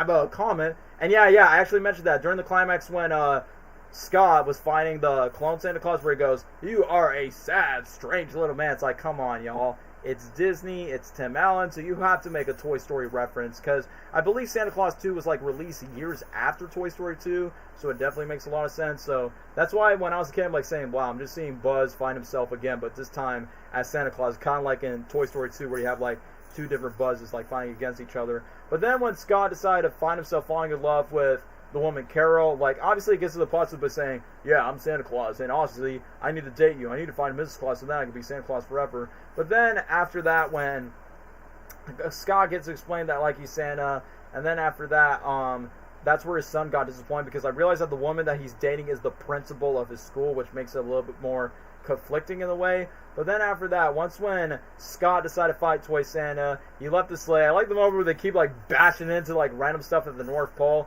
and then all the army of the Kid Elves, they all decide to help, and then that boy decides to help, and then Toy Santa Claus defeated, reduced into 6-inch hints, and then Scott gets to find his own Santa Claus, and then it's kind of funny that the elf kids are "Aw," because, usually kids are ew, they're kissing. But obviously Scott becomes Santa again, and then she finds his Mrs. Claus, and then they reveal the truth of him to be Santa Claus, and then just promise that I'll keep the secret. I think Scott actually gets to see his niece, and they're Uncle Scott's that's right, I'm Santa Claus, but don't tell everyone. Merry Christmas comment, and that's pretty much all I could say about Santa Claus 2. So, if I had to give a ranking for Santa Claus 2, I don't think it's as wholesome as the first movie. I'd definitely say the sequel's pretty decent. So if I had to give a ranking to Santa Claus 2, I'd definitely say C tier. I think C tier would be the appropriate way to talk about Santa Claus 2.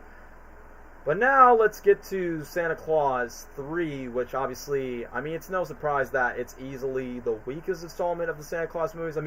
You got Martin Short, aka Stefano from Madagascar 3, the Cat in the Hat from Cat in the Hat, knows a lot about that from PBS Kids. So why is this the weakest movie in the trilogy, franchise, whatever you want to call it? Because the idea of Santa Claus going against Jack Frost is interesting, but I will admit, I do find the third movie kind of boring at times. Like, so many years pass, Scott is Santa Claus, now married to the woman that he dated in the second one, and he decided to invite in-laws in the North Pole, and then after that, once when Jack Frost is jealous that there's no holiday tradition of his honor, and he decides to, like, promote himself during Christmas, and that upsets all of the holiday mascots that Scott's trying to attack the in-laws. Jack Frost decided to negotiate with the life sentence for community service, and then it becomes, like, very political-ish when it comes to the agenda, when it comes to Scott things. The one thing that really caught me off guard is that they time travel to the events where Jack Frost is like, no, I cannot make you like Santa Claus. So then they time travel back in time with the first movie before Scott was about to be Santa Claus. He's like, no, you cannot take away my identity. This is who I become ever since I killed Santa Claus. But then once when his goal is about to, like, trick Santa to, like, re-announcing his position, and then later off, once when they time travel and went to, like, Scott go to the original Rufus Santa to replace him, but then Jack Frost caused the original Santa's fall and grab his coat so that Scott can, like, send an alternative 2006 where he's become the CEO of the old toy company for, like, 12 years. And then he also learned that the wife and the other guy got divorced, and obviously Scott's current wife just moved away a couple of years ago. So Scott wants to find, like, the wife and the other guy that was dating the ex-wife around that time who are vacationing at the North Pole, and then Frost decided to turn it into a theme park called Frostmas, which I honestly thought that was pretty dumb. Santa Claus 3 again, I never saw, but surprised to know that Lucy Miller was the voice of Panini Chowder. Yeah, pretty shocking if you say. So then Scott confronts Frost, and then Lucy decided to give a snow globe from Jack Frost. She throws it to the globe, Frost catches it, and then play a recording of Frost saying, I wish I've never been Santa Claus at all. And then after that, Scott restrains from Jack not to let his 1994 counterpart taking him from the codes. He reconciled with his family. Jack Frost is arrested by the elf police. And then after that, Scott convinces his niece Lucy to give a snow globe, give a magical hug where Jack Frost becomes a normal person. They unfreeze, become a new person, and the 2 hours remain that Santa Claus has to leave. And then surprisingly, Santa Claus has a son, and they want to call him Buddy Claus. So yeah, that's the plot of the third movie, but why is this movie such a letdown? Because the first time it had enthusiasm, the second movie has affection, the third movie, it just felt like a cash grab. Like, for an instance, like, it just diminished return, like, the film, like, it kind of goes off, like, Santa feels like he's so dumb as he's so demoted for cleaning up, like, all the stuff that he has to do. Not only does that, is the fact that, even though Martin Short is a welcome surprise, but the Long Gore series kind of goes through, like, a lot of bland gags, some slapstick jokes that aren't as funny as the first one, so, yeah, it's not terrible, but I just think this movie's, like, pretty mid. Face it, Scott, you're not Santa Claus, you're just a guy who smells like a cookie. So if I had to put a ranking for Santa Claus 3, I won't put it, like, as low as Illumination's Grinch, but I think I'll put Santa Claus 3 on B tier. I am going to be exhausted from this, and oh boy, we're not done with these Christmas duds. So I'm just going to look over to the list. So we got 1, 2, 3, 4, 5, 6, 7, 8, 9, 10, 11, 12, 13, 14, 15, 16, 17, 18, 19, 20. Crap, I have 20 Christmas specials left. So hold on a second. Let me just get to the Adam Sandler stuff real quick. And before we move on, guys, I'm going to take a 2-3 minute pee break. You guys can, like, I don't know, scroll on YouTube or whatnot, and then we can just talk about the rest, because I'm definitely going to need some more water, more Aquafina, so that I can be talking more, since clearly Gabriel and the other guys are not involved with me. It's like, yeah, this is why I don't like doing tier list streams on those. Have you seen this movie ever? Oh, you haven't seen it? Well, I'll explain the plot. But for right now, guys, we'll be right back after these commercial breaks, so I'll be right back.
Oh boy, I am back. Now that I got myself a cool old whoop, make sure I don't spill any water. Yeah, I need a break. Hey, so how's everyone this evening? Me too. Like, let me guess, nothing but cricket noises? Yeah, guys, Gabriel, boys, you guys let me down. You guys gonna make me kill my throat for how many hours has this been? Holy crap, we're already like 3.5 hours and we're still not done yet. So yeah, let me just get to Adam Sandler's 8 Crazy Nights. I will be honest, I have not seen this movie before until Nostalgia Critic brought it up. And honestly, when I watched Nostalgia Critic's review on this movie by saying like this is one of the most stupidest and dumbest movies ever made, I mean, yeah, rewatching it, 8 Crazy Nights is not a great movie, but since this is like Adam Sandler's PG-13 Christmas movie, but this movie is mostly carried because of the stupidity, the memes, and Adam Sandler's other characters that he voices, like Whitey, where he talks about with his piece of couch thing, which I will admit, I think Whitey's probably my favorite character, where he, like I said, the voice is so annoying for like a short old dwarf where he goes, "You need a fancy new TV? Oh no, they're messing my floor. I'm having a seizure. It's so bad." It's like, bro, I cannot take that voice seriously, which I can understand why Nostalgia Critic finds it cringe, and the way that, because, you know, Adam Sandler voiced himself like a guy named Davey, and then some old auntie woman that was like, you know, tied in with, you know, Whitey. I was like, bro, why is he named Whitey in the first place? "Oh, Mr. Very Creamfield, Taco Fowl, that's a lady, and you will not respect it for it." Oh boy, 8 Crazy Nights. If you thought Jingle All the Way was unhinged, you guys aren't ready for 8 Crazy Nights, because look, it's basically like a Happy Madison movie on crack, because look, I understand this movie was PG-13, but bro, the effort that these animators have to do for the sake of all these toilet humor jokes.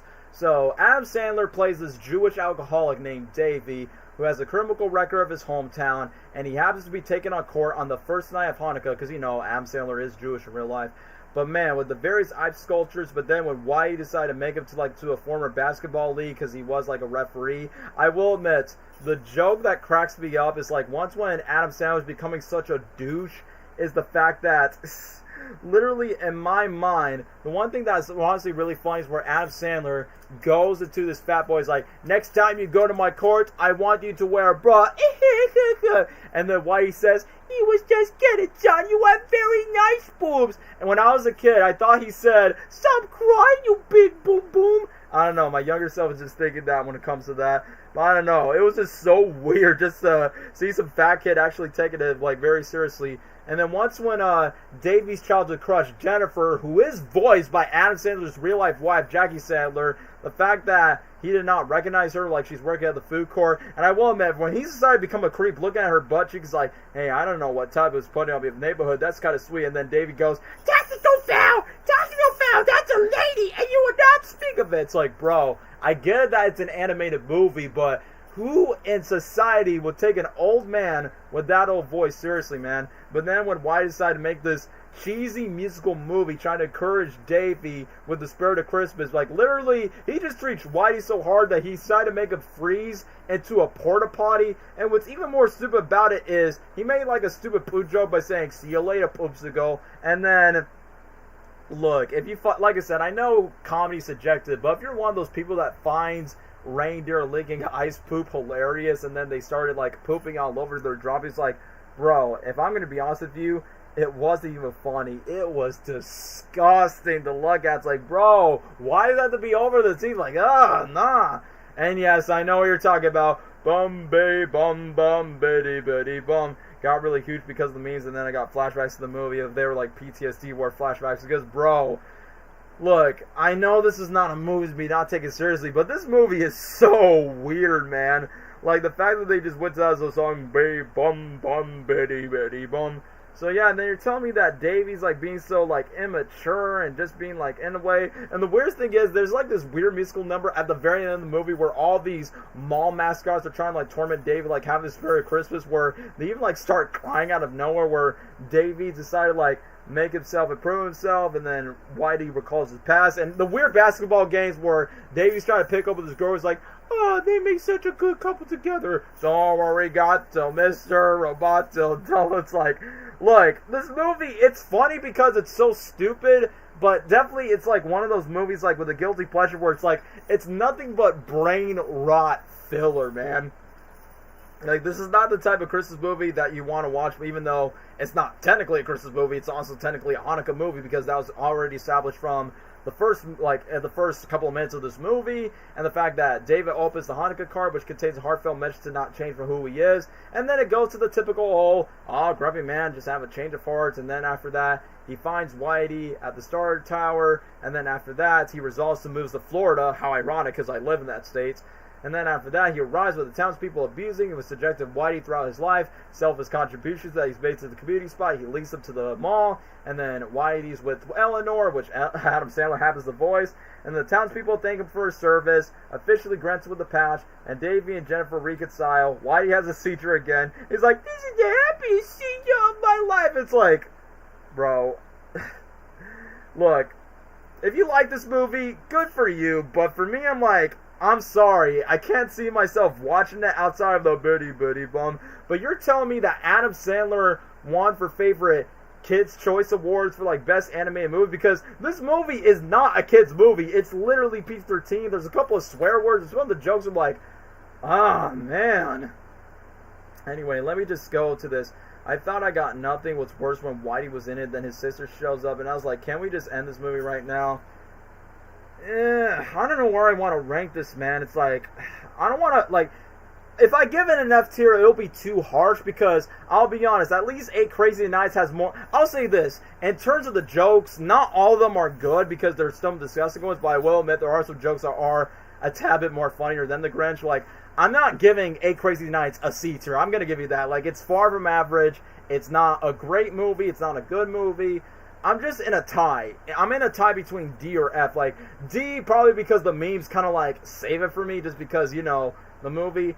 It's honestly ridiculous that out of all the movies that anyone fixed Adam Sandler's careers for his development, it wasn't to save a friend or a love interest. It was marketing mascots, of course, because, you know, it's a Happy Madison Adam Sandler production. Bitty bum, if I was healthy, I'd be like, hey, yo, bro, I don't even know, man. I don't know, every time I mention Bitty Bitty Bum, it reminds me of the Spider-Man 2 blooper scene of, if I were a rich man, na. It's like, why is it giving me vibes of that? But man, the potty humor, typical Sandler humor, but don't get me wrong, I like Adam Sandler, but this ain't it, Chief. This is probably like one of his weaker movies. Like, I honestly would rather watch Grown Ups 2, what's another movie? Little Nicky over this.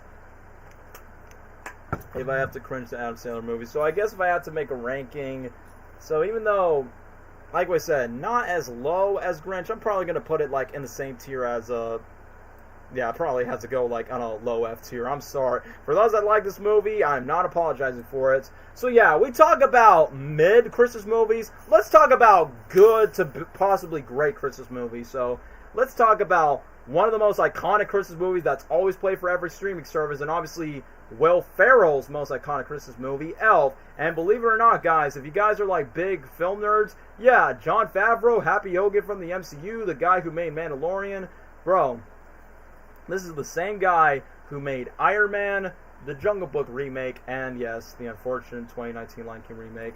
I'd rather watch Pixels than 8 Crazy Nights, right? Because at least Pixels has some visual pleasing stuff to watch for the Adam Sandler stuff. Like, Pixels not that great of a movie, but at least Pixels has at least some interesting things to offer. But 8 Crazy Nights, cringe, just pure cringe in the worst way. I don't know, man. I gotta talk about, like, I gotta just include this movie, but hey, I put it in the thumbnail because, you know, I need to put some Snicker movies in it. So anyway, let's talk about Elf, shall we? This movie is obviously a fan favorite to many others, which, believe it or not, guys, this movie actually got its own musical, which I actually get to see the musical. I'm like, holy crap, they actually did the iconic spaghetti scene. So, the funniest thing is, before I talk about the movie itself, guess what? Jim Carrey was once considered to play Buddy the Elf back in the 90s, but obviously Jim Carrey considered to like play the Grinch instead, which honestly was meant for the better. Because if Jim Carrey would have played Buddy, I felt like it would have get like too much Lloyd Christmas vibes, and I feel like Will Ferrell deserves more of his own standalone Christmas movie.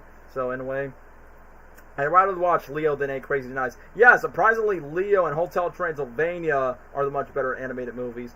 Sorry, I'm going to be honest, I don't really like Elf that much. Well, that's surprising. It's alright, it's in my 6th grade math teacher's favorite Christmas movie. I mean, like I said, if you ask like a grown adult what's her favorite Christmas movie, it's either Home Alone or Elf will like be one of them. But either way, Will Ferrell being a grown-ass man and just shouting and screaming, for somehow it's pretty funny. I will admit, Elf is one of those Christmas movies that I never grew up with, but then I saw in 2021. I really enjoy it. I wish I'd seen it sooner. Honestly, same too, like, when I was a kid, I knew the movie was popular, but I never watched it as much as Polar Express or Home Alone or Grinch when I was younger. When I watched them, like, holy crap, like, this movie... I feel like this movie, like, took the best for, like, what the older Christmas movies done. Like, they obviously make fun of the stop-motion Rudolph the Red-Nosed Reindeer, Santa Claus coming to town. Like, you know the Narwhal that, like, basically says by saying, "Bye, buddy. I hope you find your dad." Thank you, Mr. Narwhal. I thought that was pretty funny. Like, they basically just made, like, parodies of those tropes. Including, I like the fact that Ralphie from A Christmas Story plays one of the elves for the movie. So I'm like, hey, what do you know? Another beloved Christmas child actor being in another Christmas movie? I just thought that was pretty nice. So, obviously the plot of Christmas Eve features a baby orphan that crawls into Santa Claus, like, you know, to the North Pole, and then they realize the baby was stuck, and then they realize the elves name him Buddy after the diaper brand that's being labeled. And the saddest thing is watching, I was going to point out that the actor who plays Santa Claus is Carl Fregnerson, aka Ed Asner, which, rest in peace to him. And then the guy who plays Buddy's biological dad is, the guy who voiced Flint Lockwood's dad, which sadly they both passed away because I remember back then they tried to make a sequel to this movie, but Will Ferrell did not like the idea that they're pitching with, and even Will Ferrell demanded for a high pay raise. I mean, Will Ferrell has done, like, other Christmas movies, but obviously Elf is, like, the one that he stands out for the most. The fun fact that this reason never got a sequel because John and Will hate each other. Yeah, I actually remember that. There was, like, behind-the-scenes drama. The scenes really got me. I was like, oh, yeah, this is awesome. Why did I never saw this? Because, yeah, it's kind of like a homage to those older stop-motion videos that we talked about in the stream. But yeah, once when Papa Elf informs Buddy that his birth parents were, like, you know, a salesman and Susan Wells, and then after that they decide to, like, have this batter, like, have a butt for adoption before his death. I like that his biological dad works as a children's publisher in, like, the Empire State Building, and that Buddy's existence was, like, fully unaware of. And then Santa informs that Buddy that his dad Walter's on the nice list, suggesting that Buddy could redeem him from being on the nice list. And then we get to the iconic scene where Buddy's actually experiencing human civilized society, because obviously he's been, like, the big boy, the big guy being straight to the North Pole. Like, heck, he even, like, took a shower, like, in the smallest elves type of, you know, decoration that he has. And I also like the song, "Don't you know each cloud contains praise from heaven, shooby-dooby, and coming from heaven, it's up, upside down." And then we get to the iconic moments where Buddy the Elf is, like, going around and around with the door, playing with the buttons on the elevator like a grown man child. Be like, hey, it's like a Christmas tree. I like smiling. Smiling's my favorite. And then after that, once when Buddy decided to go to New York, and then he finds that his dad's real place, and then Walter thinks he's like a Christmas grand manager, and he ejected him. And then, you know, it gets to the iconic, like, awkward type of moment where he goes, "Between me and your dad, I was always adopted. I love you. I love you. I love you. I love you. I'm singing." Oh, I get the reference. I'm singing in the store. I'm singing. Hey, no, I'm singing in the store. Which I couldn't believe that they actually made, like, a stop-motion animated short where Jim Parsons, Sheldon from The Big Bang Theory, actually voiced by the Elf, which somewhat inspired the Broadway musical based on the Elf. Like, I'm singing. Hey, no singing in the store. But we always sing in the North Pole. Ed Asner, who even plays Santa Claus and everything. Yeah, you did voice him in that regular show special, Santa Got a Six Pack. I did remember that. But yeah, literally around that moment, Buddy decides to relocate the store, and then he realizes that Santa's a man to costume. And yeah, I guess the iconic moment is like, "You smell like beef and cheese. You said to throw lies." And then obviously the kids, like, gets all the case, and then obviously Buddy gets so excited and saying, "Santa! Oh my gosh!" And then literally he beats the living crap out of this mall Santa to just get out of the way. And then after that, the dad decides to, like, bail him out. Oh, I almost forgot. Way before he meets the mall Santa, we get to this illusional employee named Jovi, who's played by the quirky and, dare I say, attractive Zoe Deschanel. Is the fact that I'm like, wow, there's the birth of that Manny Pixie dream girl that happens to show up in 500 Days of Summer, Yes Man with Jim Carrey, and many other movies that she's been a part of. But obviously Elf is like the first one. Who was the girl that Happy dated? She was cute. Also, yeah, there was a stop-motion version of that on Cartoon Network. Yeah, that's what I was talking about, where Ed Asner did the voice of Santa Claus for that movie. So, I have a big problem for me that I don't find Will Ferrell that funny. Like, wait, so I'm guessing you never like any of his movies, like not Megamind, Step Brothers, or I don't know. I will give a shout out that I like Will Ferrell and Curious George, where he plays a more subtle role in the 2006 Curious George movie. But yeah, I do like Will Ferrell for who he is. I do think Elf, Megamind, Anchorman are probably like fan favorites that I do like from him.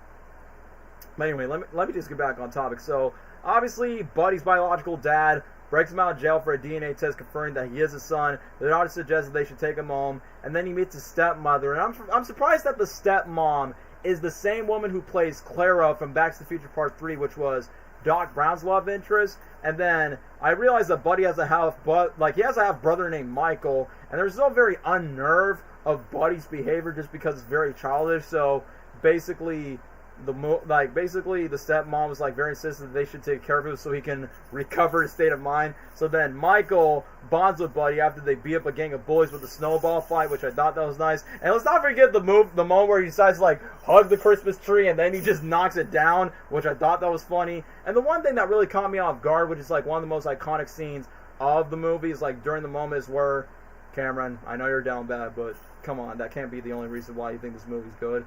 Anyway, yeah, that was Zoe Deschanel. Like, yeah, 500 Days Summer, yes, man. Yeah, she was in Surf's Up. So I'm like, yeah, that one scene where she's singing, I really can't say, baby, it's cold outside, baby, it's cold outside. I did not know you were naked. It's like, buddy, you literally take a shower in the North Pole with a short-sized shower. How could you not know what your ding-dong looks like? But yeah, Zoe Deschanel, the ultimate nerdy boys, manic pixie dream girl trudge, which, yeah, I will admit, Zoe Deschanel's attractive, I'll admit that, but I did not expect that Elf was like the first movie I got introduced to her before Yes Man, Surf's Up, 500 Days of Summer, and many other stuff that she's a part of. Yeah, she was a nerd girl. But yeah, I was expected that the stupid dumb man-child will go up with a date with a quirky retail worker girl decide to go on to the Christmas tree, and then after that they go on a date, they go to the Rockefeller Christmas tree, but while Walter's publishing like the failure of his latest book, that's where he goes to his boss, and I realized, and yes, we get to Peter Dinklage, like, his one scene, which I know Peter Dinklage has his comments about dwarfism, but saying, if you call me Elf one more time, and then he basically just beats the living crap out of him, and then after that, once when he gets really violent for the meeting, and then after that, causing a furious Walter to disown Buddy, Buddy writes a letter, an apology, and leaves the apartment, and then after that, the stepbrother's like informing Walter of Buddy's departure so he can quit his job to find Buddy. And then Buddy knows that Santa Claus's sleigh goes to the Central Park, and then Santa Claus explains that the sleigh has lost its engine and it needs for its flying due to the lack of Christmas spirit. Buddy needs to find the engine. He gets to reunite with Walter and Michael, and then his biological dad apologizes to him and accepts him as like, yeah, you are my son. Yeah, thank you, Flintlock was dad. And then Michael takes Santa Claus led, out loud from the park with new cameras, and then Buddy tries to reattach the sleigh's engine with the Central Park Rangers to pursue the sleigh, recalling Buddy's statement. And then Jovi, I mean, obviously, it's probably like one of the most iconic moments of the movie where Jovi's singing, you better watch out, you better not cry, you better not. Even the guys like singing them out, they're like, Santa Claus is coming to the house. Like, yeah, I know this movie's a comedy and I can't take it seriously, but you know what? It is a way better movie than 8 Crazy Nights by a long shot. Daniel, will you eat that spaghetti from Elf in the movie? I mean, to be fair, I do see some actors. No. The Elf musical decide to use like maple syrup. Like, do I want to eat it? I'll say this: if I'm like in a desperate move where I'm like, I can't consume anything myself by saying like, you know what, I've been fasting so much for the past 24 hours. I just need to like eat this food like very fast. So literally, my mind's like, I will only taste it for the sake of it. But while I devour it, it's like, bro, I don't want to end up like Buddy the Elf, where I'm gonna end up having diabetes and just not have that one. So to me, I'll test it just for the sake of it. But if I like it, I'll be like, oh, it's not too bad. I mean, it's not the type of meal that I would like eat. So I like the stop motion scenes. Do you, Daniel? Yeah, bro, where were you in the stream? I literally just said I like the stop motion things where it's kind of like a reference to the Baskin Rat stream, and once again with the narwhal where he goes, bye buddy, I hope you find your dad. Thank you, Mr. Narwhal. Of course I like the scenes. But yeah, for the spaghetti, only just one taste test just for the sake of it, but I don't think I would like devour the entire meal. So yeah, after when the town of New York thinks Santa Claus is coming to town, it has enough Christmas spirit, the Christmas goes around, Walter and Buddy have their own publishing company with their first bestseller for based on a children's book, based on Buddy's exploits. And then after Buddy decides to have their married Joy, they have their infant daughter be visited to Papa Elf, and then obviously, movie pursues, and the movie ends in a traditional Christmas way. And also, okay, the Christmas score from John Debbie, where it goes do do do do do bim bim bum bum bum. It's one of the most iconic Christmas scores. So if I had to give a ranking to Elf, I would say as a comedy, it's definitely more funnier than the previous ones from Jingle All the Way to Santa Claus. I probably might put Elf in probably in the same ranking as low A tier. It's on par with Frosty the Snowman, Charlie Brown, Rudolph, and Home Alone 2. I feel like it belongs in that category because I really like this movie, but I don't love it as much as the OG Grinch, live action Grinch or Home Alone. But definitely Elf itself is a good comedy. I wonder how they survived from the spaghetti with all the Pop-Tarts, chocolate, marshmallows. Yeah, bro, diabetes. Gonna have some diabetes today. What you need is a checkup from the neck up. But yeah, let me drink some water so then I won't die in the stream. Come on, y'all. I can't die. I have 5 greens. My favorite quote is, Santa! Oh my gosh! Because, it's Will Ferrell just typically screaming like he always does in his other movies. But yeah, I'm only including Elf because I'm I'm not sure if I want to include Daddy's Home or Spirited, where he made a Christmas musical with that, with Ryan Reynolds. I'm yeah, I feel like Elf is easily his best Christmas movie that he's done. But yeah, speaking of Christmas films, the one I'm going to talk about next, come on. This is a fan favorite to all those Gen Z kids growing up. And not only does that, this is the one go-to Christmas movie that every elementary school always plays. No matter if it's first grade, second grade, where we actually got the hot chocolates. But to be fair, yeah, some people's oh, this movie's overrated. But no, this is honestly top 5 favorite movies. And yes, I'm talking none other than The Polar Express. So yes, we're here to talk about The Polar Express, y'all. And I know people are going to be commenting to the chat about it. So yeah, let me just see this. Oh, okay, hot take. I loathe The Polar Express. I hate it too much. Let me guess. You're one of those kids by saying, "Oh, this movie's so overrated. I hate this movie." Yeah, I don't blame you. Once when you're a kid, it's going that. But for me, it's definitely still top 5 for me because yeah.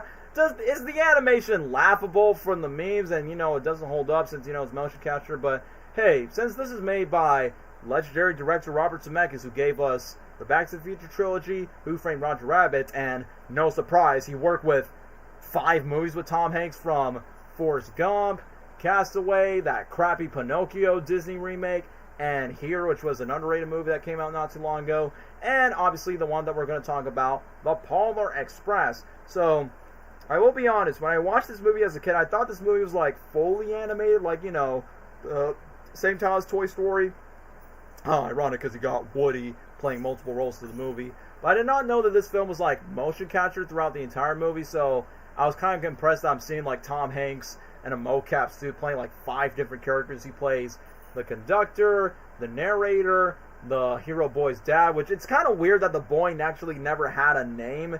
Is the fact that in this time, I honestly think that the time that I thought he not only just did the voice, but he also did the motion capture for the hero boy, and I'm it's kind of weird that the boy never has a name, but some of the other characters do have names, and I guess that's part of the mystery since I know this movie is based on a book. But anyway, so yeah, he plays Santa Claus, he plays the dad, he plays the homeless ghost where he goes, "Hey kid, have you still afraid of ghosts?" So yeah, Tom Hanks, versatile actor, he does a good job for it. But I will admit, every time he goes, "All aboard!" it's bro, I can't take it seriously with Woody.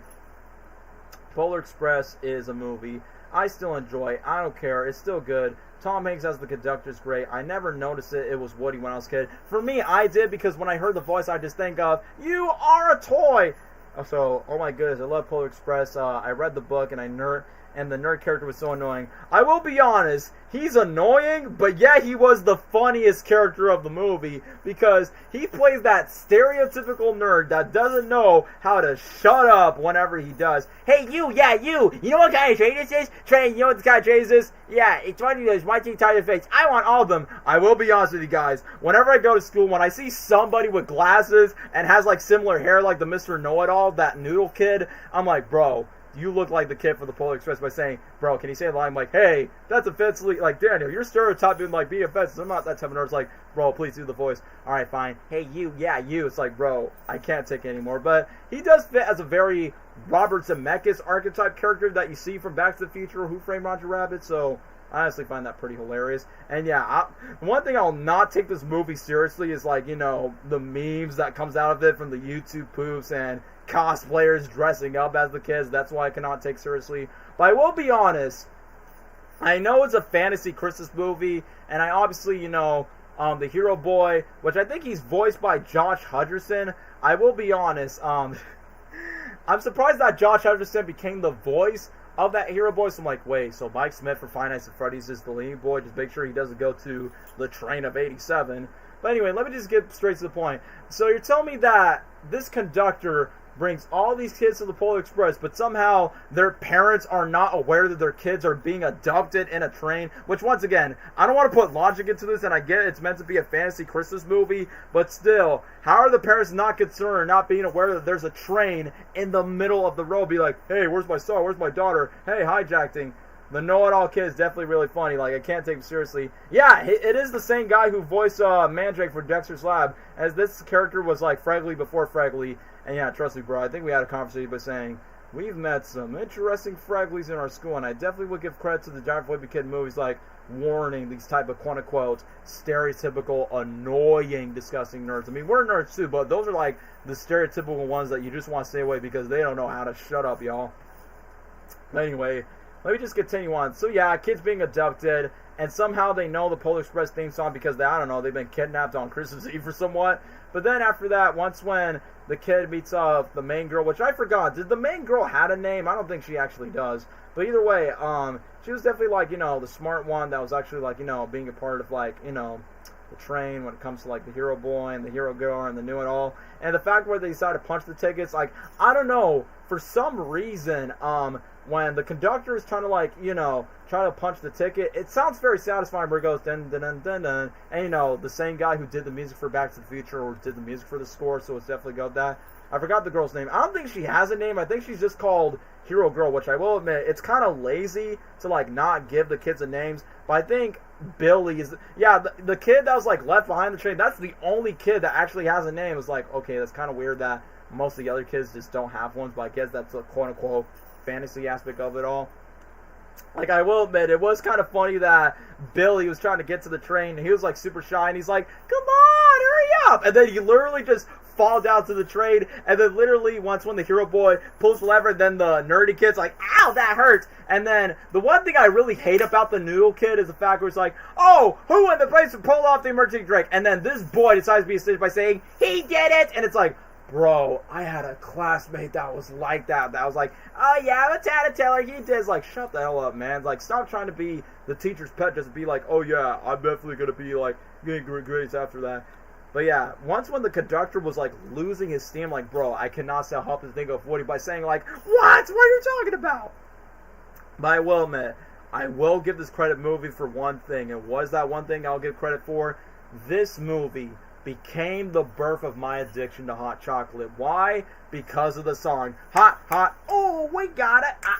Hey, we got it. Hot chocolate. Like, literally in my mind, it's like, bro, that song is forever stuck in my head, and it's so uncanny to see all these waiters and these chefs like throwing all the cups. I see memes online of like making memes by saying hot chocolate, but it's realistic where the kids are screaming, and then the hot chocolate's like, oh no! And it's like, bro, it's kind of funny like how they do this musical circus act just for the sake of giving hot chocolate to kids. Which, believe it or not, the Polar Express in real life actually try to recreate it, but except you're not going to see a whole trapeze circus act of chefs and waiters. They're like, yeah, we're just going to serve you hot chocolate inside the mug. But yeah, this movie became the origin of like, you know what?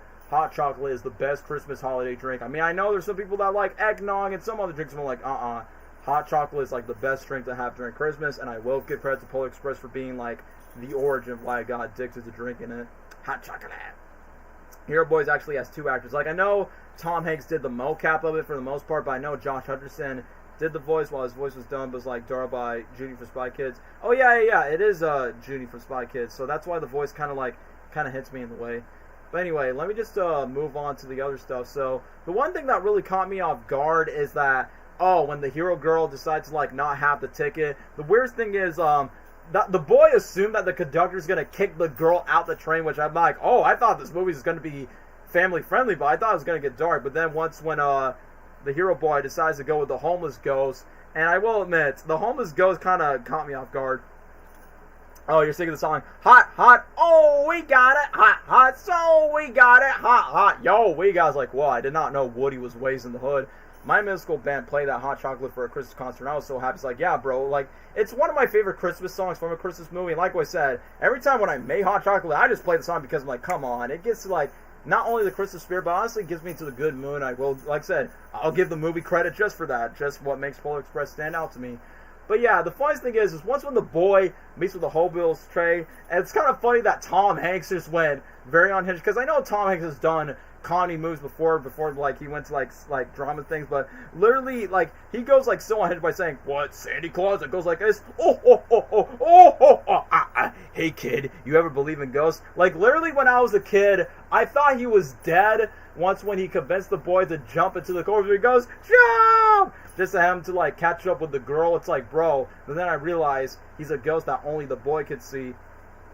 Raise your hand if you have a nerd in class that always snitches to you and your friend. Oh yeah, like what we said, the Freglies around that time. Like usually for me it's like, bro, I hate those type of classmates so much. Like, yeah, one Fregly, one Mr. Know-It-All got me like become a snitch on detention. Someone will be like, yeah, Daniel did it. This classmate did it. It's like, shut the hell up, man. Like, where are you trying to win? A Nobel Prize? Nobody cares. So, yeah, that's honestly the thing that we could relate to that. But the one thing that really caught me off guard is the fact that, wait, so the conductor decides to not kick off this kid, like, the girl. He decides to, like, make sure this girl stays in charge because the train engineers are, like, having troubles, like, finding a piece to, like, fight over for the train. So I don't understand the point where the conductor's like, oh yeah, if you don't have your ticket, I'll kick you off this train. But in reality, no it's kick off the train. Plus, why would you want to abandon kids like to a random house? I'm like, bro, that's kind of like some illegal crap they're going to do with some child trafficking, if you ask me. I mean, I know I should not be mentioning this stuff because it's a Christmas movie. I got to keep it, you know, safe and simple. But those are the logical questions that have been bothering my mind.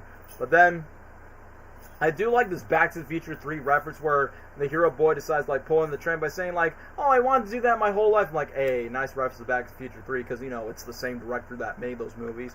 But yeah, I will admit, this is probably like the most random moment of the entire movie where basically you got these train engineers and then this one redneck Southerner boy is trying to like scare the reindeer where he goes, ew, whoa, and this literally just scares the reindeers off and then literally just move out the way. And I will admit, during the part where everyone's supposed to hang on to the train, where it becomes like a huge roller coaster, I'll admit, when I went to SeaWorld Orlando, I think they literally made a Polar Express ride based on that scene where Tom Hanks is like, I suggest we all hold on, and then literally the roller coaster goes down, and then we get to the iconic song, and yes, it's been a meme everywhere on the internet. It's magic carpet on the wheel, never take the rest on the Polar Express.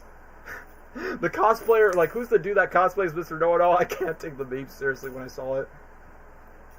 So, hey kid, let's go find that girl. I'll be like, no thank you, sir. It was strange when the conductor still had her in the train, even though she had no longer had a ticket. Like I said, this movie, it's still good, but it definitely has some weird plot holes that doesn't hold up to me.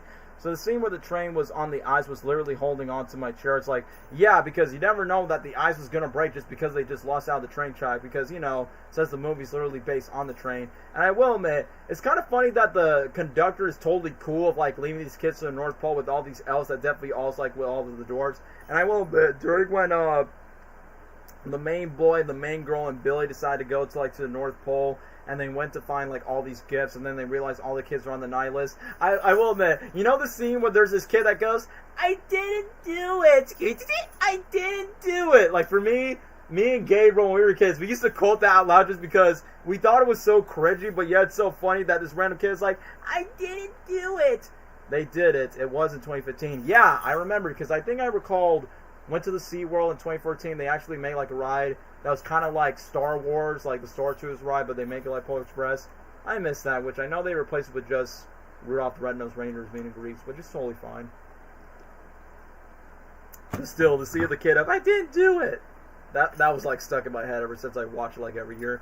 But I will admit, during the moment where Billy's trying to like get his Christmas gift, and when the main trio kids are trying to kind of like get inside to the slide tube into the train, I was like, bro, not gonna lie, this honestly looks pretty fun, dangerous, but fun. But literally when they get onto the train, that's where Billy was like being like very anxious to open his present, but then both the main kids were like, those are the rules, we're not supposed to open till Christmas. And then that's when the noodle kid decides to tag along with them and decides to like grab Billy's ankle. Still got me. And it's like, you, what are you doing here? I was just trying for my kiss and all I found was his stupid underwear. Oh yeah, that's what we do it last hour. I like how the elves, once when they drop Santa Claus's gift bags, I like how the elves is like, you know, not being so sugarcoated with the noodle kid. It's like, hey, this is what I know. Well, what you mean you're supposed to know? But since it's Christmas, I'm gonna let you slide. So yeah, they decide to like not sugarcoat the noodle kid just because they know he's kind of a jerk and a douche to them.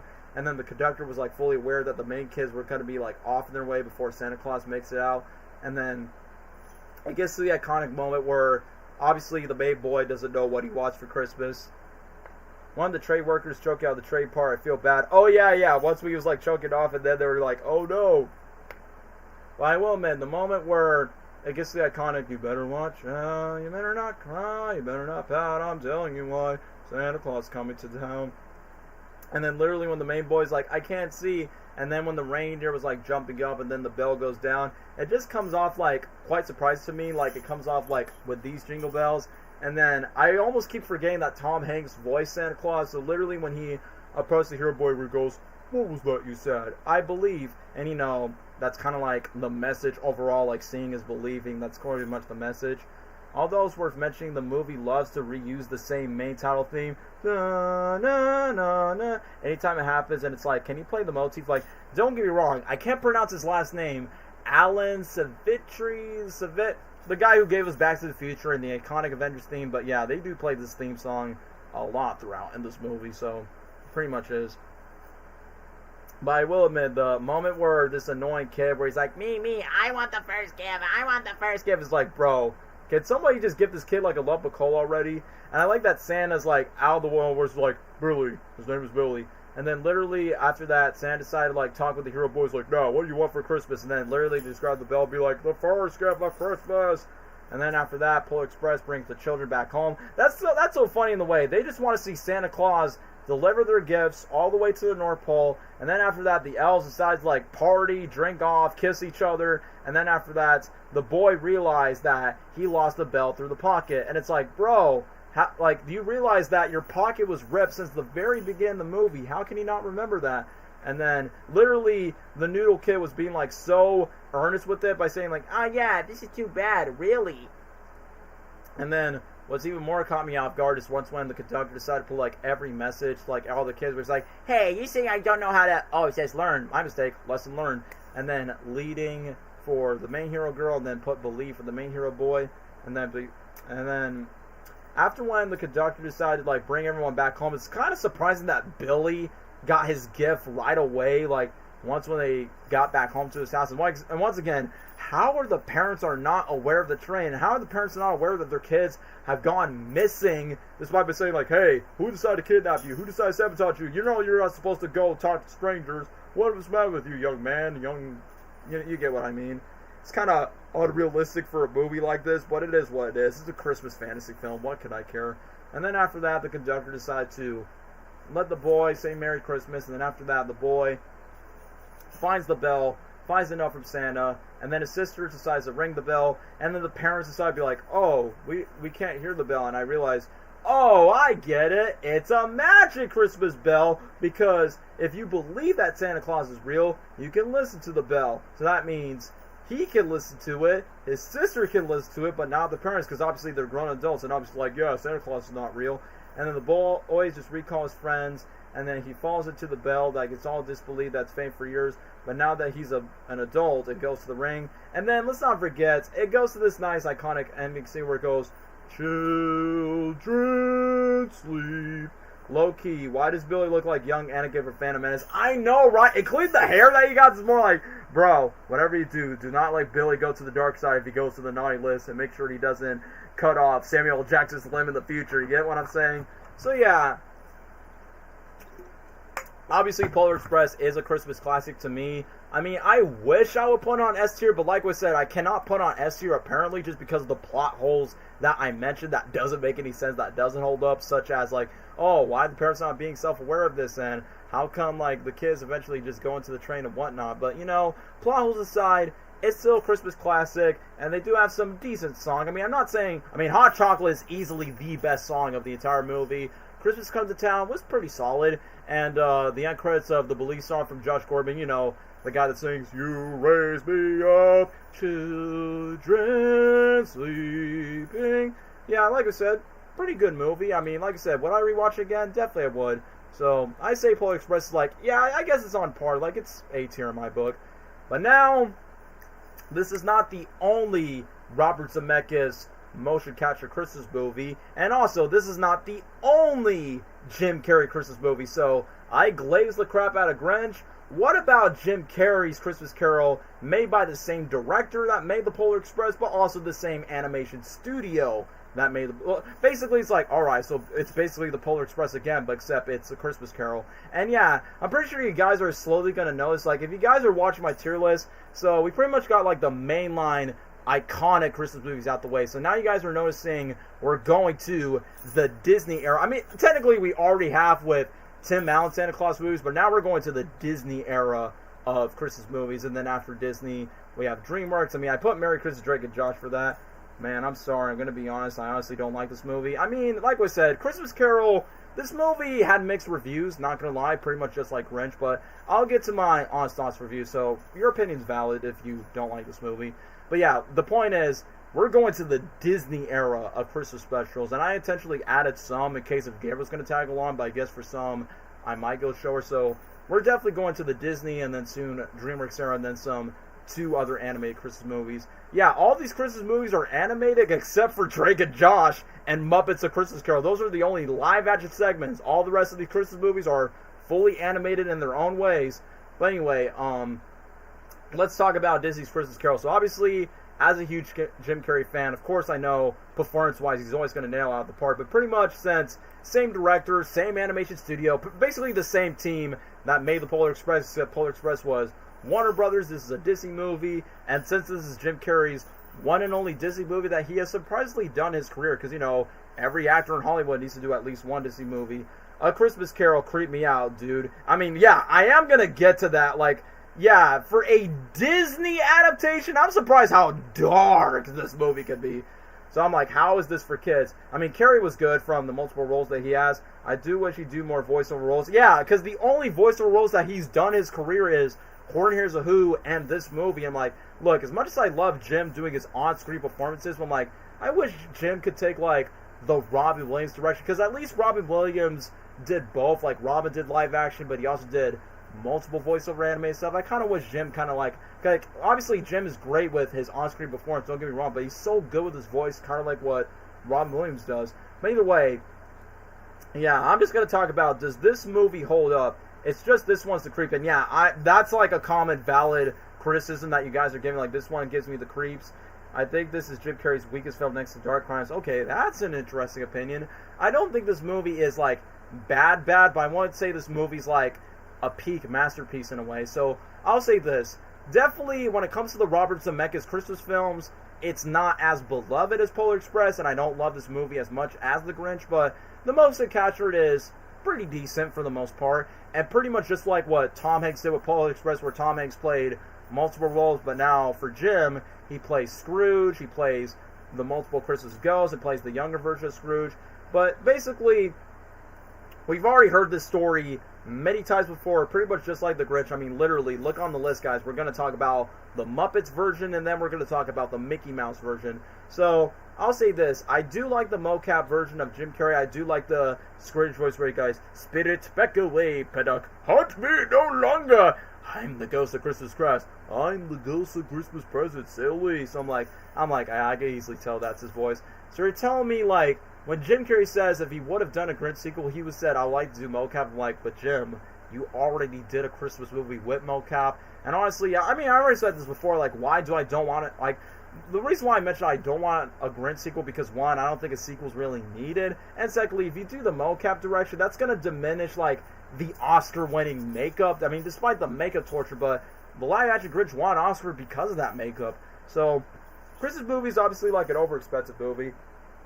I mean, anytime I would think of Disney's Christmas Carol, I'll think of the 80s movie with Scrooge McDuck, not the President of Drama, which, yeah, we will get to the Mickey Mouse one once we get to. So, yeah, I think performance-wise, I do like Jim as Scrooge because, like I said, I can't take the voice seriously where he goes, spirits, humbug. And I do like he kind of takes, like, a little bit fingers when it comes to the spidery things. And even though I will give this movie credit for, like, you know, trying to be closer to, like, the darker side of Charles Dickens' Christmas source material, but I will admit, some things are really creepy, man. Like, the part where Gary Oldman, which, once again, another talented actor, decides to become, like, the ghost of Marley, which basically is, like, you know, one of Ebenezer Scrooge's close friends. Man, the moment when the jaw dropped in, I was like, ugh. The fact that Disney decided to promote this movie for 3D, it's more like, yeah. I'm like, how is this appropriate for kids coming from a Disney film? Including the one scene where the Ghost of Christmas Present, where you see the Ghost of Christmas Present dying and just live where it goes, ha ha ha ha ha ha, just dying to skeleton just because the Christmas yet to come that comes around. It's more like, dang, like, even when it comes to, like, these peasants coming out like demons, it's more like, yo, this is starting to become creepy, man. Do you see the Smurfs Christmas Carol? The only good thing I say about live-action Smurfs movie, yes, I've seen it, but once again, not including it to the list because it's not as well noticed as these other Christmas Carol adaptations. So I say for what it is, I do like the score. I do like the visual scenes when Scrooge is time traveling to his past, and I like that Bob Hoskins, aka Eddie Valiant from Who Framed Roger Rabbit, live-action Mario is like in one of the scenes of Ebenezer Scrooge's past. And obviously, you got other actors that worked with Robert Zemeckis before. I think the love interest of Scrooge is the same woman who plays Jenny from Forrest Gump. And then you got Carrie Elwes, who was in Liar Liar with Jim Carrey. He also played, he played Wade's long-lost dad in the Knuckles TV show. So I'm like, alright, cool to know they have some familiar actors that work with Jim Carrey or some other actors that work with Robert Zemeckis. So I'm like, good familiar talent, said the score is away. But I will admit, there's one scene that I feel like it was funny, but I feel like it was kind of a waste of time where Ebenezer Scrooge just becomes tiny and then the ghosts of yet to come decide like chase after them. I think visually it's fun to watch for the 3D spectacle, but I feel like it doesn't add too much to the story. I just feel like it's just there for like the visual spectacle for those reasons.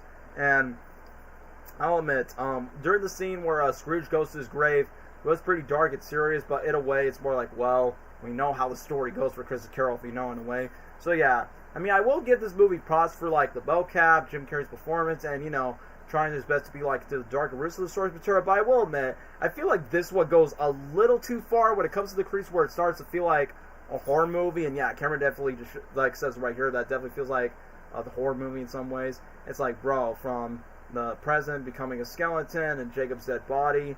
I mean, like I said, I will give them props for like, you know, trying to be as faithful to the source material as it tries to be. And you know, the movie still goes like to its traditional routes of Tiny Tim dying and then Scrooge becoming too happy, giving the paces for, you know, getting his gift to like his fellow cousin with Bob, and you know, God bless us everyone. So if I had to give a ranking for Christmas Carol, I don't hate it. Like, it's definitely not a bad movie, but if I have to rank it, I mean, back then I was like, yeah, this is the best Christmas Carol adaptation. But then when I look at the other ones, and I will say this, I would say as a Disney Christmas Carol adaptation, this is going to shock you guys, especially since as much as I love Jim Carrey, surprisingly the Muppets and Mickey Mouse surprisingly has the better Christmas Carol adaptations, despite those are just fictional characters. So if I had to give it a ranking, probably like C tier will be like the best thing. Like I would say as an adaptation, it's decent. Some of the pacing of the scenes might be a little bit too far stretched just for the sake of the runtime. And yeah, Disney's Christmas Carol was like Jim Carrey's like fine. Like, the funniest thing is, this movie was Jim Carrey's last financially successful movie, but then in the 2010s, his movies were like nothing but flops after flops until Sonic the Hedgehog saved his career. So I think C tier is like the appropriate say. It's like, it's not bad, but it's not great. It's fine. It's somewhere in the middle. But yeah, speaking of Disney stuff, I'm going to take a quick break. So the next one is a beloved Disney Halloween/Christmas movie, which is Twas the Night Before Christmas. So yeah, we'll get back to the Disney Christmas commercial trade after these messages. Oh boy!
What's this? What's this? The stream is going on. What's this? What's this? I'm leaving the stream. What's this? The viewers are now unsubscribing to me because I left. What's this?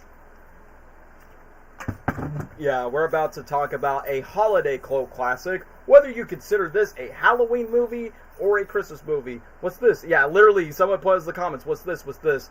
Okay, originally, when I was asking the boys by saying, hey guys, they're going to be available in the stream, but surprisingly, they're not. And I'm like, one of my friend's favorite ones is literally this movie, Twas the Night Before Christmas. And I feel like if I'm going to make a Disney-centric theme when it comes to the stream, Nightmare Christmas Dream, I don't put it S tier, baby. This movie is fabulous. I mean, yes. I mean, surprisingly, this movie is not directed by Tim Burton, but come on. This movie is a classic, whether if you consider this as a Halloween movie or a Christmas movie. But personally, if you ask me, it's easily both, like, in my opinion. Like, you can watch it during Halloween. I mean, personally for me, I see it as a Halloween movie first, but come on. It's literally in the title. Twas the Nightmare Before Christmas. So clearly, it does count as a Christmas movie because it's literally in the title, and Christmas is basically part of the plot. And yes, for all of you Tim Burton fanatics, you emo edgy freaks, this movie is like The Godfather, Shawshank Redemption for emo edgy outcaster people. Nightmare Before Christmas is an amazing movie. To me, it's both Halloween and Christmas movie. I will be honest, when I was a kid, I did not know this entire movie was stop motion, but man, this movie still holds up for over 30 years, and boy, those songs, man, the songs are so catchy. Ghosts and girls on every age, this is Halloween, in this town we call home, everyone dance to the pumpkin song. But personally, my favorite one has gotta be, what's this, what's this, there's magic everywhere, they're coming to my eyes, and to me, little did I know, wait, that's Danny Elfman singing? The guy that gave us Tim Burton's Batman theme, the Spider-Man theme for Danny Elfman. I'm like, bro, I did not know he could sing really good. But it's like, you know, it's kind of like those Disney movies where you have your main actor like doing the main voice, and then when they do singing, they got like a singing voicer, which they got Chris Sandron, who's he was part of the original Child's Play movie from the original Chucky film. And speaking of Catherine O'Hara, we just talked about her in the Home Alone movies, and now she's the voice of Sally, which obviously every goth kid's crush when they started thirsting on Sally. But either way, this movie is phenomenal. Like, you're joking, you gotta be joking me.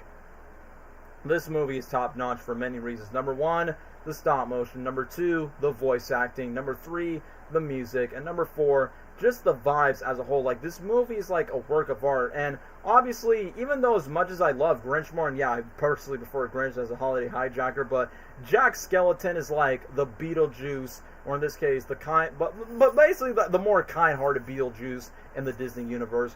But yeah, the one thing I can relate to Jack Skellington, apart from being skinny, because yeah, I'm a skeleton like him, is the fact that Jack Skellington is well respected from who he is, and he lives the celebrity lifestyle for the Pumpkin King. But Jack is getting tired of doing like the same old stick again and again, where he goes, because he had that song in the lemon, goes and far in year after you I ever will, because yeah, it's quite a relatable song. It's like, do you sometimes want to branch out where you're starting to get tired of doing the same things over and over and over again? Which obviously, it goes to Jack discovering all these other trees, which I will be honest, even though Christmas is like the main central plot points of bringing Christmas into Halloween, I will be honest, I'm not saying this movie needs a sequel and dear gosh holy, no, this movie does not need a sequel, but I will be honest, I think it would be cool to see Jack Skellington go into the other holiday trees, whether it's Easter, Valentine's Day, and Christmas is like the most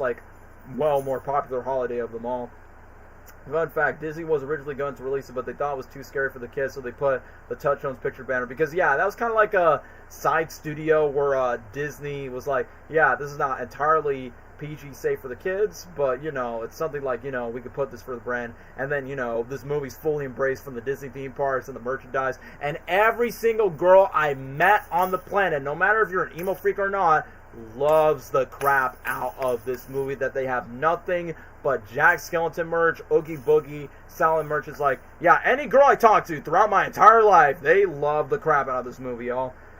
So yeah, the What's This song is my favorite song out of all of them. It's something like Jack's energy or him realizing what's going on makes it perfect for the flow. And Danny Elfman, he just pulled out the bars for that. What about a spin-off series? Well, they never made one, but the only closest successor are just video games, which the voice of Jack, the voice of Oogie Boogie, rest in peace for that. Yeah, I was gonna say, like, video games, Oogie Boogie's Revenge. I'm like, the video games are kind of like the quote-unquote things. Yes, I have saw Brian Hall's Oogie Boogie where he goes, whoa, whoa, whoa, who do we have here? Jack Skeleton, I'm so scared. Please do not pull my rope, please, to get all those bugs.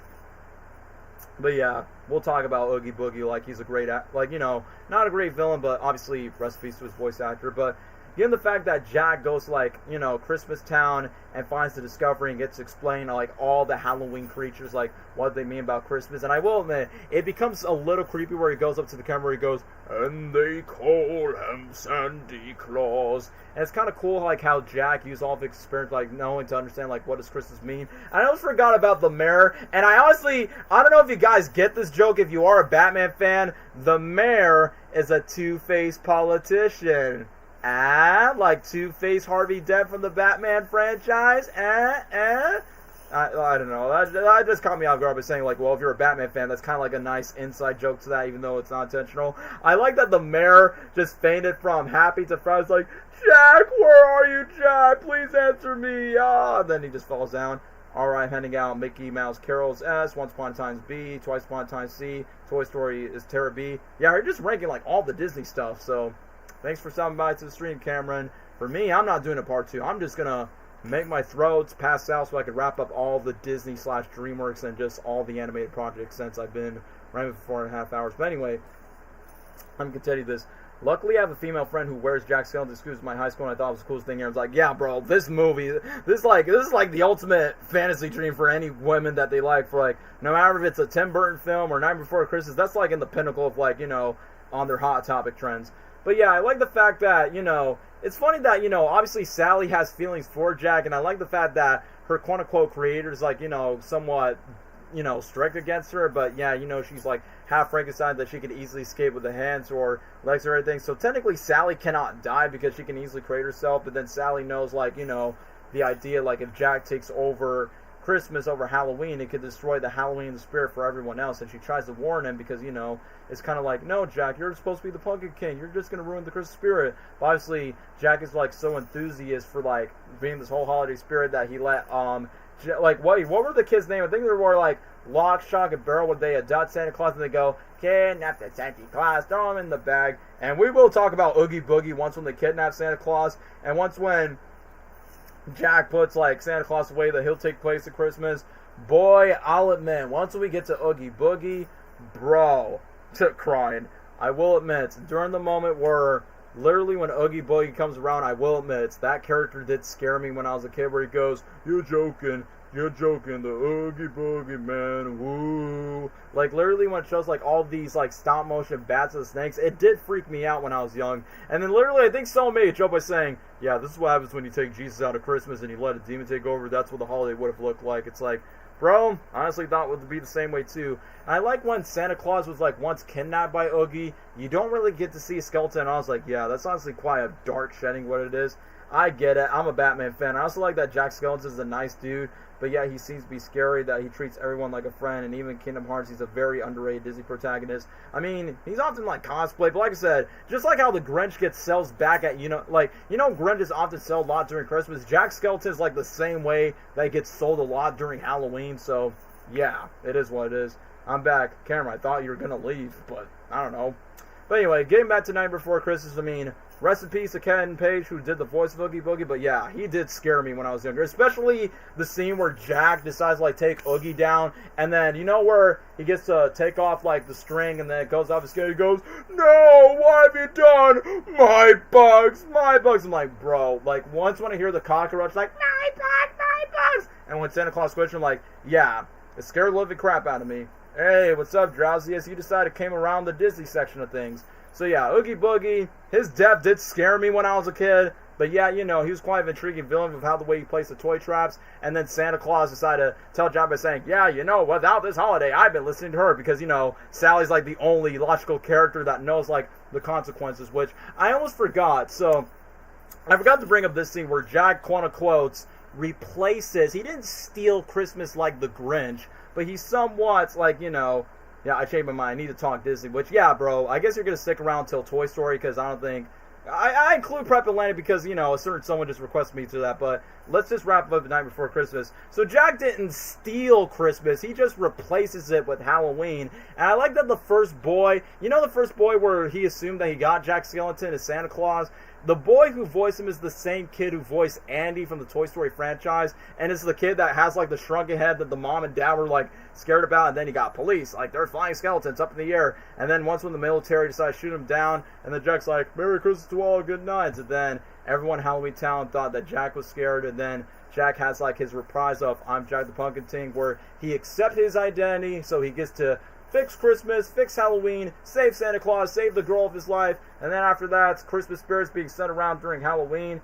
He's rather just curious rather than just being selfish. Like, that's the best thing. I think what makes Jack Skellington different than the majority of these Christmas characters, because, you know, usually for these Christmas movies, there always has to be selfish and jerkish. Well, for Jack Skellington, he's never portrayed himself as a jerk. I mean, he does have pride, but he's never egotistical about it. Like, he never comes off as, like, a douchey ego, be like, haha, yeah, I don't care about you or anything. I'm just more invested to this Christmas holiday because I'm sick and tired of being the Pumpkin King. But then later on, he embraces that identity, realized that the decision that he made was done wrong, and he was trying to, like, merge both holidays into one. And then after that, he gets to earn it. And then after that, Jack and Sally have that sweet kiss. They actually have their romance, and boom, cinema. Peak absolute cinema. Fun fact, the soundtrack for this movie, Santa was voiced by the Patrick Stewart. Yeah, Professor X did the voice. So yeah, people have been mentioning about it in the chat. Yeah, this movie is a masterclass in stop motion, and whether you consider it as a Halloween movie and a Christmas movie, yeah, Night Before Christmas easily deserves to be itself on the S tier spot. So yeah, make sure you get all your Jack Skellington merchandise on Hot Topic and impress your God's girlfriend for any Jack Skellington merch you have. This says Halloween. What's this? Like I said, the songs are just super catchy. A stop-motion icon next to Wallace and Grumpy, Gumpy, and more. Yeah, it's easily, like, one of the best stop-motion movies, like, ever made, period. So, yeah, as we're still on the Disney side of things, so, like I said, it's kind of funny that earlier in the stream, we talked about, We talked about, like, 3 Grinch adaptations and, like, 2 Home Alones, 3 Santa Claus movies, but now we're still going to talk more about Christmas Carol adaptations made by Disney, so I do, like, I said good things about the Jim Carrey version, but let's be honest, the Muppets one and the Mickey Mouse one are easily the more wholesome Christmas Carol adaptations when it comes to it. So I hear it, like, no joke, I literally have friends in real life that I'm like, yeah, the Muppets Christmas Carol is easily my favorite movie of all time for Christmas. All you want to do is different. Would you like to be that? Okay, hold on. Would y'all like to be that on Spoop? Pee in the cup. Bro, Dwayne, you literally ditched me over SpongeBob SquarePants. How dare you? So yeah, Muppets Christmas Carol, yes, this is easily a fan favorite to many other fans, like whether if you're a Muppet fan, whether you like the Christmas carols. I mean, yes, it is basically the same story that everyone knows, but the difference is you got Gonzo as Charles Dickens, you got Rizzo putting out some quirky jokes, and you got Ebenezer Scrooge being played by Michael Caine. Yeah, the guy who's played by Christopher Nolan and says that one iconic quote from Dark Knight, you know, Master Wayne, sometimes some people want to watch the well burn. And the funniest thing is, I think I actually met a friend that was like a huge fan of this movie, and then she told me by saying, you want to know what's interesting about this movie? Michael Caine, even though despite he's a very serious drama actor, he actually took the role serious, like saying, like, I don't want to do this bloody children Christmas movie and just do that out the way. But yeah, Dwayne, since you're gone, I already talked about your favorite Christmas movie, which is Night Before Christmas, but now we're moving on to the Muppets era. But yeah, when I first watched this movie, I will be honest, this was not like the first Muppets movie I've watched, because I actually did watch the first original Muppets movie, Muppets Take Manhattan, and obviously Muppets in Space, which I find that's a guilty pleasure. But I never watched Christmas Carol because I've actually watched DVD promos when I watched Muppets Treasure Island, but then I didn't get to watch this version of the Muppets till like later on. Like, I know there's like other Muppets Christmas movies, but this one's the one that's like the most iconic and standout, and I believe that this movie came out like probably after the passing of the creator of the Muppets, Jim Henson, which I know the Tiny Tim scene kind of hits harder after when Jim Henson passed away. So let me just read this comment.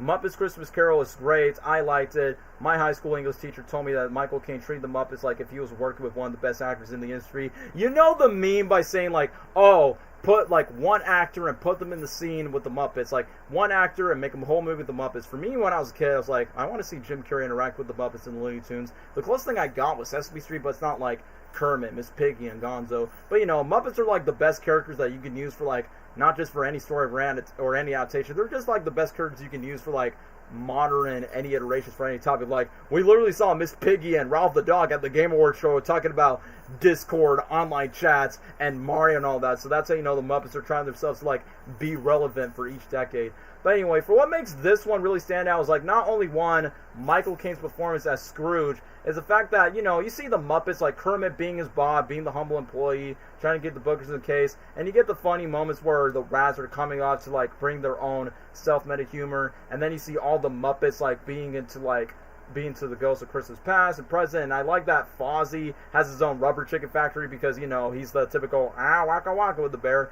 And then obviously Scrooge meets a young woman named Belle that he falls in love for, and then after that the ghost leaves him, and then he gets to meet the ghost of Christmas present. And then obviously when he gets to the ghost of Christmas, like when it gets to the future part where it gets to like Kermit playing Bob and Tiny Tim being played by Robin, some people find that very emotional, not just because obviously that's a thing in the original story, but given the fact that Jim Henson passed away, like, you know, years after prior for the release of this movie, obviously hit harder for Muppets fans. But then when the ghost had to come tell Scrooge to a night to his recent death to the future, I like how Michael Caine takes the performance seriously, where, you know, it's kind of like, you know, I'm not saying it's like an Oscar-winning performance, but the fact that he actually like feel the raw emotions, like interacting with all these puppets, is honestly very impressive for a classified British actor. But then when the ghost shows, Scrooge is like onto the horn, and then after that Scrooge just goes to the cemetery, wipes away the snow away, then he wakes up to the day, overjoyed, reconciling with Fred and leaving the coal, and then Gonzo and Rizzo basically just narrating the whole story, because basically it's kind of like a lighthearted version of telling the story of A Christmas Carol, but obviously for the younger children to understand, while the Jim Carrey version is a lot more darker just to look back at. But Dickens just tells Tiny Tim to escape the death thanks to Scrooge's generosity, and everyone celebrates. And for what makes this movie like honestly pretty wholesome is the fact that not only is just like it's the Muppets' own way for when they decide to tell it overall. I just think that Henson just later off the road to Michael Caine by saying like, I'm gonna play this movie, I'm working with William Shakespeare, and I'm not doing anything Muppety. It's gonna feel like nothing but a good old white Christmas. So I definitely say like what most people say about Muppets Christmas Carol, it's easily like an S tier, like in terms of like a Christmas special. So yeah, let me see this. My name is Charles Dickens. Wait a minute, you're not Charles Dickens. Can't look at me and I'm just holly jollying up with the Muppets. So yeah, I definitely say like what most people say. I honestly will put this on S tier. And now for the final Christmas Carol adaptation, which once again, this will be the last one from Disney, and then we're done with the Christmas Carol adaptation because, man, I know Hollywood is milking the crap out of this story because one has been told to death so many times before. I've heard they're making a new one with Johnny Depp, Daisy Ridley, and many other actors. I think they're making a separate one with Willem Dafoe. It's like, yeah, Green Goblin's be like, yeah, I hate those Christmas. Spider-Man, you must tell me the truth about the Christmas. We are who do you choose to be, Christmas present or Christmas future?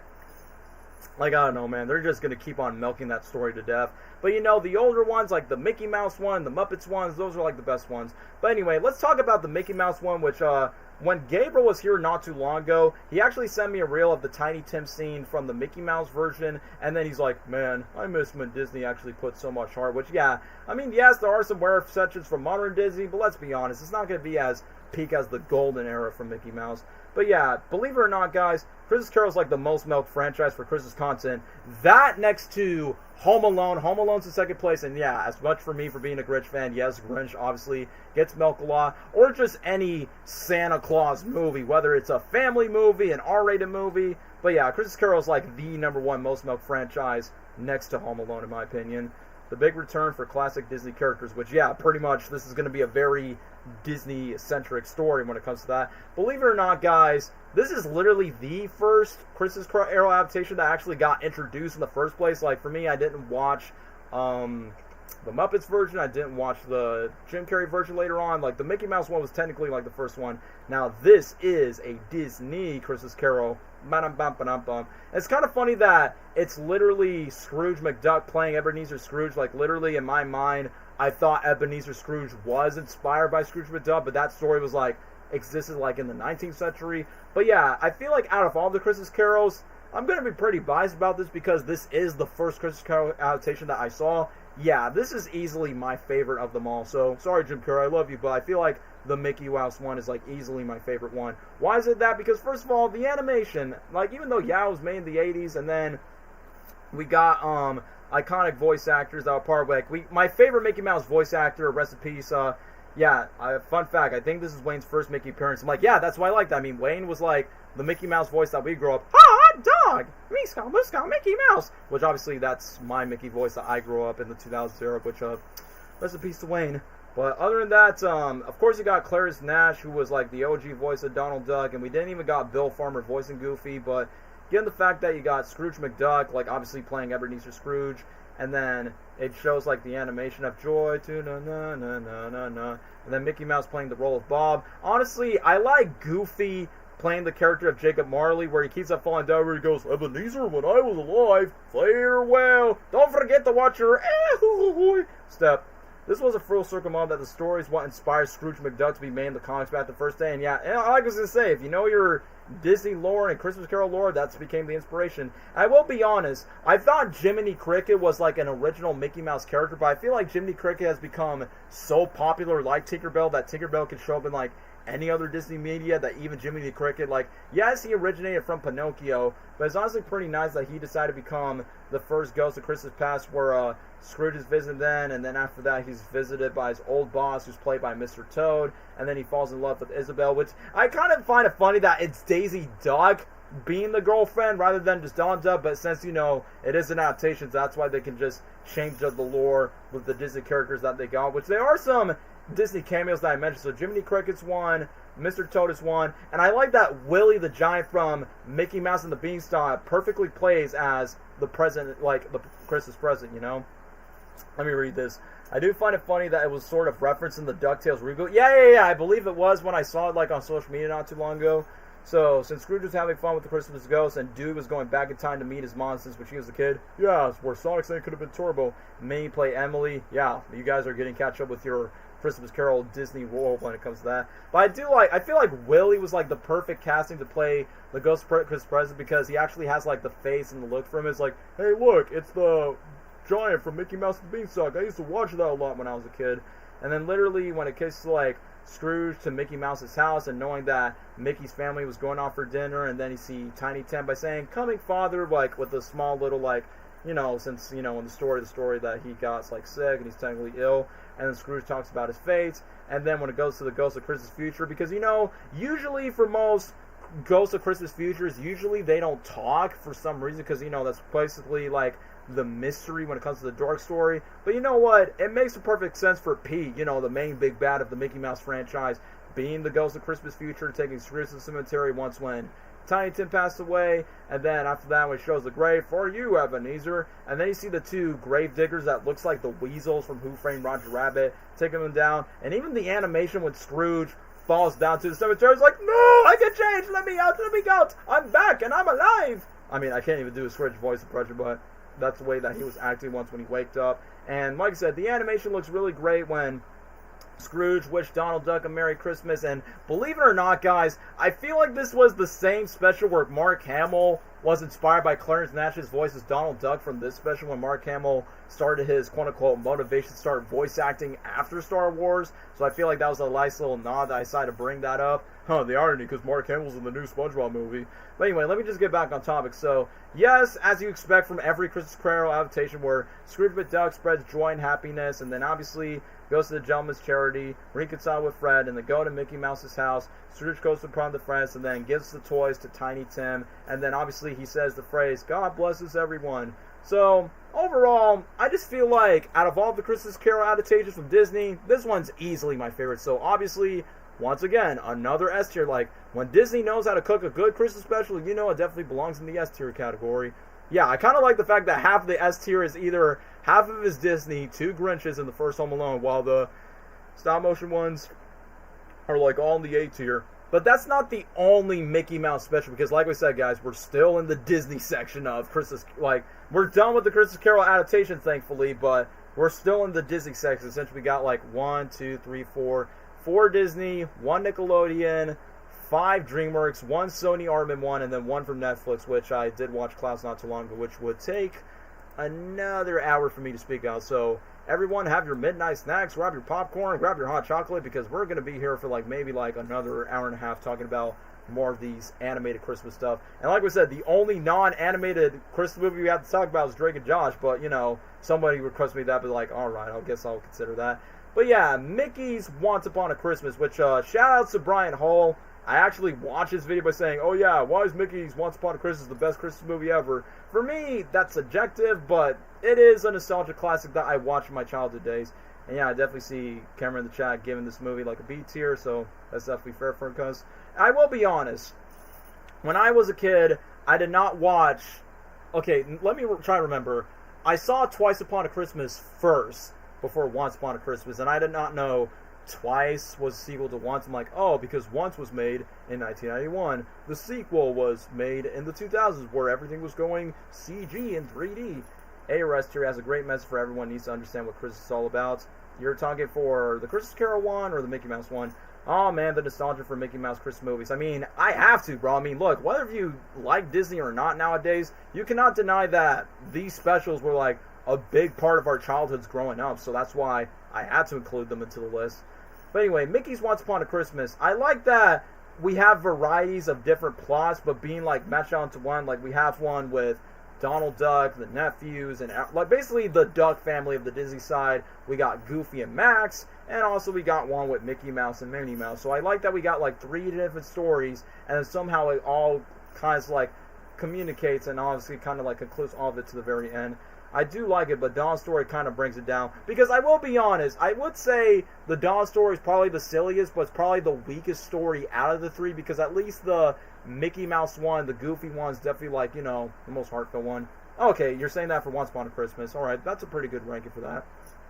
But yeah, let me get straight to the Dawn Duck story, which it is definitely the most chaotic and silliness of them all. But it's basically just a rehash of the movie Groundhog Day with Bill Murray, where you have Huey, Dewey, and Louie, where they wake up Christmas and they're like, oh yeah, I wish it could be Christmas every day, because I feel like some kids like us be like, yeah, you know what, Christmas is the best holiday ever, let's make sure it's Christmas every day. But then once when they started, like, every predictable moment where Donald gets upset with the pancakes, Daisy, Scrooge, and Gertie decide to give them the wet kisses, and then basically they're like, you know what, let's just switch up the day, because now we're getting bored with all those annoying chipmunks going, all aboard, all wood to the train. But then when they found the next morning, when they have their wish of having Christmas every single day, it just feels like, yeah, things are living up. And then after that, once they ruin the cooked turkey, I will admit, the funniest part of the Dawn Duck segment is where there's like a real life turkey being alive where it goes, ah! And then I will admit, I think there's one time where Donald tries to like get the turkey up to the chimney, and I don't know, did the turkey talk? I think he goes, am I not forgotten? And it's like,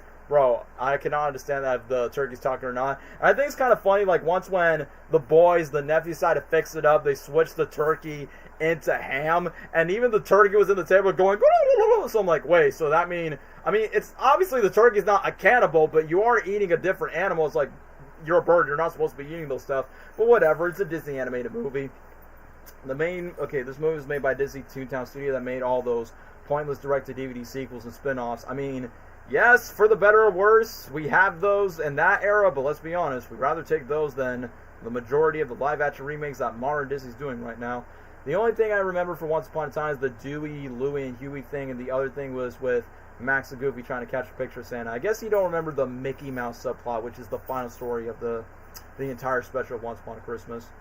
I love how the turkey comes back to life to eat ham or whatever it was. Yeah, it was ham. I'm like, bro, just to like the boys just fix up for their mistakes, and then obviously they help Scrooge McDuck play the piano, and then after that, Huey, Dewey, and even Donald Duck was being suspicious, but then they give Donald a sailboat hat, and then they went out to a gift, and then Donald hugs his nephews, and then they realize Christmas is over, and then Donald gets stuck to a snowman, and then once we get to the Goofy segment, I would say the Goofy segment, to me as a kid, is probably my favorite one, because I feel like Goofy was like my favorite classic character, and then you get to see young Max, which kind of gives me flashbacks of the Goof Troop Disney afternoon cartoon, because obviously Goof Troop came out before a Goofy movie, which obviously Goofy movie made Max the teenager, so this movie basically goes back to the basics of that one.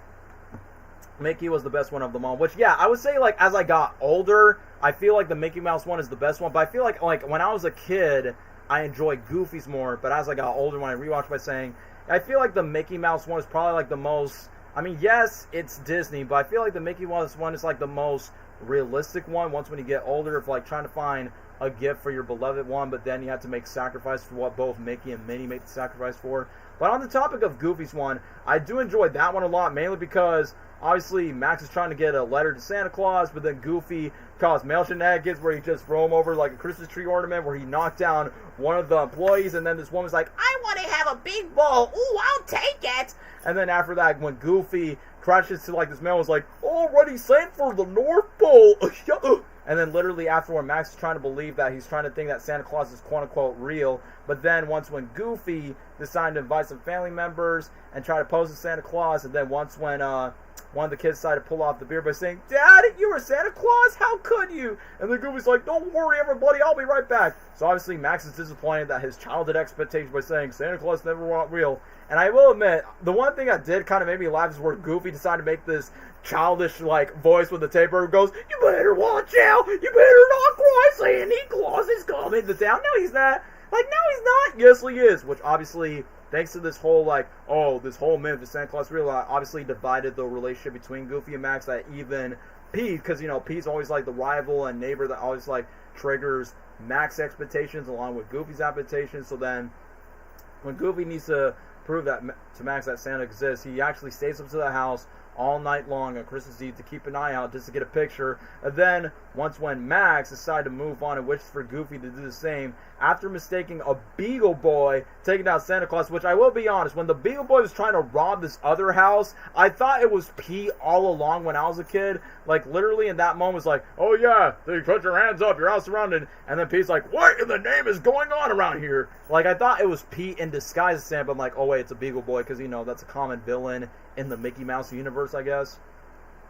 Anyway, the Goofy Max one gets me every time, especially when me and my dad are just like Goofy Max. Of course, it's holds for me everything that happened in it. For me, I felt that with the Goofy movie when Max was a teen. Yeah, I feel that with my own dad too.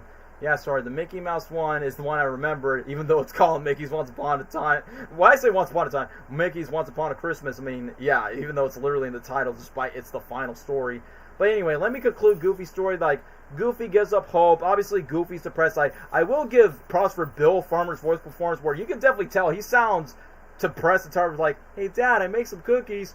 Not hungry. Hey, how about we decide to make some presents? Maybe later. He just really goes on with the voice acts of this. But then after that, when the real Santa Claus comes in, gives Max the snowboard he always wanted, and then even when Pete was like, oh, Santa, come over here, where are my presents? Because obviously, I guess just like Polar Express, doesn't believe he doesn't deserve one. And then after that, Goofy's answer that Santa Claus comes every year. And now we get to the final story, the Mickey Mouse and Minnie Mouse story. I like how Pete is in Mickey's side, he's evil, but for Goofy, I would point that out. Like, if you watch Goof Troop, Goofy movie, he's pals with Goofy because, I guess for some reason, because, most of the time in most Disney media, Goofy and Pete are neighbors, but for Mickey, he's often like, an enemy and rival against him. Because I will be honest, when I was a kid, I thought Pete was a dog, but then I realized, like, oh, he's nothing but a big fat angry cat. Now I honestly get the joke. So, obviously, he's in good terms with Goofy, but not good terms with Mickey. I feel like Goofy's... Oh, hold on. Someone just mentioned in the comments. Well, they all went to high school together, according to Goof Troop. Yeah, you got that right. So, let me just conclude with Mickey Mouse's story, which honestly, when I got older, it's easily the best story, where Mickey wants to give Minnie a gold chain, which, okay, I'm going to say this. I mean, for those that can relate to the story, which I don't want to bring it up because it's pretty personal, like, even I did something that Mickey Mouse did, that I had to make a sacrifice, like, not get a gift to a certain someone, which was a girl not too long ago. It was mad expensive, but it definitely took a lot of financial risk. So definitely the Mickey Mouse story to me, like as I grow up, as I got older, that hit a lot more harder, where Mickey wants to give Minnie a gold chain for, the necklace, like, that she's been having, but Mickey's working. I find it funny that Pete is, like, in both stories, both the Goofy version and the Mickey Mouse story of the special, but then Minnie works at a department store, because, a lot of women have a habit for working at retail stores, and they usually don't get, like, the best, minimum wage payments. So when Mickey offers a small treat to a poor family, yeah, pretty much like Charlie Brown, a Christmas special. But once when, Pete, being greedy, tries to steal Mickey Mouse's money, I like that. I mean, like I said, as a kid, I find it funny when Pete decided to, like, put a cigarette inside of his butt cheeks, and then after that, he's like, not my 10-footers on trees, and then literally, boom, his business is now burned down to the ground. And then after that, Minnie Mouse calls, like, her supervisor to Mortimer Mouse's office, gives her a bonus for her hard work, and then she realized she gets a fruitcake. So, wah, no minimum wage payment. But then Mickey Mouse decided went to a Lotoka Drive with this Firehouse Band tries the harmonica, trade for the gold chain. Do-do-do-do-do-do-do-do-do-do. Christmas Spirit Magic, Mickey and Pluto just go to like this magic shenanigans. They try to get to the gift shop on time, but then the owner was uninterested in the harmonica, but then he reconsidered it once when Mickey plays it, and then Pluto starts bowing.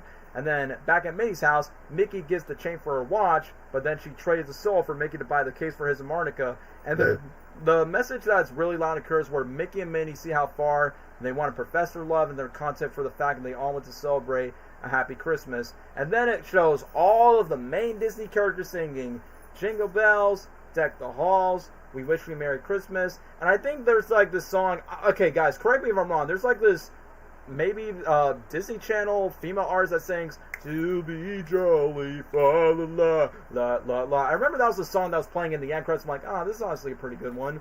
So, yeah, this movie, it's definitely a nostalgia classic for our childhood. I don't know why Pete do that. Why do you think it's going to happen? Because after when he steals the money with Mickey's like, bro, are you aware that you're just going to put that in your pants, make it smoke hot pie, and then after that, burn all your trees, which are all made of wood? Yeah, too bad. Winnie the Pooh would never, but Pete would, since, you know, they're voiced by the same guy. So, yeah, Jim Cummings is the best as Pete.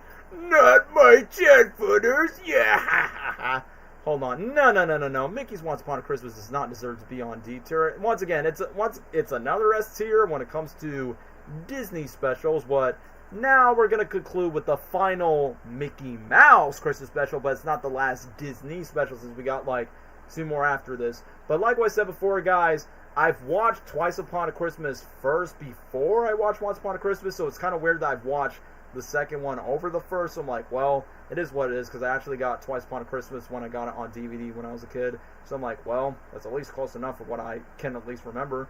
So now we're going to move on with Mickey's Twice Upon Christmas, which I do remember the most from not just the CG animation, the Minnie Mouse and Daisy Duck, like ice skating range, and then you got the boys like Huey, Dewey, and Louie going to the North Pole. I like the elf that shows up by saying, "Hey, you're not supposed to be here, you know the rules." And then when they fool about the Christmas cookies, there he goes, "Duty calls." I honestly like that as well. And then I think Goofy has his own story where Max has his own girlfriend. Okay, I'm sorry, I love Twice Upon a Christmas. It's so mediocre, I don't consider it a sequel to Once Upon a Christmas. Okay, I'm going to be real. As much as I did have nostalgia for this movie, honestly, it's very inferior to Once Upon a Christmas. I feel like the one story that doesn't hold up to me is Max's story because, hold on. First of all, what happened to Roxanne? It's like Roxanne was like the best girl for Max, and I understand that Extremely Goofy movie addressed like, you know, he went far away for college, but it's like, bro, who's this new short-haired girl? It's like, what happened to Roxanne? Bring back Roxanne, y'all. But literally, the Goofy story does not hold up to me. And the Minnie Daisy ice skating one, it may be cool for the animation visuals, and yes, we got the Fantasia hippos, but clearly it definitely drags itself way too long when it comes to like the banters between Minnie and Daisy, and then they all feel very selfish for their actions, and you know they're what good at that. Twice Upon a Christmas feels like an episode of Mickey Mouse Clubhouse, maybe because of CGI. Well, it's not childish like Clubhouse, but I understand what you mean, like it's very CG. But yeah, definitely it's like inferior to Once Upon a Christmas. Like the one thing that I don't understand from Twice Upon a Christmas is the fact that Mickey decides to like banish Pluto. I understand why Mickey's pissed off that Pluto decided to mess up the Christmas decorations and accidentally destroy everything just to impress Minnie Mouse. But then Pluto decides to run away from home just to be shipped to the North Pole, and then the reindeers decide to make Pluto like Murray or something. I mean, I understand that's the overall point of like Pluto, you know, trying to learn like Mickey Mouse doesn't mean like the mean words that he said just because he's really disappointed like Pluto make the mess. But I don't know, man, like the fact that he decides to become a reindeer and then just randomly out of nowhere, it just really caught me off guard. And then what even also caught me off guard is like there's like 2 duck stories. The Max story was like the only redeeming story because Rox's my favorite, even though I wish it was Roxanne, but heck, both girls share the same VA. That's what really confused me. So you're telling me it's the same voice actors, but it's not Roxanne? I don't know why they decided to do that. She was supposed to be in the movie, but I mean the reason was because they couldn't animate her hair was stupid. It was like, y'all, you literally bring Roxanne back in episodes of House of Mouse. And speaking of which, Disney, when's House of Mouse coming to Disney Plus, which is like one of the most fan favorite Disney TV shows of all time when we grew up on Toon Disney? This was Disney Toon's first CG movie before the spin-offs like Tinkerbell and the Plain films were made. Yeah, because, you know, Disney had like multiple like animated studios when it comes to it. But yeah, the Donald's gift story, I will admit, the Donald Duck story is probably like the most predictable one of them all, because we've seen this angry, cranky guy that wants to be alone on Christmas and basically does not want to get to the Christmas spirit, but then once when he messed up, disappointed the family members, and then finds the Christmas spirit again. I mean, like I said, it's not bad, but it's just a basic formula, cookie cutter type of story for Donald Duck. And then for the Huey, Dewey, and Louie one, I probably like that one more just because of the sleigh and the way that they go to the Santa Claus Christmas tree stuff. So overall, if I had to like go to Once Upon a Time of, why I say Once Upon a Time? Once Upon a Christmas. I'm not referring to that ABC TV show. Twice Upon a Christmas. It definitely doesn't hold up compared to Once Upon a Christmas. They should have gave Roxanne a hair if they could have just animated her hair. It's like, come on, y'all. Y'all spend all millions of dollars just to make Rapunzel's hair on Tangle. And wasn't Tangle like one of the most expensive Disney movies to produce? So, if I had to put Twice Upon a Christmas on a ranking, it's not terrible, but it's not bad. I probably would put it like up there, like on C tier. Like, it's not bad, it's not great, it's just fine, alright, I guess. Like, probably next to Santa Claus 2, but it's like far inferior to Mickey's Once Upon a Christmas. But yeah, what happened to Roxanne, y'all? Bring back Roxanne. As a matter of fact, even though Jason Marsden is like aware to like having social media, it's like, yeah, how come Disney's not using Max a lot aside from a Goofy movie? No, not just a Goofy movie, but DuckTales, like when DuckTales actually acknowledge Goofy for that sense. But anyway, let me just see this. Disney Plus isn't doing it because they have their own new House of Mouse that's just being Chibi Tales that has every Disney Channel cartoon from Phineas and Ferb, Gravity Falls, DuckTales, Star vs. Force Evil. Yeah, but it's not as iconic or as creative as House of Mouse. It's kind of like a cheap version of it, just for the sake of like, yeah, let's make the Chibi vibe because they're cute and merchandise. I like the soundtrack like Ice Skates. You mean the Minnie Mouse, Daisy Duck, Fantasia segments? Yeah, that's probably it. But I think, like, for nostalgia reasons, I liked it for what it was. Daisy also sucked in that movie. They butcher her because, yeah, Daisy was like, you know, she was kind of being a bitch to Minnie Mouse, to Dawn and everyone else. So that's something like, yeah, I don't think, like, Daisy's attitude is, like, you know, so much a character. Because usually, yes, Daisy does have temper issues, but she's not supposed to be a copycat of Donald Duck. Donald Duck is usually mostly known for that. So Twice Upon a Christmas, it had nostalgia moments, but, you know, it doesn't hold up as Once Upon a Christmas. But anyway, we are almost done with the Disney segment. So, originally, I almost didn't want to include Toy Story That Time Forgot, but since Gabriel was supposed to stick around, I remember I watched Toy Story Time Forgot when it was airing on ABC, and just because when I went to Disney World back in 2014, it was actually advertised at the bus by saying, watch the new Toy Story Christmas special on ABC. So yeah, I tuned into that, which I will be honest, I think the special is decent, but I don't think it's as entertaining as the Halloween special. Like, you know, Toy Story Terror, I kind of find that the Halloween special a bit more intriguing because you got Combat Carl, the jokes were pretty funny, and I think like the suspense of this random iguana stealing the toys was actually pretty interesting. Because I know the Christmas special is more focused on the dinosaur toy, especially if you're like a huge dinosaur fan, that's the case. But I feel like the Battle Swords are kind of like this parody version of like the Thundercats or one of those G.I. Joe type of toys where they kind of like morph to like anthropomorphic creatures into the animals. And I feel like even though they give like Trixie the spotlight, because you know, yeah, it's Mabel from Gravity Falls, so of course we clearly know who she is. And even though it's cool that we got all the main voice actors, which sadly I think this was like Mr. Potato Head's voice actor's like last Toy Story project before he passed away, since he didn't record Toy Story 4. Toy Story Time Forgot is probably my favorite Disney special. I don't know why. I really enjoy it just because of the toys, not to mention the voice actors come back for this, which, yeah, I'm glad that they got back Tom Hanks and Tim Allen just to do the special, despite, because, you know, this is back in the era of, oh, I thought they were done with Toy Story, but Pixar still wants to continue making more Toy Story content with Bonnie, those shorts that used to play in theaters, the Halloween special and the Christmas special, which, like I said, I prefer the Halloween special more, but this one is pretty decent because the animation is, like, you know, on par with the movie. It's kind of to know that Bonnie was actually, you know, still cares about the toys until, like, Toy Story 4 completely retcons that and just replace Woody over a talking spork, and then Toy Story 5 is going to get worse where Bonnie's going to dishonor her own toys just for the sake of a tablet that's named after a frog. But, you know, that's a whole other topic just to talk about the Toy Story franchise. But let me just get back to the Christmas special itself. So, even though it's cool to have Woody and Buzz into this, but I kind of feel like they kind of been sidelined from the Halloween special, because in the Halloween special, Jessie had her time to shine just because she had her claustrophobia of being stuck in the box, because that was briefly mentioned in Toy Story 2. And then for Toy Story Time for God, it's definitely more wonder for Trixie just to get to the special. I think the Battlesaurs are really interesting toys, like for themselves, and I forgot what's the one, but I think it's called like Ratimus Cornelius or something, and then you got this pterodactyl one who's technically supposed to be like this Palpatine type of overlord leader that's supposed to like take over the toys, be like Stranges from the outside. Because I feel like before Toy Story 5, this is technically the first Toy Story media that depicts the whole like, oh yeah, kids nowadays, they don't care about toys, they care about video games and social media stuff. Like literally me and the others like knew they were going to make a fourth one because they made Christmas special. I mean, yeah, and the fact that the people behind Pixar is like, whoa, we like Bo Peep. Bo Peep was absent from the third movie, so we might as well make the fourth one. But it really bothers me that they try to be like, oh yeah, the fourth one's the last one of the franchise. But ever since Pixar's been struggling with the original movies, making movies, like, you know, making box office numbers. But then Inside Out 2 came out last summer, and that became like a massive billion-dollar hit that it dethroned Frozen 2 as the highest grossing animated movie of all time, which is shocking because Inside Out 2 is only a sequel to a movie that came out in 2015. It's not like a Toy Story movie where it's like 1, 2, 3, 4, and 5. But, you know, since Lightyear flopped and Toy Story 5 is like, you know, the franchise that started Pixar, that's why they're not going to let this franchise away anytime soon. I'll still watch the fifth movie just for the sake of the idea of Toys vs. Technology, like, being more expanded, because this Christmas special is basically like the beginning, like the first attempt of it, where Bonnie has this friend named Mason. They're playing like this shooting video game and realize that all these toys, these dinosaur toys, have never been played, like they don't even know they're toys. I do like the segment where Woody and Buzz are finding, like, you know, this Raptor Marsilius dude,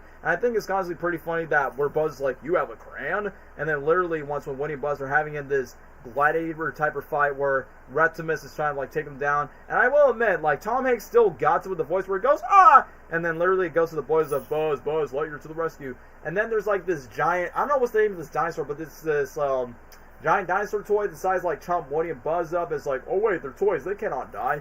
And then once when Trixie decided like show the proof that toys are meant to be played with, and you guys are not warriors, you're just like not meant to be a child's plaything, because, you know, it's the message that the first Toy Story movie kind of does.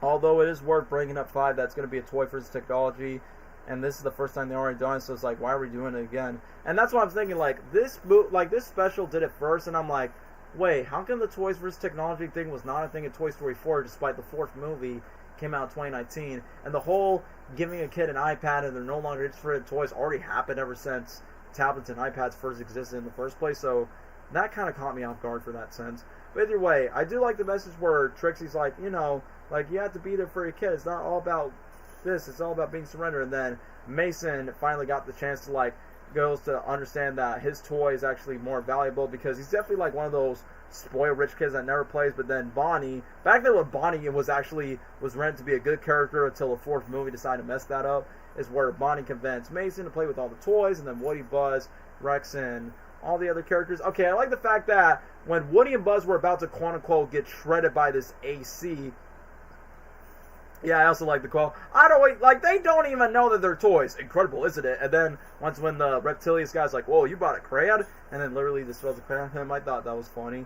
And then there's the part where Rex is like being controlled by these robot arms, and he's like, Rex, could you please stop this? And I almost forgot to talk about this angel kitty that basically says all these nice things like, great the world with an open heart. And then the funniest gag is, literally we thought this angel kitty was meant to be this quote-unquote toy ornament that's meant to be like an actual toy. But then later on, once when Woody, Buzz, Rex, and Trixie go back to Bonnie's house, and then when they say, oh, this angel kitty's adorable, and then when this cat disappeared, like, oh, so it's not really a toy, it's been an angel the entire time. Plot twist happening. Ooh. So yeah, the Christmas special, I probably would rank it probably around B tier. Like, it's not like, you know, great, but it's not like, you know, the best special I've ever seen. I definitely say it's like good, but not like, I probably like as on a high rank for A tier. Probably next to Santa Claus, since, you know, Tim Allen was in both of those. So yeah, before we get to our final Disney special, guys, I'm going to take a quick whiz. You guys can entertain yourself in the chat, and then we'll finally wrap up the Disney specials, and then we'll get straight to Drake and Josh, the DreamWorks specials, Klaus, and Arthur Christmas. And that means we got 1, 2, 3, 4, 5, 6, 7, 8, 9. Wait, let me see. 6, 7, 8, 9. Yeah, 9 more specials. So, bathroom break because, you know, guys, I'm human. I don't need to pee in a jar like an Amazon delivery person.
Alright guys, I'm back just to talk about the final Disney special, and then we'll move on to shout out to one Nickelodeon movie, and then we're going to go straight to the DreamWorks and the original ones. Yeah, I forgot Angel Kitty. She was forgettable either way. I mean, she's literally on the poster as I put it in, so that's why I put Toy Story on B tier. Anyway, yeah, Drowsiest, if you're watching this, I decided to add this to the list because you're the one that suggested it in the first place. So yeah, let me get straight to Disney's Prep and Landing, and I'm only going to consider the first one and Naughty or Nice because I'm aware that they made a new one, but I haven't seen the new one yet, so I have to watch that in my own spare time. So I'm just going to ramble about the Prep and Landing specials real quick, which, back then, I thought this was meant to be like a Pixar like production in a way, but and the fact that you got like Lanny and Wayne, and I honestly find it funny that Wayne is voiced by the guy who voiced Flick from Bug's Life, and I'm like, hey, that's the dude from Bug's Life. But I realized that I almost thought this was going to be like a G-Force meets Elf type of scenario where you got Disney elves that basically take Santa Claus's job and they basically take over the duties of Santa Claus himself. But I think the concept is pretty cool where you have an elf organization called Prep and Landing, which literally that's the name after the special, where Wayne has looked forward to getting promoted, but he's being overlooked by his former partner, and then he's being introduced to Lanny, who's basically a rookie, which I will be honest, Lanny reminds me of Linguini from Ratatouille just because of the voice and because of the face. I'm like, what's next? Is Lanny going to say, X gone stupid? Because, you know, he's like that typical skinny, nerve-wracking, I'm freaking out type of character. Like, that's what Lanny kind of reminds me of. Kind of reminds me of Linguini from Ratatouille. So then, once when Wayne was like trying to be promoted to like be with Santa Claus, and I know like the intern is McGee, which is the female elf, which hear me out, I honestly thought she was kind of attractive. But then as we move on to Wayne and Lanny decide to team up, they decide to like go to like multiple missions to like go off with the other elves. Like heck, there's even like the serious reindeer who's like, yeah, you don't mean anything. I decided to eat all the reindeers. And then Santa decided to go to a mid-flight, which the weirdest thing is we never get to see Santa Claus's face, and I think that's kind of like the attention. So I'm like, oh, are you guys taking like the Muppet Babies type of approach where obviously we only see the elves' faces, we see the kids' faces, but we don't see like the grown adult faces? I don't know, it is what it is. So then Lanny and Wayne decided to like crash into like this one house, and then after that they were fully not prepared to go to the house, so he was tied to cancel the landing until they make a promise for this boy named Timmy who's living in the house, and they discover they're rerouting the final decision, but then Timmy started thanking him into sleep, and then Wayne decided to fix it. I like that the kid's like, are you a baby elf? No, I'm not a baby. And then literally when Lanny's just trying to like make sure he doesn't make any noises, Wayne decided to like eat some gingerbread, and then he actually was watching Mickey's A Christmas Carol, so I'm like, oh, meta Disney references. So I'm like, yeah, because this is a Disney Christmas Carol. So literally decided to put that. And then after when Timmy was like waking up to the promise, and then they realized that they had to make Santa Claus and make it up for it, tell him that he must land at Timmy's house. And then Wayne and Lanny work together to make sure Santa lands safely. And then Christmas morning he shows up to Wayne that Timmy had a Merry Christmas. Sandy offered like a promotion to Wayne, but then he turned it down so then Lanny could work with him. And then they become like a partner duo. And then shout outs to that one special where Betty White, rest in peace Betty White, that was like the voice of Mrs. Claus, and they decided to sneak in to give Santa Claus a gift. I do find it funny in that short special where Lanny was daydreaming, like, oh, what if Santa Claus finds out? Lanny? Wait, what do you think? You two are on the naughty list. You get cold. Then he kicks Lanny out to the cold. Ho, ho, go! Which I honestly thought that was pretty funny. So, shout out to that short film. But I feel like my favorite Prep and Landing short has got to be the Naughty vs. Nice one, where we realize that Wayne has a little brother who is voiced by, I think his name is Noel. Yeah, I think that's his name. He's voiced by Rob Riggle, who voices Mr. O'Hare from the Lorax. Let it die, let it die, let it shrivel up and come on, who's with me? So literally you got that, bro, because he was like in every voiceover animated project that I can think of. So I'm like, hey, he's pretty much here. But I feel like Naughty vs. Nice is probably my favorite special that they've done, because I think the brother honestly was like the highlight of the film. And then literally when they're trying to go to this Home Alone type of trap of this naughty kid that was like, you know, trying to take over like these elves, and then they realize they're being responsible for these naughty elves. They tried to team up with Noel, which basically like Wayne's younger brother. And the reason why that they decided to go separate from each other, because, you know, it's that typical younger band is like, yeah, I want to be promoted as Elf of the Year, but then I don't want my brother to like take off the spotlight. And I like that Noel keeps on saying this common catchphrase, jingle bam, jingle bam. Like he's kind of like that southern, like, you know, that Duck Dynasty, like Larry the Cable Guy type of dude. It's like, get her done, Cable down. Like, you get what I mean. So then when Wayne accidentally triggers a booby trap, and then Noel was on to defend, then he got to like this Home Alone type of sequence where this little girl named Grace Goodwin was making all these trap where it goes, ho, ho, go, na, na, na, na, na, na, na. And I like when Wayne's beating up this bunny rabbit. I know it was easily a parody of Tickle Me Elmo, where the bunny goes, you made me selfie. All right, buddy, let's bounce. And then Noel removes the batteries out, and then basically Lanny gets like, you know, blows up the Christmas tree ornament that makes it sleepy. I killed the naughty kid. Wait, Jingle Smell, you're adorable. Because I realized that this naughty kid happens to be a hacker, tries to get to the elf system. And then this little girl, the reason why that she's trying to like be so hard to be on the nice is because she brings her little toddler brother Gabriel. Yeah, not you, Gabriel, if you're watching this. She has a little toddler brother that takes most of the attention away. And due to her bad behavior, she wants to be put herself in the nice list, but now she's jealous for her younger brother, which, you know, it often happens when kids usually have, like, younger siblings, and then usually like, oh no, like, I basically want to be the fan favorite kid. Why is my mom and my dad taking the attention from me?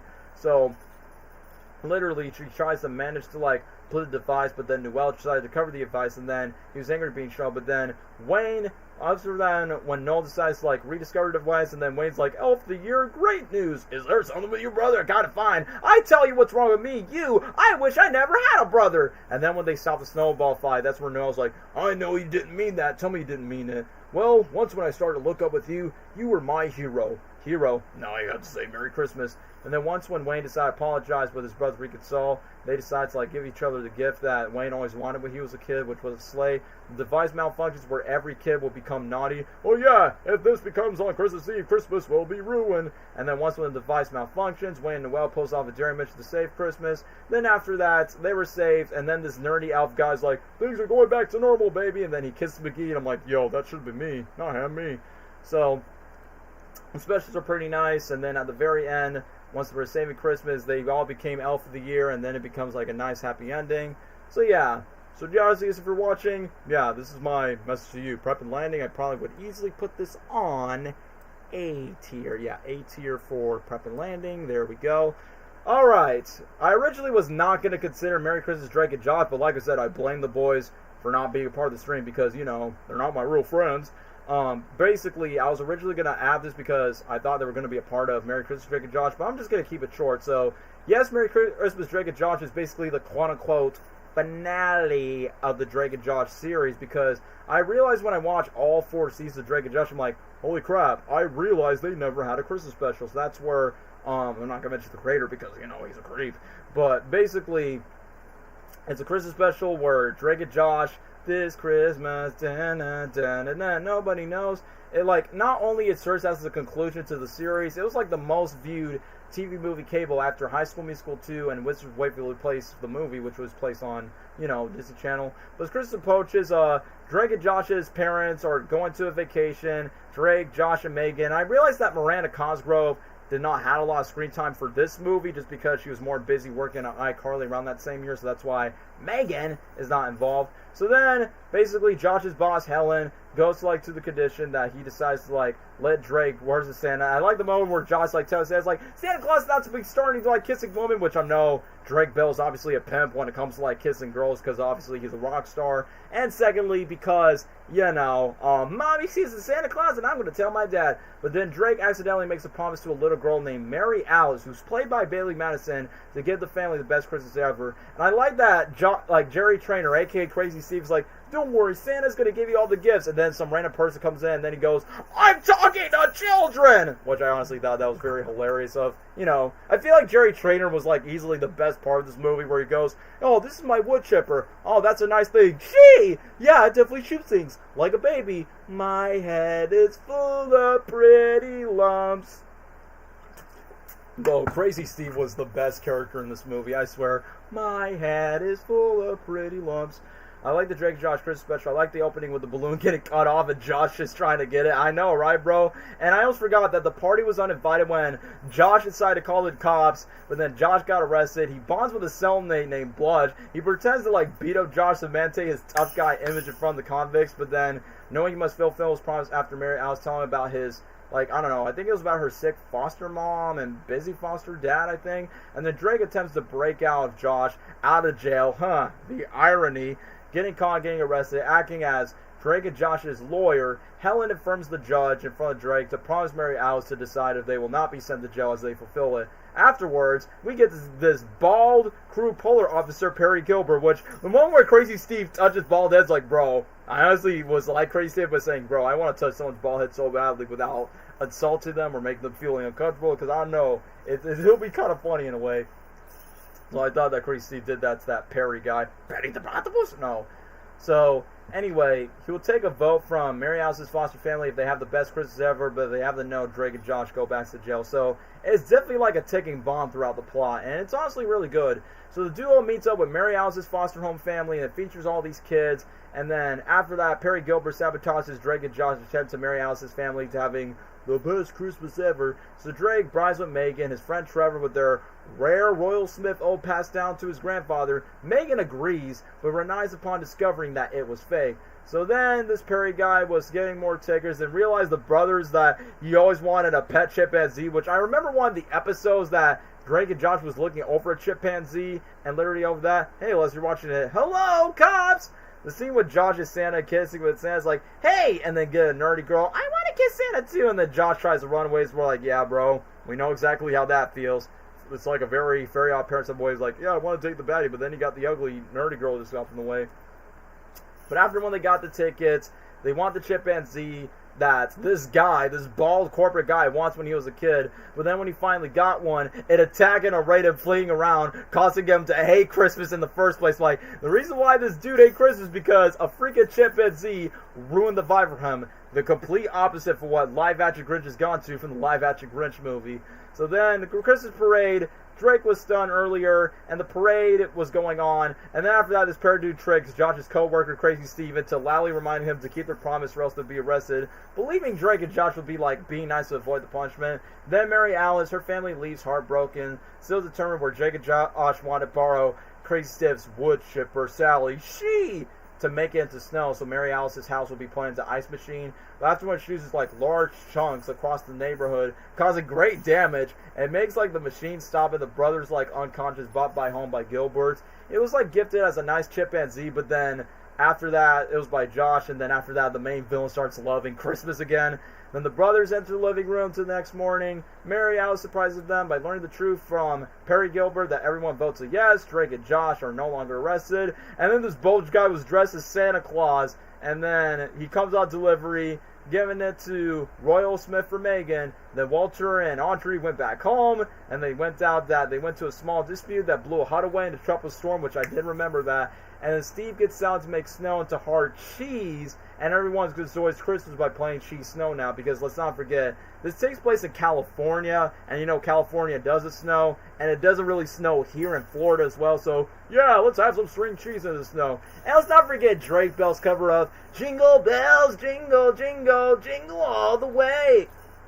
It's really interesting, not to mention that this is the last thing for Drake and Josh since the show ended. And they did this for a special, because I remember the show ends off with the, it makes me happy, and they say, do, do, do, do, do, do, do, do, do, do. Like, personally for me, I'm like, yeah, I remember it was meant to be the quote-unquote finale where they fight over the shrimp, which I know that's a nice callback to the earlier run of Drake and Josh's career. And yeah, even though, yeah, they didn't like reunite for like one Drake and Josh special until like 1 year later, because I guess the closest thing you could say is the Where's Walter spinoff, but technically that doesn't count because that's meant to be like a side spinoff series on YouTube, but it's not like Viacom, Nickelodeon, or Paramount approves it. So that was like technically the real like final thing that Drake and Josh sang before they send off and then make iCarly the main star, since iCarly was like the biggest Nickelodeon show, well, biggest Nickelodeon sitcom around the time when, you know, Miranda Cosgrove's career rocketed high after Drake and Josh and School of Rock. Okay, I was going to say this. Merry Christmas, Drake and Josh usually is not really like the most traditional Christmas movie, but you know what? Just for nostalgia bio reasons of liking Drake and Josh, I had a good time with it. I like the songs, I like the gags. Crazy Steve was pretty funny, so you know what? I'm definitely putting Merry Christmas, Drake and Josh on A tier for me in my book. It may not be like the all-time classics, but yeah, A tier for me in my book. And now we're done with the one and only live-action one. The rest are all just DreamWorks and other two Christmas Santa Claus movies.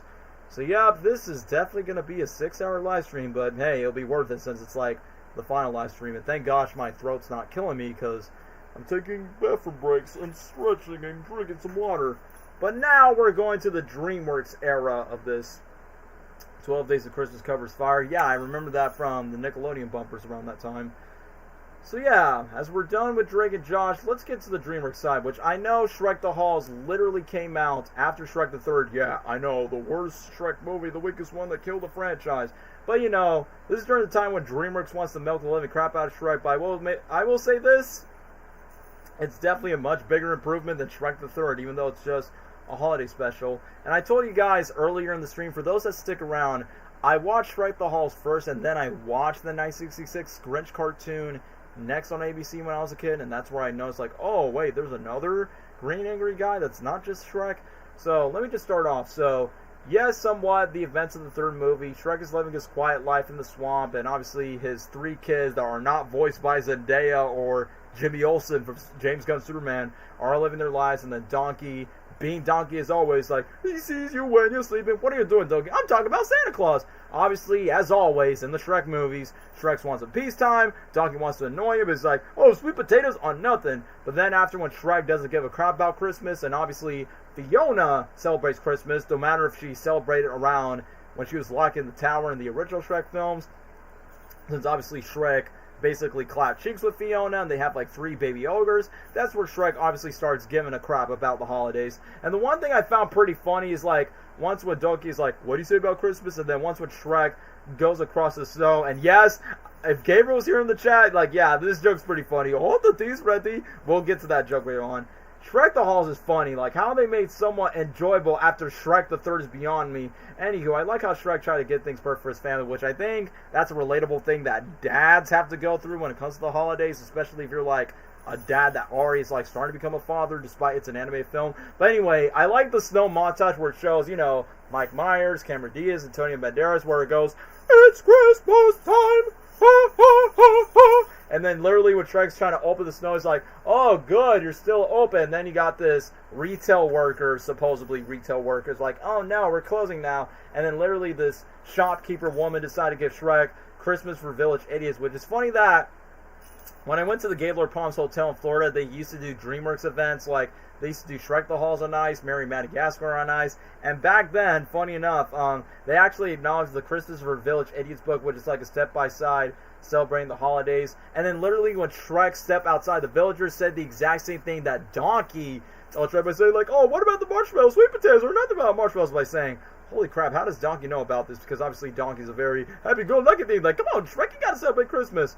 And obviously Shrek, being a Scrooge, being a Grinch, is trying his best to, like, get into the holiday spirit. So he proceeds, taking the bug's advice, decorating the house, and spent a quote-unquote quiet Christmas Eve, which he got it for the most part. He went out, and I like that there's references from the first movie where Fiona blows, like, frogs and fake balloons, like, from the first film, and then I think it was my introduction to this light song where it goes, bah, humbug, let's just na na na na na na na na to the very happy end. And back then, Shrek's babies, like the sons and the daughters, did not have names like Felicia, Fergus, and Farkle until the 4th movie, and now we're going to see them older in the 5th movie later on. So that was quite interesting. I also like how long the opening where Shrek goes the entire snow anytime. Yeah, like I said, I don't know what's the original name of this track of dun ha ha ha. I don't know what's the name of the original one, but I like the parody version of It's Christmas Time! Ha ha ha ha! Like, that's the one thing I still remember, like, back in the year 2007, which I was, like, maybe 6 around the time, because I did watch Shrek the Third in theaters. I got the McDonald's toys of Shrek the Halls around that time, because, you know, back then, I loved the Shrek franchise when I was a kid. I really religiously watched them. Ebenezer's Shrek. Oh, yeah, the line, Ebenezer Shrek, and a bah humbug to you, too! Yeah, we'll get to the chaos where Donkey invites all of the fairy tale creatures that you know from the first 3 movies, where they're like, ah, Donkey, go home. So Donkey brings the entire family, because it's all because Fiona spilled the beans by saying, Donkey, we just need to have a family Christmas. And the Donkey's like, oh, a family Christmas. Obviously, Shrek is referring to his own family and not his fairy tale creatures that barge into his house ever since the first movie. And Shrek was trying to do the iconic "Twas the Night Before Christmas" and all to the house story, but then Donkey, Puss in Boots, and Gingy has their own stories. Like, I will say this, even though Donkey has the shortest story of them all, but I definitely say Donkey was, like, the funniest one, where it goes, out in the yard, where we go, like, a couple of reindeers. Like, Donkey's story is basically a parody of the Macy's Thanksgiving Parade, and my favorite part in the parade segment was, like, he goes, go to the Boo Snowman, and it dates roast chicken. Everybody dance now! And then, obviously, since Donkey loves waffles, there's, like, a giant Santa waffle plate where he goes, ho, ho, ho. And then out of nowhere, Donkey's daydreaming, where he's licking the waffle. He's like, Donkey, Santa, Donkey! Where he's accidentally licking Shrek's legs like Ray. Donkey's having those fantasy again. So I feel like Donkey, despite he was like the shortest story, and oh, I can't forget the earlier moments where they started to crash Shrek's house, as always, like in the movies. Come on, everybody, let's dance! And then literally after that, Shrek goes back to his toilet outhouse in the first movie. And I like that the pigs are like, oh, wait, Fiona has babies? I did not know that. And then after when Shrek goes back to his swamp house, I like when Gingy was like, excuse me, I don't feel very good. But then when he throw up a Hershey's Kiss, I thought when he throw up the Hershey's Kiss, I thought he'd poop out of it. Just like, you know, the SpongeBob episode, I like to buy all your chocolate. The Patrick just poops out a Hershey's Kiss. I thought he's like, I don't feel very good.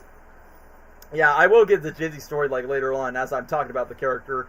But then after when they play the #1 Adam Sandler song, Don't Stop Believing, where Pinocchio interrupts the scene with Shrek Fiona. But then when we get to the Puss in Boots story, which I will get to that, Puss in Boots is like, you know, his version of Santa Claus. You get it? And salt in his cake. Olé! And then he decides to eat a candy cane that tastes like crab cakes. And then he has a fuzzy thing in his hat. And then obviously, like a cat, he just messes on with the Santa Bell. And then Shrek is like, you know, trying to lecture everyone else by saying, like, if you leave now, you'll leave the holiday traffic.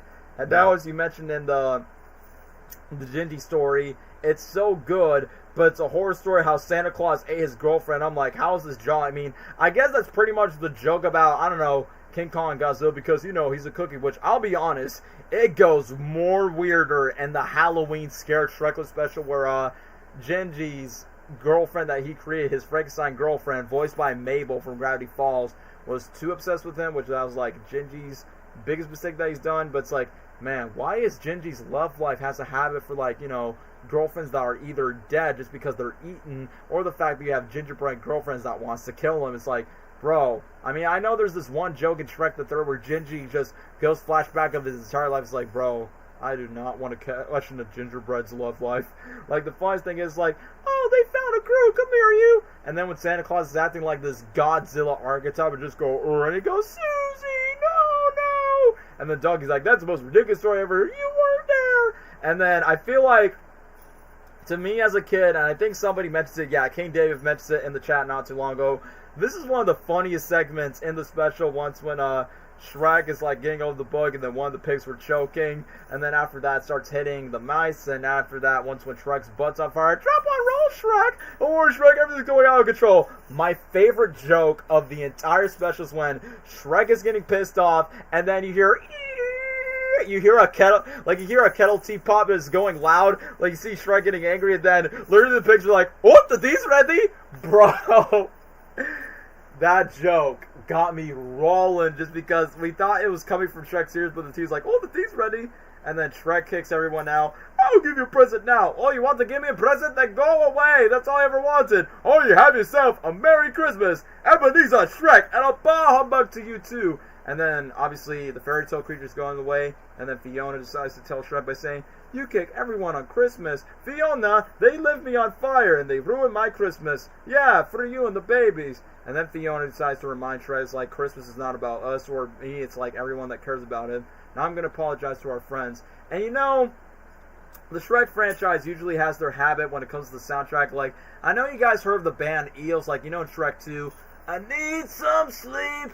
You just gotta let it go. In the first movie, they sang, my beloved monster and me. And then Shrek the Third, I got some sleep and I needed it. Not a lot, just a little bit. And then they have their own song in Shrek the Halls.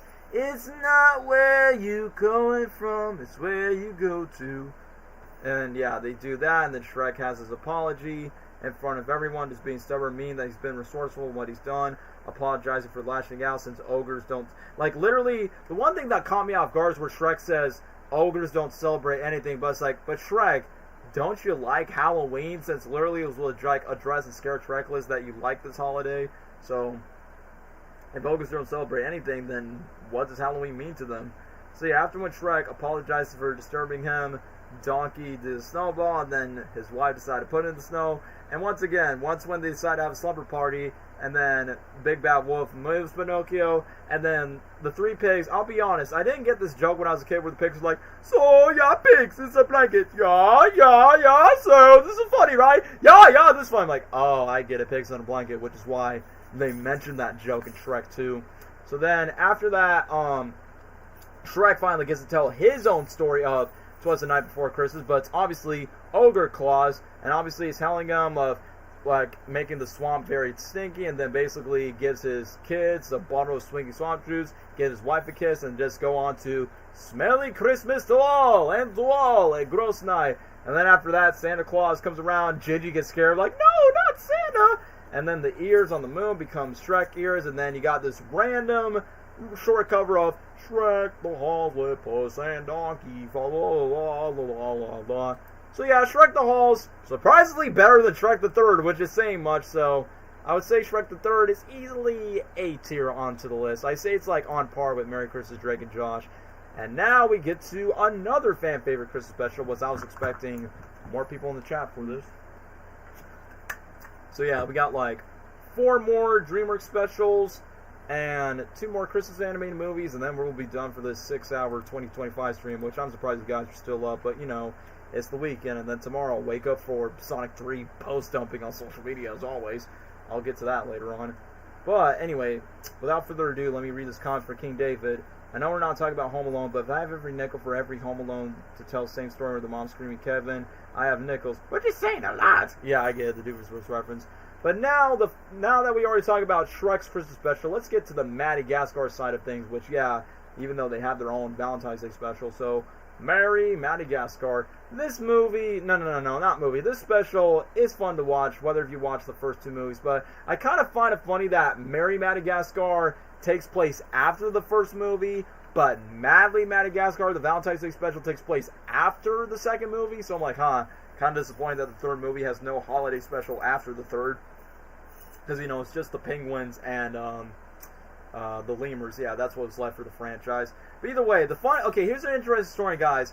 My interesting history with Merry Madagascar is, number one, when I went to the Gaylord Palms Hotel where they used to do DreamWorks ice sculptures, I actually went to see the Merry Madagascar ice exhibit, which obviously it's a recreation of the special, but they're in ice sculptures. It was super cold, but it was super cool to see the DreamWorks special coming to life, since, you know, it's Madagascar, and the first movie's being re-released in theaters the same day where I become a YouTuber for 10 years, so that's interesting. And yeah, just to quote Santa Claus, Merry Madagascar, which, rest in peace to Carl Reiner, and rest in peace to his son, Rob Reiner. Man, people gotta stop dying in 2025. It's really sad, y'all. But anyway, it's kind of funny that the majority of the Madagascar voice cast are, like, you know, back, except for Sacha Baron Cohen, because, you know, Danny Jacobs usually voices King Julian than the main actor himself throughout the movies, but he still does a pretty good job. So, pretty much like the events of the first movie, Alex, Marnie, Melman, and Gloria tries to go to New York, but then they got a hot air balloon, but then the lemurs decide to throw fires, and then literally the funniest thing where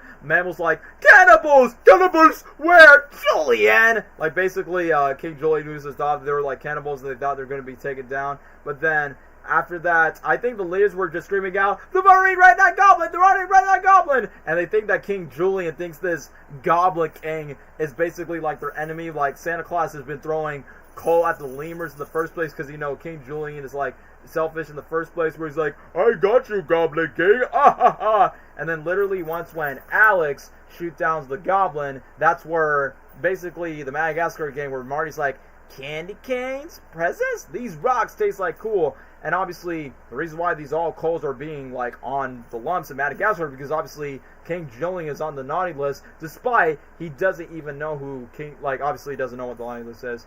Yes, the beloved Carl Reiner was the voice of Santa Claus. Rest in peace, and also rest in peace to his recent son, which, yeah, I've heard about the recent story. But yeah, he was the voice of Santa Claus around that time, which I did not know was him. But yeah, once when the crotchety Santa Claus go to short-term memory loss, or should we say amnesia, he's unaware of his responsibilities, and he goes, wait, who's Santa? My name's, I can't remember, because, you know, his head was hit really hard, and the groups decided to save Christmas, even though Santa does not know his identity. I mean, I see kind of funny that King Julian decides to make his own holiday Julianuary after January, and then he makes the leaders make this holy, like, core of, I like to move it, goes, I lie true, we lie true, and then Santa Claus ripping off his outfit, I like to move it, and then literally smack his butt like, there's gotta leave, there's gotta visa incoming, and then literally the Madagascar game's trying to convince him by saying like, I don't want to go, I want to stay, ho ho ho, I'll never go, which I honestly thought that was pretty funny. And then obviously the Santa Claus gang has to like go overhead, but then I realized the penguins, not only just the penguins, but even the penguins have like this personal vendetta with the reindeers, and I'm surprised that Jim Cummings voiced one of the reindeers, and yeah, Private falls in love with the female one. And it's funny that they're both British, which makes it even more meta. Oh, you're one of the most beautiful animals. That's why I think what you have said to me. Girl, you're every one of them in the world to me. No, Private's British, and the reindeer was also French. It says, yeah, that's kind of like a common thing for Madagascar. So once when the penguins decide to like use that magic dust after when they have, you know, the vendetta of South Polars, North Polars, oh yeah, the penguins, they can fly. Find it very strange that Private and a female reindeer are in love. I understand that cartoons does this, but anthropomorphic characters being a mixed couple, I mean, yeah, look at Zootopia for the Disney universe, yeah, to please the furries. But Madagascar has this habit of having mixed animals. I'm like, what, is that supposed to be a metaphor for interracial couples? But they're animals. So, Gloria and Melman, a hippo and giraffe, falling in love, Alex and Gia, a lion and a jaguar in Madagascar 3, and then Private and a penguin and a reindeer, and then the most zaniest one of them all, King Julian falling in love with a Russian bear that doesn't even talk. So I'm like, yeah, I feel like Madagascar like really has this habit of like shipping different animal breeds. I think in the Valentine's Day special, Marty falls in love with an okapi, which is like not exactly a zebra, but it's kind of like a little breed of a gazelle and zebra. It's like, yeah, there's no romantic logics no matter what it is. Interracial animal relationships hurts, y'all. Just do not Zootopia the crap out of it, y'all. But anyway, let me just get back on topics. Like, no matter how random it is, it does become wacky and, as you would want to expect from Madagascar. I like when Melman gets stuck to the chimney. He's like, no, Melman, you're not burning. And then once when they break out, Alex, he still forgot the president. And then literally there's like police sirens going on the roads, which I honestly thought that was pretty funny. And then once when they ran out of dust, like literally they go to every moment. And I realized that when they crashed at like one little girl's house, she's actually voiced by Jada Pinkett Smith, aka Willow Smith. Yeah, Willow Smith, which is obviously the daughter of Jada Pinkett Smith and Willow Smith. So, yeah, because I know Willow voiced young Gloria in Madagascar 2, and then she voiced this little girl. It's like, you're amazing, Merry Christmas. And obviously, she thinks like she's totally cool with these wild zoo animals being like Santa Claus's helpers. And pretty much just like the first movie, you got, what's his name? Like the Satchmo guy that goes, and I think to myself, what a wonderful world. And then after Louis Armstrong, the second part where it goes, Merry Christmas and a Badoo.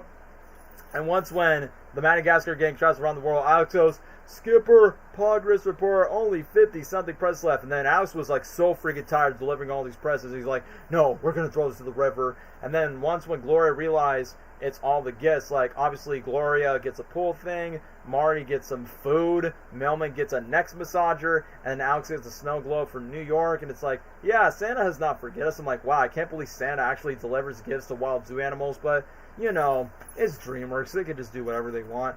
And then, obviously, with the amount of Max at Fairy Dust, it's like, oh, maybe we could have the chance to go back to New York or probably just leave Santa Claus Doom. But then after that, once when they return to Santa Claus, and then after that, Julian has this decree to, like, bring all the lemurs gifts to him, because even though Santa lost his memory, but it's like, maybe it's better off to give the gifts rather than just getting gifts. But then after that, once when the Penguins and Madagascar gang decide to, like, hit over Santa Claus, they ran out of dust, restore his memory, he thanks the animals delivering off, and then he's like, oh, wait, Santa, we're supposed to get back to New York, but then they're like, oh, I gotta use reserve tank. I'm like, oh, how come the Penguins were not aware of that? Like, they had to use a reserve tank, and guys, you've been in the sleigh all night long, and obviously they're like, oh, Santa, please take us home, and then I like when Santa Claus sees, like, King Julian's redemption mark, where he's like, oh, King Julian, you're off the naughty list. Oh, wait, you cannot get rid of me. I am the naughty list. What's the naughty list? And then literally just move on. Yeah, I guess Santa's back to normal. And we're back in Madagascar. And then obviously they celebrate Christmas at Madagascar, and then King Julian accidentally, like, no, he didn't do it accidentally. He intentionally hit a coconut in front of Alex, and then obviously it's a rinse and repeat cycle all over again where Alex forgot his memory, and then more interrupts the screen. Merry Christmas and Happy January, everybody! So, you know what? I have a good time with Merry Madagascar. It may not be as heartfelt as Shrek the Halls, but I definitely say Merry Madagascar is, like, up there next to Shrek the Halls. Like, once again, Shrek definitely has a lot more heart, but, Madagascar is more like a comedy franchise at the core, so definitely got to put some A tier into that.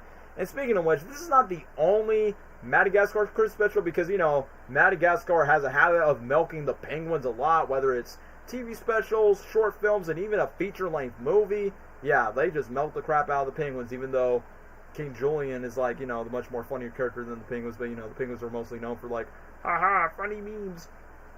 So, yeah, technically, this was the first Christmas special, which is the Christmas Caper, and sadly enough, the main cast don't really have lines that much. Like, they do get cameos, but obviously the main focus are the penguins and this polar bear, who is surprisingly voiced by Bill Fagerbakke, aka the voice of Patrick Star. Like, I can literally hear in his voice, like, you guys, this is the best Christmas that I ever had. Like, literally, I'm like, bro, it's literally just Patrick Star as the voice of a polar bear. But yeah, the reason why I decided to include this in the list, because, come on, this movie's iconic just because the short film gives the iconic kaboom, yes, Rico, kaboom. When I was a kid, I used to, like, be in front of, like, this door or someone, like, yeah, I'm going to pretend it's going to explode in the face. Yes, Rico, kaboom.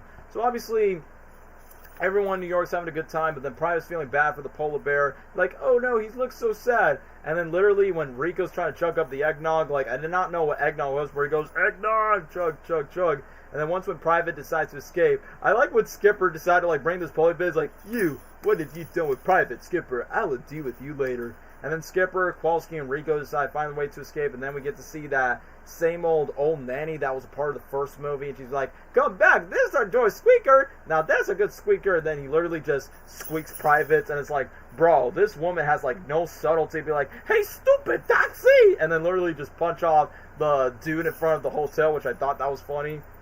Oh yeah, this is the one where it goes, alright, Mr. Chu. This is my favorite because penguins have always been my favorite characters of the franchise. Kaboom. Yes, Rico, kaboom. Like I said, when I was a kid, I was like, alright, I'm going to pretend a door explodes my face, and I go, oh, boom. Exactly like that.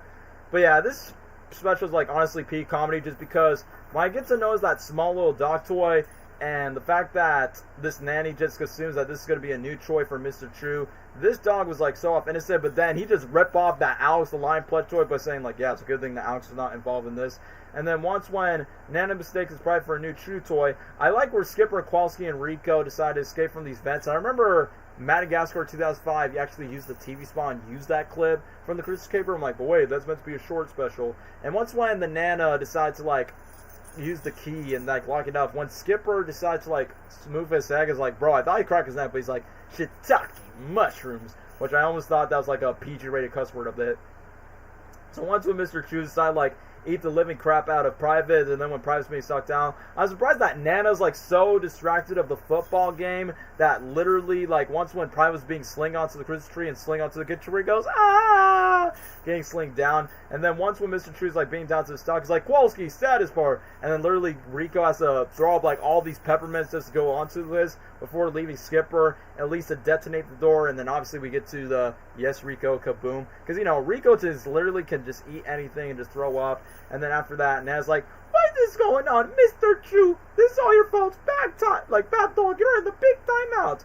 And then after that, once when Private decided to return back to the Penguins and definitely fix what he does, and then brings back the Patrick Star Polar Bear, and then basically the Madagascar cast decide to, for some reason, like sing along the Jingle bells, monkey smells, mailman laid an egg, camel sing the nanas and the camels say oy vey, because you know they were just celebrating Hanukkah. So the Penguin special, I probably would not rank it as high as the Merry Madagascar, because at least for Merry Madagascar there is a plot. I think beats are like purposely appropriately like fits there. I probably like overput it for National Lampoon's Christmas Vacation. Yeah, pretty much this was basically the quote-unquote backlot for the pilot Nickelodeon show. But hey, what do you know, guys? We're almost done with DreamWorks, and then we got 2 more Christmas movies, and then boom, we're finally done with our long 6-hour-long Christmas movie tier list stream, which my heart condition is about to explode just because Insomnia is like, you know, hang up to the carcass.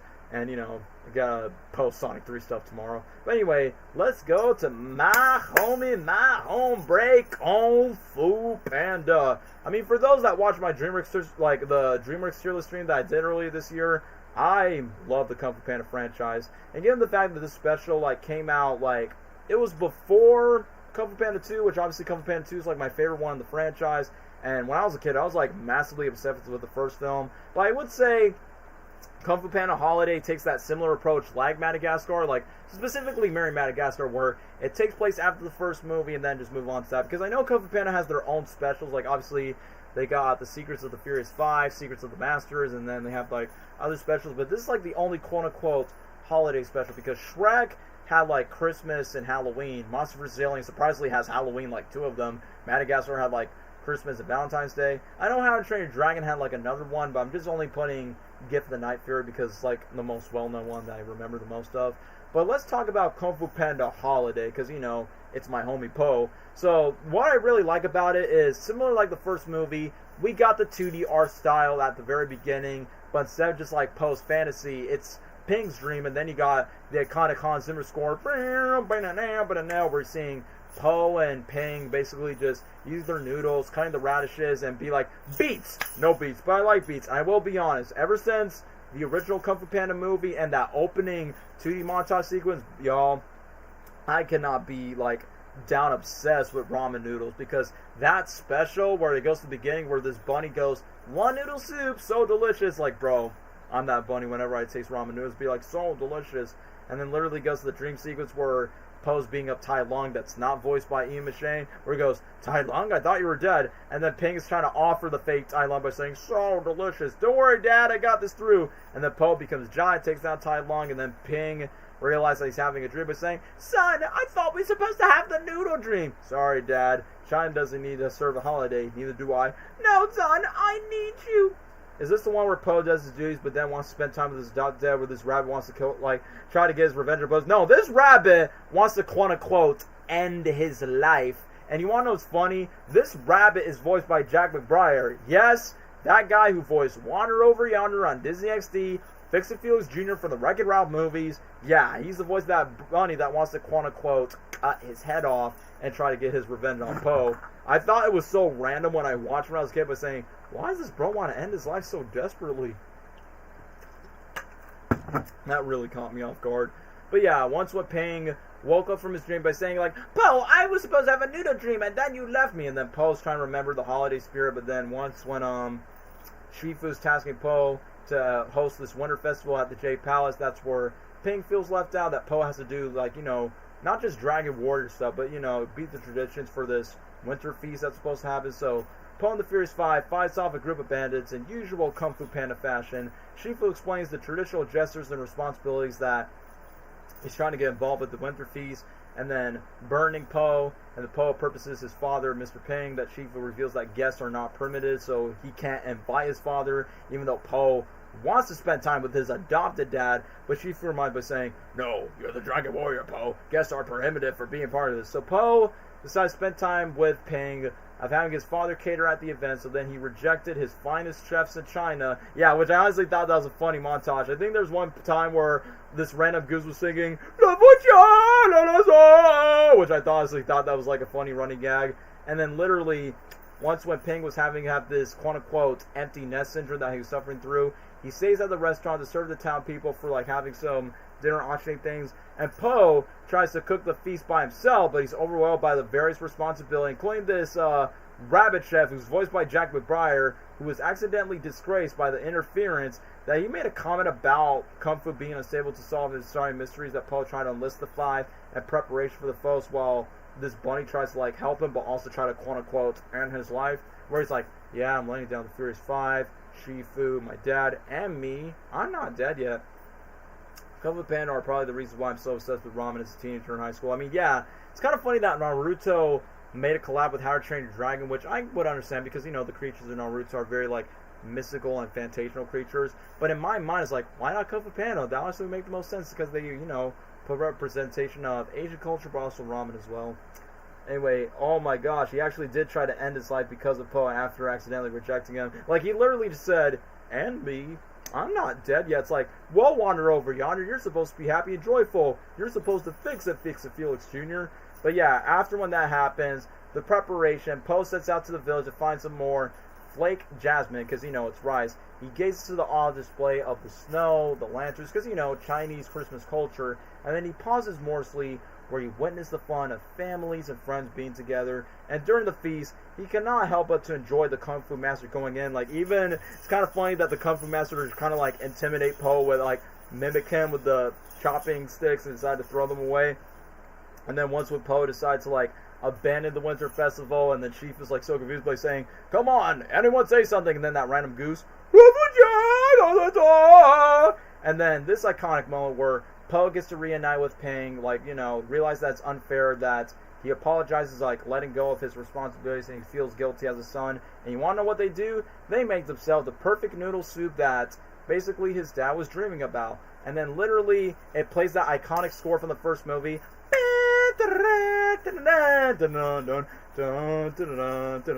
That Hans Zimmer score never gets old, which is why I love Hans Zimmer's score so much, especially for Kung Fu Panda. And then when they put the garlic and the seasonings up in the air just to serve to the customers. And then you obviously got the Furious Five. You got all these Kung Fu Masters coming to participate with the festivities. The kids are entertained. And then Poe restores that bunny to giving him the golden ladle that was originally intended. So he decided to not, quote-unquote, you know, quote-unquote, end his life for good. So then he finally was selected for the cook for the feast. And then Shifu, who followed the Furious Five, visits the Kung Fu Master. And then Shifu find the holiday spirit joy and realize that Poe did the right thing all along. Sees the happy tie, and then Shifu was invited. He turns to leave, but Poe convinces him to join to stay.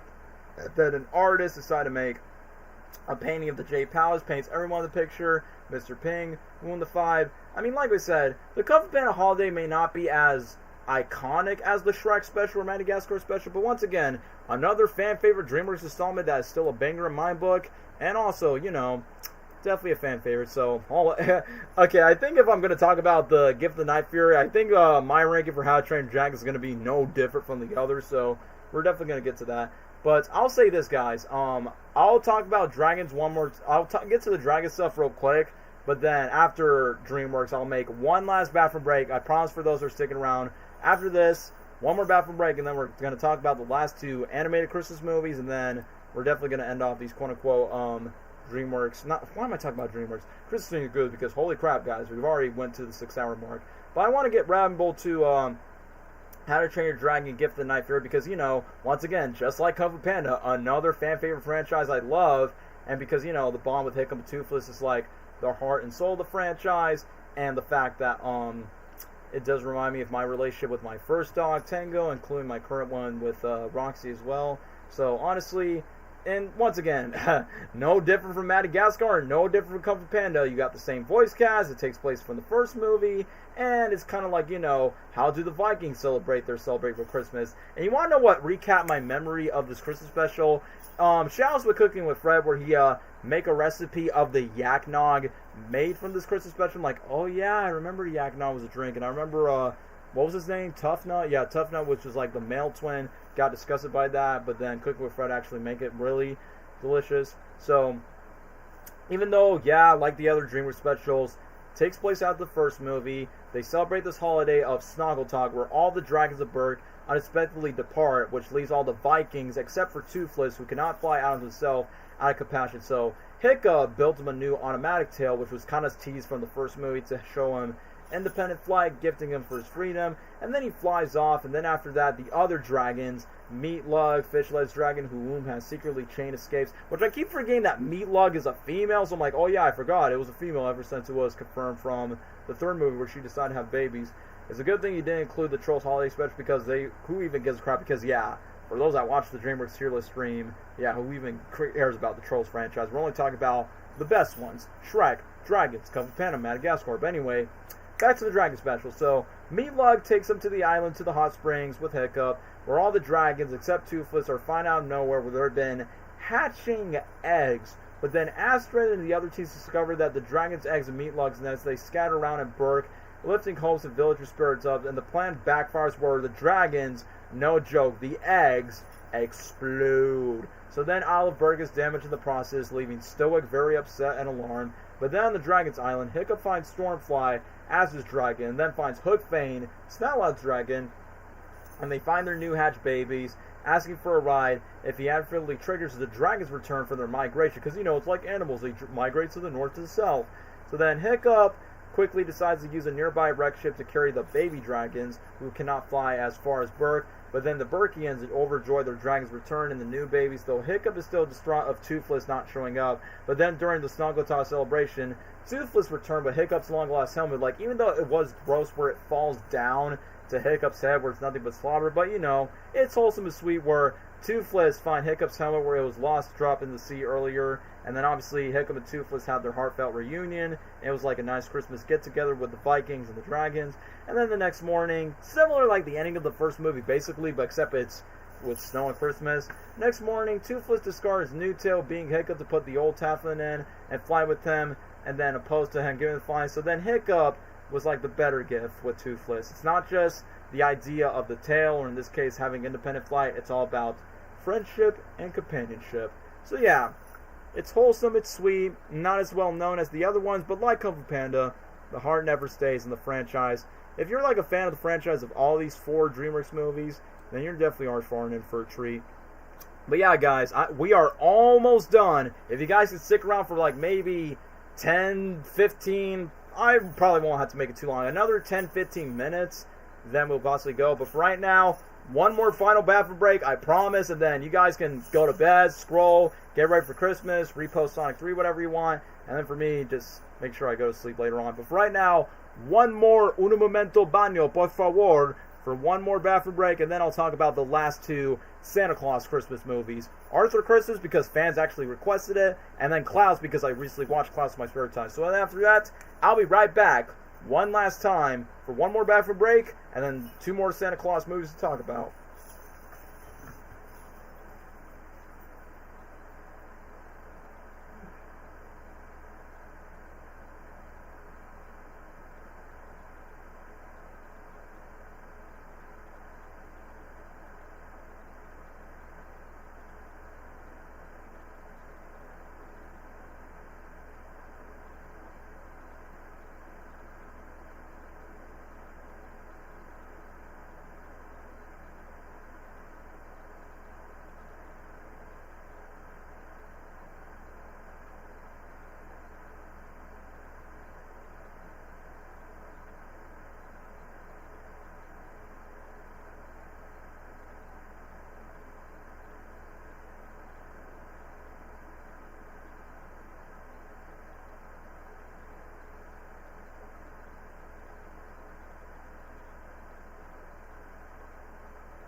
Ho, ho, ho, ho, ho, ho, ho, ho, fooey. Okay, I promise you guys. Final bathroom break, and now we can finally wrap this up with these last 2 Christmas movies. Let's see who's still sticking around. Come on, stay awake in the words of Marlon. Stay awake, stay awake! Appreciate the Finding Nemo reference. Thanks to Irving D. and Denio, and then we got King David Franks. Thank you guys for sticking around the stream, because I know everyone probably must have go to sleep, and then my homies, my friends, were in the chat, but they're not with me. Yeah, think twice about some certain tier list streams, especially when it comes to the holidays. But anyway, let's wrap this last 10-15 minutes of the stream with these last 2 Christmas movies. So, yes, I've been demanded by saying, Daniel, include Arthur Christmas, which I have already talked about this movie before in the Sonic Picture, the Sony Pictures animated tier list stream that I did earlier this year, but since it is a Christmas movie, I might as well talk it again. So, yeah, basically, it is the same studio that, Armin Studios made this film, and around that time, this movie was only like a fever dream because I only watched on Redbox only once, and I'm like, well, back then I thought this movie was like, really? They really spend their entire trip just to give one girl one bike, that's it? That's the major plot of the movie. So back then, I thought this movie was meh when I was younger, but then when I rewatched it again, it's like, this movie's actually pretty delightful as more as I thought it would be. And secondly, mainly because, one, you actually got legendary UK actors being part of it. You got James McAvoy, aka Professor X from X-Men. You got Hugh Laurie. You got Bill Nighy from Pirates of the Caribbean. Obviously a lot of well-known UK actors being a part of it, and they all did a really good job. I was not expecting James McAvoy being like this teenage boy, but saying, oh no, a child's been missing, Christmas every day, which obviously everyone's doing their best British actors, but either way, I guess similar, okay, it's not as dark as the Santa Claus with Tim Allen, but usually kind of similar like the Santa Claus in a less dark way, is where every single Santa Claus needs to be passed the torch for every legacy, whether it's the father, the brother, the uncle, and the grandfather, and it's kind of like a legacy passing the torch, where Malcolm, the 20th Santa Claus, the one that you see in the movie, the main Santa, is heading through a 70s mission, but then he's being reduced from his figurehead. Then he flies his giant tech-based sleigh, because, it's 2012, they need to modernize some stuff. So then, basically, they're managed by Malcolm's son, Steve, from the control room, and then, obviously, Steve's nervous but young, cheerful brother, Arthur, which is why the movie's called Arthur Christmas. I'll never forget that there's a teaser trailer where this elf is like, go away, there's nothing to see, there's nothing down there, Santa Claus not real, hey, Christmas every day, that's not Arthur, and Santa Claus not real, he's in hell anyway. When I saw that teaser, I'm like, wow, I'm surprised that an animated movie got away with saying hell out loud when I was 9 or 10 when this movie came out. And yeah, Arthur Christmas is so underrated, so it's sad that barely anyone remembers it, which, yeah, you're not the only one, dude. I've met people by saying, have you guys seen this movie? They're like, no, I have not seen this movie, or some have at least watched it once, but they probably just don't remember about it. But I just rewatched it again because it was mentioned top 20, top 30 favorite Christmas movies. I'm like, well, I decided to rewatch that again and be like, yeah, not only this is a good story of passing the torch and passing the legacy, but also keeping the tradition and keeping the spirit alive, and that's why I like the message when it comes to Arthur Christmas. Obviously, Arthur is clumsy. He's basically, the young, cheerful, going son. But literally, during the moments when Malcolm announced that he's not ready to retire and hand the roles to Steve, because, Steve is the more older, more stoic type of guy, where Arthur and his mom tries to get the rest of the family to enjoy a Christmas board game, but then they went to the ancient father, Grand Santa, which obviously Grand Santa was pretty funny because, it's Bill Nighy doing the voice. Yeah, Davy Jones from Pirates of the Caribbean and Rattlesnake Jake from the movie Rango. Kind of surprised that Johnny Depp is not involved in this production. But yeah, I do like Grand Santa. He has oh, what happens when you go down the chimney? Who believes that Christmas has become too modernized, because even the movie kind of plays itself so meta, how the technology and what kids are into nowadays.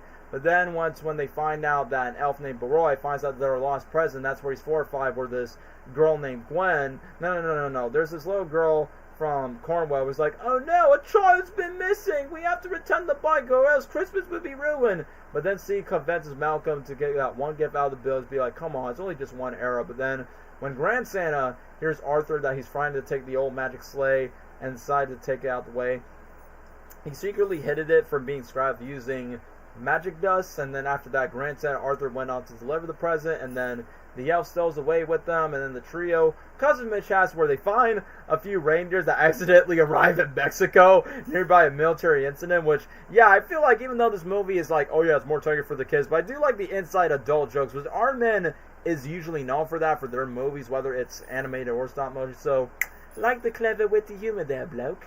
So, returning to Cornwall, Arthur and the elf decide to learn that Grand Santa does not really care about the kid. He just wants to prove that he's still relevant despite he's old. So the elf suggests that Steve can help Arthur deliver the present from the command center, but he refuses. But then Arthur orders him for him to return home. He insists that Malcolm would want to deliver the gift, but then Steve convinces a distraught from Arthur that Malcolm is likely to be gone to bedface, so to speak. And then Arthur's party just loses the sleigh, and they got them stranded in the island of Cuba. I'm like, hey, yo, I am surprised it's not like, yeah, you're going to Brazil, y'all. And then they disappoint his dad. Arthur realizes that Gwen will still believe Santa's there no matter what, who delivers the present, and manages to retrieve the sleigh. But then, by the action, several of the elves wake up. Malcolm and his wife decide to set out the S1 to rescue Arthur to deliver the present. Steve comes along uninvited, unable to the pilots, and then after that, Malcolm reluctantly allows Steve to take over, like Arthur takes over the Trollu to Mexico. And while correcting, Steve discovers that he's not good with children. Like, the one with the kid that he's speaking in Spanish where he goes, no, si habla español. I still remember a teaser, and I laughed like how the elf beats him over something. He's like, wait, there's no movie coming. No, there's no movie coming. Which I do remember watching that when I was younger.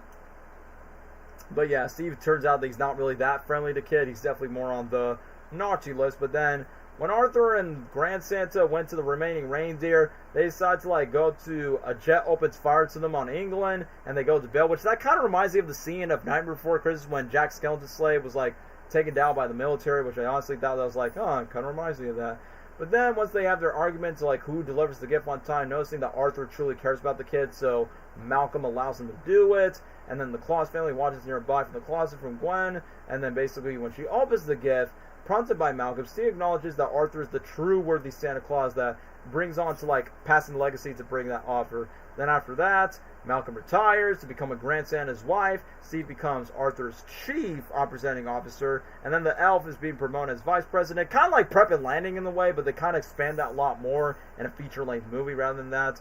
And then once the Grand Santa's lost reindeer find their way home, Ransom renames the S1 Evie in honor of Grand Santa's sleigh, which I'm like, oh, kind of waste way to pass the torch and legacy, even though it's being relifted by thousands and thousands of reindeers. So, even though, yes, this movie is underrated, and yes, not a lot of people really talk about it, but the reception of the movie, it definitely has its cult funneling, because even though it may not break the wheel when it comes to oh, another Santa Claus, but I feel like it definitely reinvents itself to oh, carry the legacy of oh, just bring it on to having that good Samaritan feeling of you just passing on the torch no matter how old it is. So before this movie started, they played a song from Justin Bieber. I almost thought it would be what was it? The Justin Bieber documentary of the Never Say Never. Do you remember that we have a Wicca scene? Of course I have. So yeah, if I'm going to rank Arthur Christmas, I'm going to put it on A tier. Hold up, I'll definitely put it up next to the DreamWorks movies. No, it's a much better movie than Drake and Josh. And now for our final Christmas movie, which, by the way, I don't know if anyone in the comments was demanding for this movie, but since I know this was a popular fan favorite, and I think about this, guys, has the Christmas movie genre, quote-unquote, died down? Because I know some Christmas movies, like the Red one, flopped in theaters, and I feel like from the 40s, 50s, 60s, 80s, 90s, 2000s was the peak era of Christmas movies, and I'm pretty sure Arthur Christmas was the only 2010 Christmas movie I put, because I don't think there's that much good Christmas movies after that. But then when I watched Klaus for the first time, I will be honest with you guys, I did not see this movie when I initially watched it when it first came out. I was like, animation's good, but I don't see myself watching it. But once when I hear friends who are big Christmas nerds, they decide to blaze the hell out of this movie by saying oh, look at the animation, oh, it's heartfelt, it's one of the best recent Christmas animated movies in a while, you should definitely watch it on Netflix. And to me, I'm like, well, since these guys even claim this not just one of their favorite Christmas movies, but one of their favorite animated movies ever, which I remember that this movie was nominated for Best Animated Feature, but it lost to Toy Story 4. And I'm like, that's funny because Joan Cusack, the voice of Jessie, is the main villain in this movie. So, yeah, I watched Klaus not too long ago, and I'm going to be honest with you, this movie honestly took by surprise. We ended with the perfect one. Klaus is a beautiful one. It's the last produced Christmas movie from this modern time that I actually saw. And in other words, probably the only... I will say this. Klaus is probably, in my opinion, the last good modern Christmas movie. And yeah, I gotta beat myself into the face by saying, how did I miss this out? This honestly is really good animation, really good voice acting, really good music, and also really good storytelling. Like, yes, even though we have so many plot adaptations of every Santa Claus origin story, and even though I have nostalgia biasy reasons that Santa Claus Coming to Town is my favorite one as a kid, like, I will say this, Santa Claus Coming to Town is my favorite Santa origin story as a child, but now as I got older, I feel like this is the best way to, like, not only tell your own iteration of the Santa Claus story, but how to reinvent it in a very traditional way, but make it refreshing at the same time, which I will give the filmmakers credit for that. It's kind of funny that the people who made this movies are usually people from Spain, so I'm like, I never expect some, mi amigos from Spain literally just making a fully animated movie that features a lot of American or Canadian people that are involved in production. But anyway, let's move on. So I like that this movie takes place in an older time, 19th century, like in Norway, and then it shows the postmaster, where it shows like the general has his royal, lazy, spoiled, self-aware son, Jesper, which the funniest thing is, I'm surprised that Jesper, the mailman, who's technically the main protagonist of this movie, it's the same guy who voiced the Spot for Spider-Man Across Spider-Verse. See you back home, Spider-Man. I am your nemesis. I'm like, every time I hear the voice by saying, bro, that is literally the Spot from Spider-Verse 2. So Klaus is definitely the best Netflix movie. Made me cry. The voice act is great. Yeah, Jason Schwartzman's, the Spot from Spider-Verse. J.K. Simmons, J. Jonah Jameson. Yeah, I think this is sadly Norm Macdonald's last animated project before he passed away in 2021. And Joan Cusack. Once again, it's funny that she voices the villain in this movie, but yet her other animated movie, Toy Story 4, won an Oscar. But I'm like, yeah, but at least for this movie, she got a lot more to do than Toy Story 4 since Jessie was put on the sideline. But anyway, we're not talking about Toy Story. Let's talk about it. So, Jesper, I will be honest with you. I thought he's going to be like similar like Linguini from Ratatouille or Lanny from Prep and Landing, where it's like, oh, I'm this nervous guy that basically just don't know what to do. I'm the underdog that's basically a wimp, but then I'm actually the noble guy that's going to be the hero that saves the story, which, yes, he does fall into that stereotypical category, but what I do like about Jesper is, despite that he's trying to get like his training, his post office lifestyle under his name, his father gives him the opportunity to become postman distant to Smurnsburg that goes many miles away. If Jesper fails, he would be cut off from the family's fortune, which, you can't say no to that, especially if you're getting paid underneath your family's name. So then Jesper went to Smurnsburg, compromised with all these clans, where we got the Ellenboos and the Krons, who have been conflicted with each other since surprisingly the Stone Age. But then Jesper finds an isolated house far outside the town with all the handmade toys that's been made by this woodsman named Klaus, which I will be honest, I was not expecting J.K. Simmons, who plays J. Jonah Jameson. Many people comes out and compares to Cusco. I mean, yeah, even though it's not David Spade doing the voice, but he definitely does remind me of Cusco in that sense. I'm like, bro, I can't get it out of my head, but at least thankfully the plot does not rehash Emperor's New Groove. It's like, oh yeah, by the way, you're fired. But yeah, the animation, if I had to give this movie an S tier for one thing, the animation alone is like, with all the hand-drawn animation and everything, from the snow to the art to the character designs, it is like, mwah, a work of art. It's absolute peak cinema. But yeah, as much as I'd like to talk about the animation, which that's honestly this movie's biggest strength to me in terms of the visuals. But J.K. Simmons as Santa Claus, I will be honest, where he goes, ho, ho, ho, ho, ho, it's like, bro, I can't stop thinking of J. Jonah Jameson like, ho, ho, ho, I want Spider-Man! It's like, bro, I will never forget why Sonic fans wanted J.K. Simmons like voice Eggman someday in the future for, like, I don't know, animated Sonic reboot or something if they stop making live-action movies, which I wouldn't be mad about that. But anyway, J.K. Simmons, it's so funny, like, pretty much just like Ed Asner, Carl Reiner, or John Goodman, like, most of these actors have a habit for playing Santa Claus. A lot of that J.K. Simmons ended up playing live-action Santa on a forgettable movie called Red One. But in this one, he does a good job voicing Klaus, which obviously Klaus voiced Jesper to enter the boy's house to deliver the toy, because obviously kind of similar like Santa Claus is Coming to Town, which I will compare that a lot to, because that's another Santa Claus oriented origin story, but instead for this movie it's told in the different perspective of a mailman, basically where toys are quote unquote like prohibited when it comes to the villages, but then usually the toys just bring joy to the kids. I mean, literally, like in the songs, joy to the world. But then when Jesper decided to become believing that they will receive the toy if Klaus sends in a letter, that's where Jesper capitalized the idea of making progress with the toys.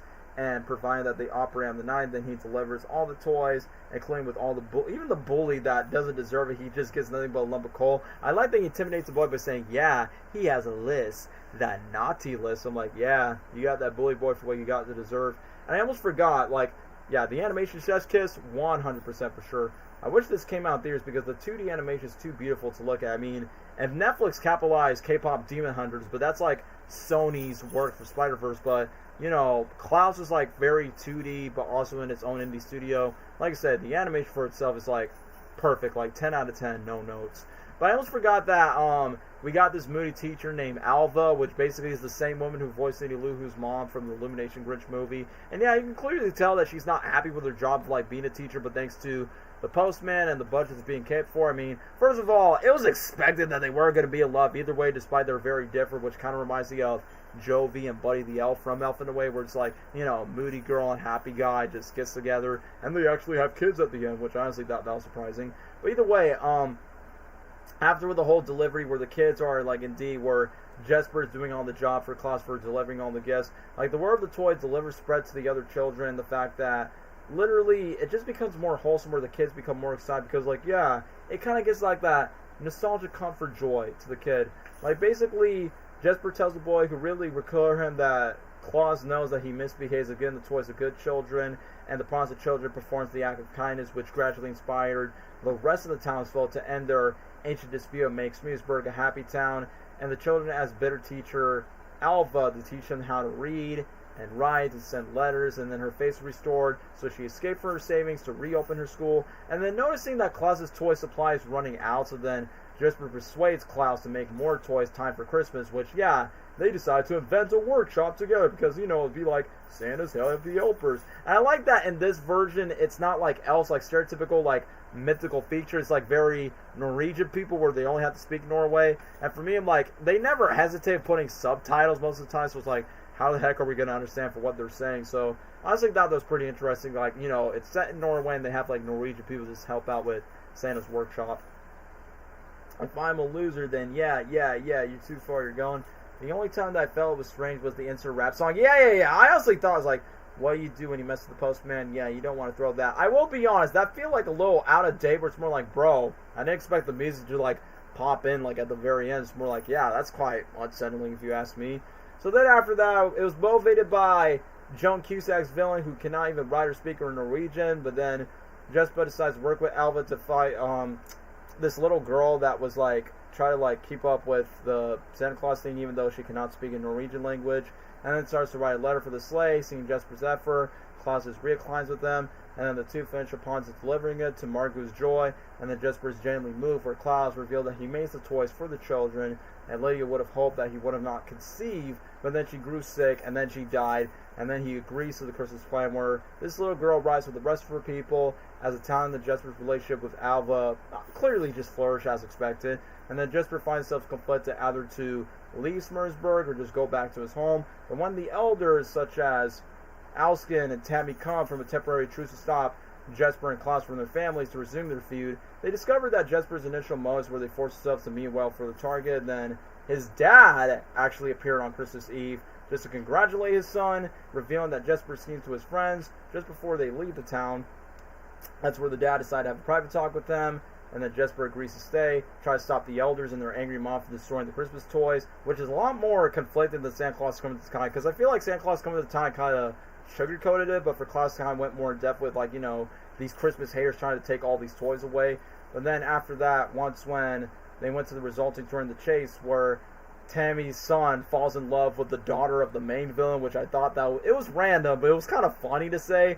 And then Tammy seemsly destroy the toys, and then Alpha and Klaus already replaced the toys with the decoys after the town's children warned them from the mom, because I'm like, wow, Jesse, you're the one that went from she loves me, but now you're throwing all the toys away. But then after that, once when Alva and Klaus decide to replace the toys to the town's children after the mob, Jesper's actions has redeemed for what Klaus and Alva wants to deliver the Christmas gifts. And then after that, the fat guys were married, ending their family feuds to their elders' annoyance, and then Jesper marries Alva, they have 2 kids, and Klaus delivers presents beyond 11 years, and by the 12th year, Klaus mysteriously disappears and be like, my love, I could be with you again. And when the wife's spirit calls him out, is very superior where Jesper waits for Klaus. And then I think a lot of people said it in the chat. Well, not only in the chat, but during the moment where Jared was like, I wonder where he's gone to. Not a goodbye, not anything, but I know one thing for sure. I get to see an old friend again. I've been seeing people in the comments saying, like, holy crap, this honestly makes me, like, ball my up into tears, which, yeah, I could totally understand. And, yeah, even the music's sweet, the song is sweet. I mean, that's all I can say. This movie's really sweet. It definitely has its spooky imagery, but also, it's just really good. The first animated film from the Netflix movie that made the Wheelberries outro of the Alligator Boy more. Yeah, that is very true. But, yeah, I guess I don't need to ramble too much. Klaus is obviously not just only a masterpiece of its own, but easily the last great modern Christmas movie onto the list. So I'm definitely putting Klaus up to a high S tier, because it obviously deserves this spot. So yeah, easily an S rate for sure. And there you go. For those that stick around for the live stream, thank you guys. I really appreciate it so much. I mean, yes, I could be easily like, do this for a part 2, but come on guys, it's Christmas. I want to celebrate the holidays, be with the family, with the friends. But yeah, before I get to sign everything off, let's just go to our rankings just to go down and make this a 6.5 hour mark.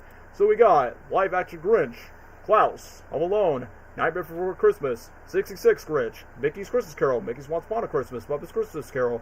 Then on 8 here we got Home Alone 2, Santa Claus is Coming to Town, Rudolph the Red-Nosed Reindeer, Charlie Brown Christmas, Frosty the Snowman, Elf, Polar Express, Shrek, The Halls, Merry Madagascar, Kung Fu Panda Holiday, How to Train Your Dragon, Gift of the Night Fury, 8th Arthur Christmas, Merry Christmas Drake and Josh, Prep and Landing, well, the specials 1 and 2, The Santa Claus, Toy Story The Time Forgot, Penguin's Christmas Caper, National Lampoon's Christmas Vacation, Jingle All the Way, Put the Cookie Down Now. C tier we got Jim Carrey's Christmas Carol, Christmas Story, Mickey's Twice Upon a Christmas, Santa Claus 2, Santa Claus 3, and we got Illumination's Grinch and 8 Crazy Nights on the bottom tier list. So, going from top to bottom, we officially concluded not only our Christmas movie tier list, but we have officially concluded all of our tier listing for 2025. Man, this is going to be such a long night for this. And yes, Roxy, I know you want me just to hang up and everything. Yeah, this is my dog's trying to interrupt. So for those that came around for this live stream so long, thank you so much. And yeah, come here, my dear Rudolph. Come here. Yes, you are. Yes, you are. You daddy bitch. You're my baby girl. Yeah. Say goodnight to the chat, Roxy, because we're about to cut off. Yeah, Roxy, I know. You're very happy. So yeah, we're definitely going to call it off. Say goodbye, Roxy. We're going to be calling off for this super 6.5 hour long live stream. For those of you that stick around for this long, and Gabriel, thank you for sticking around for as long as you could. Thank you guys so much for watching this Christmas movie tier list stream from the very beginning to the very end. Talk about favorite Christmas movies from beginning to end. Enjoy the rest of these Christmas movie marathon. And for every Christmas story tell, Smelly Christmas to all, and to all a Christmas night. Or just the words of the Grinch, Merry Christmas, one and all. And to all a good night. Hope you guys have a Merry Christmas and a Happy New Year, and joy to the world for more tier list streams and live streams of the future. So,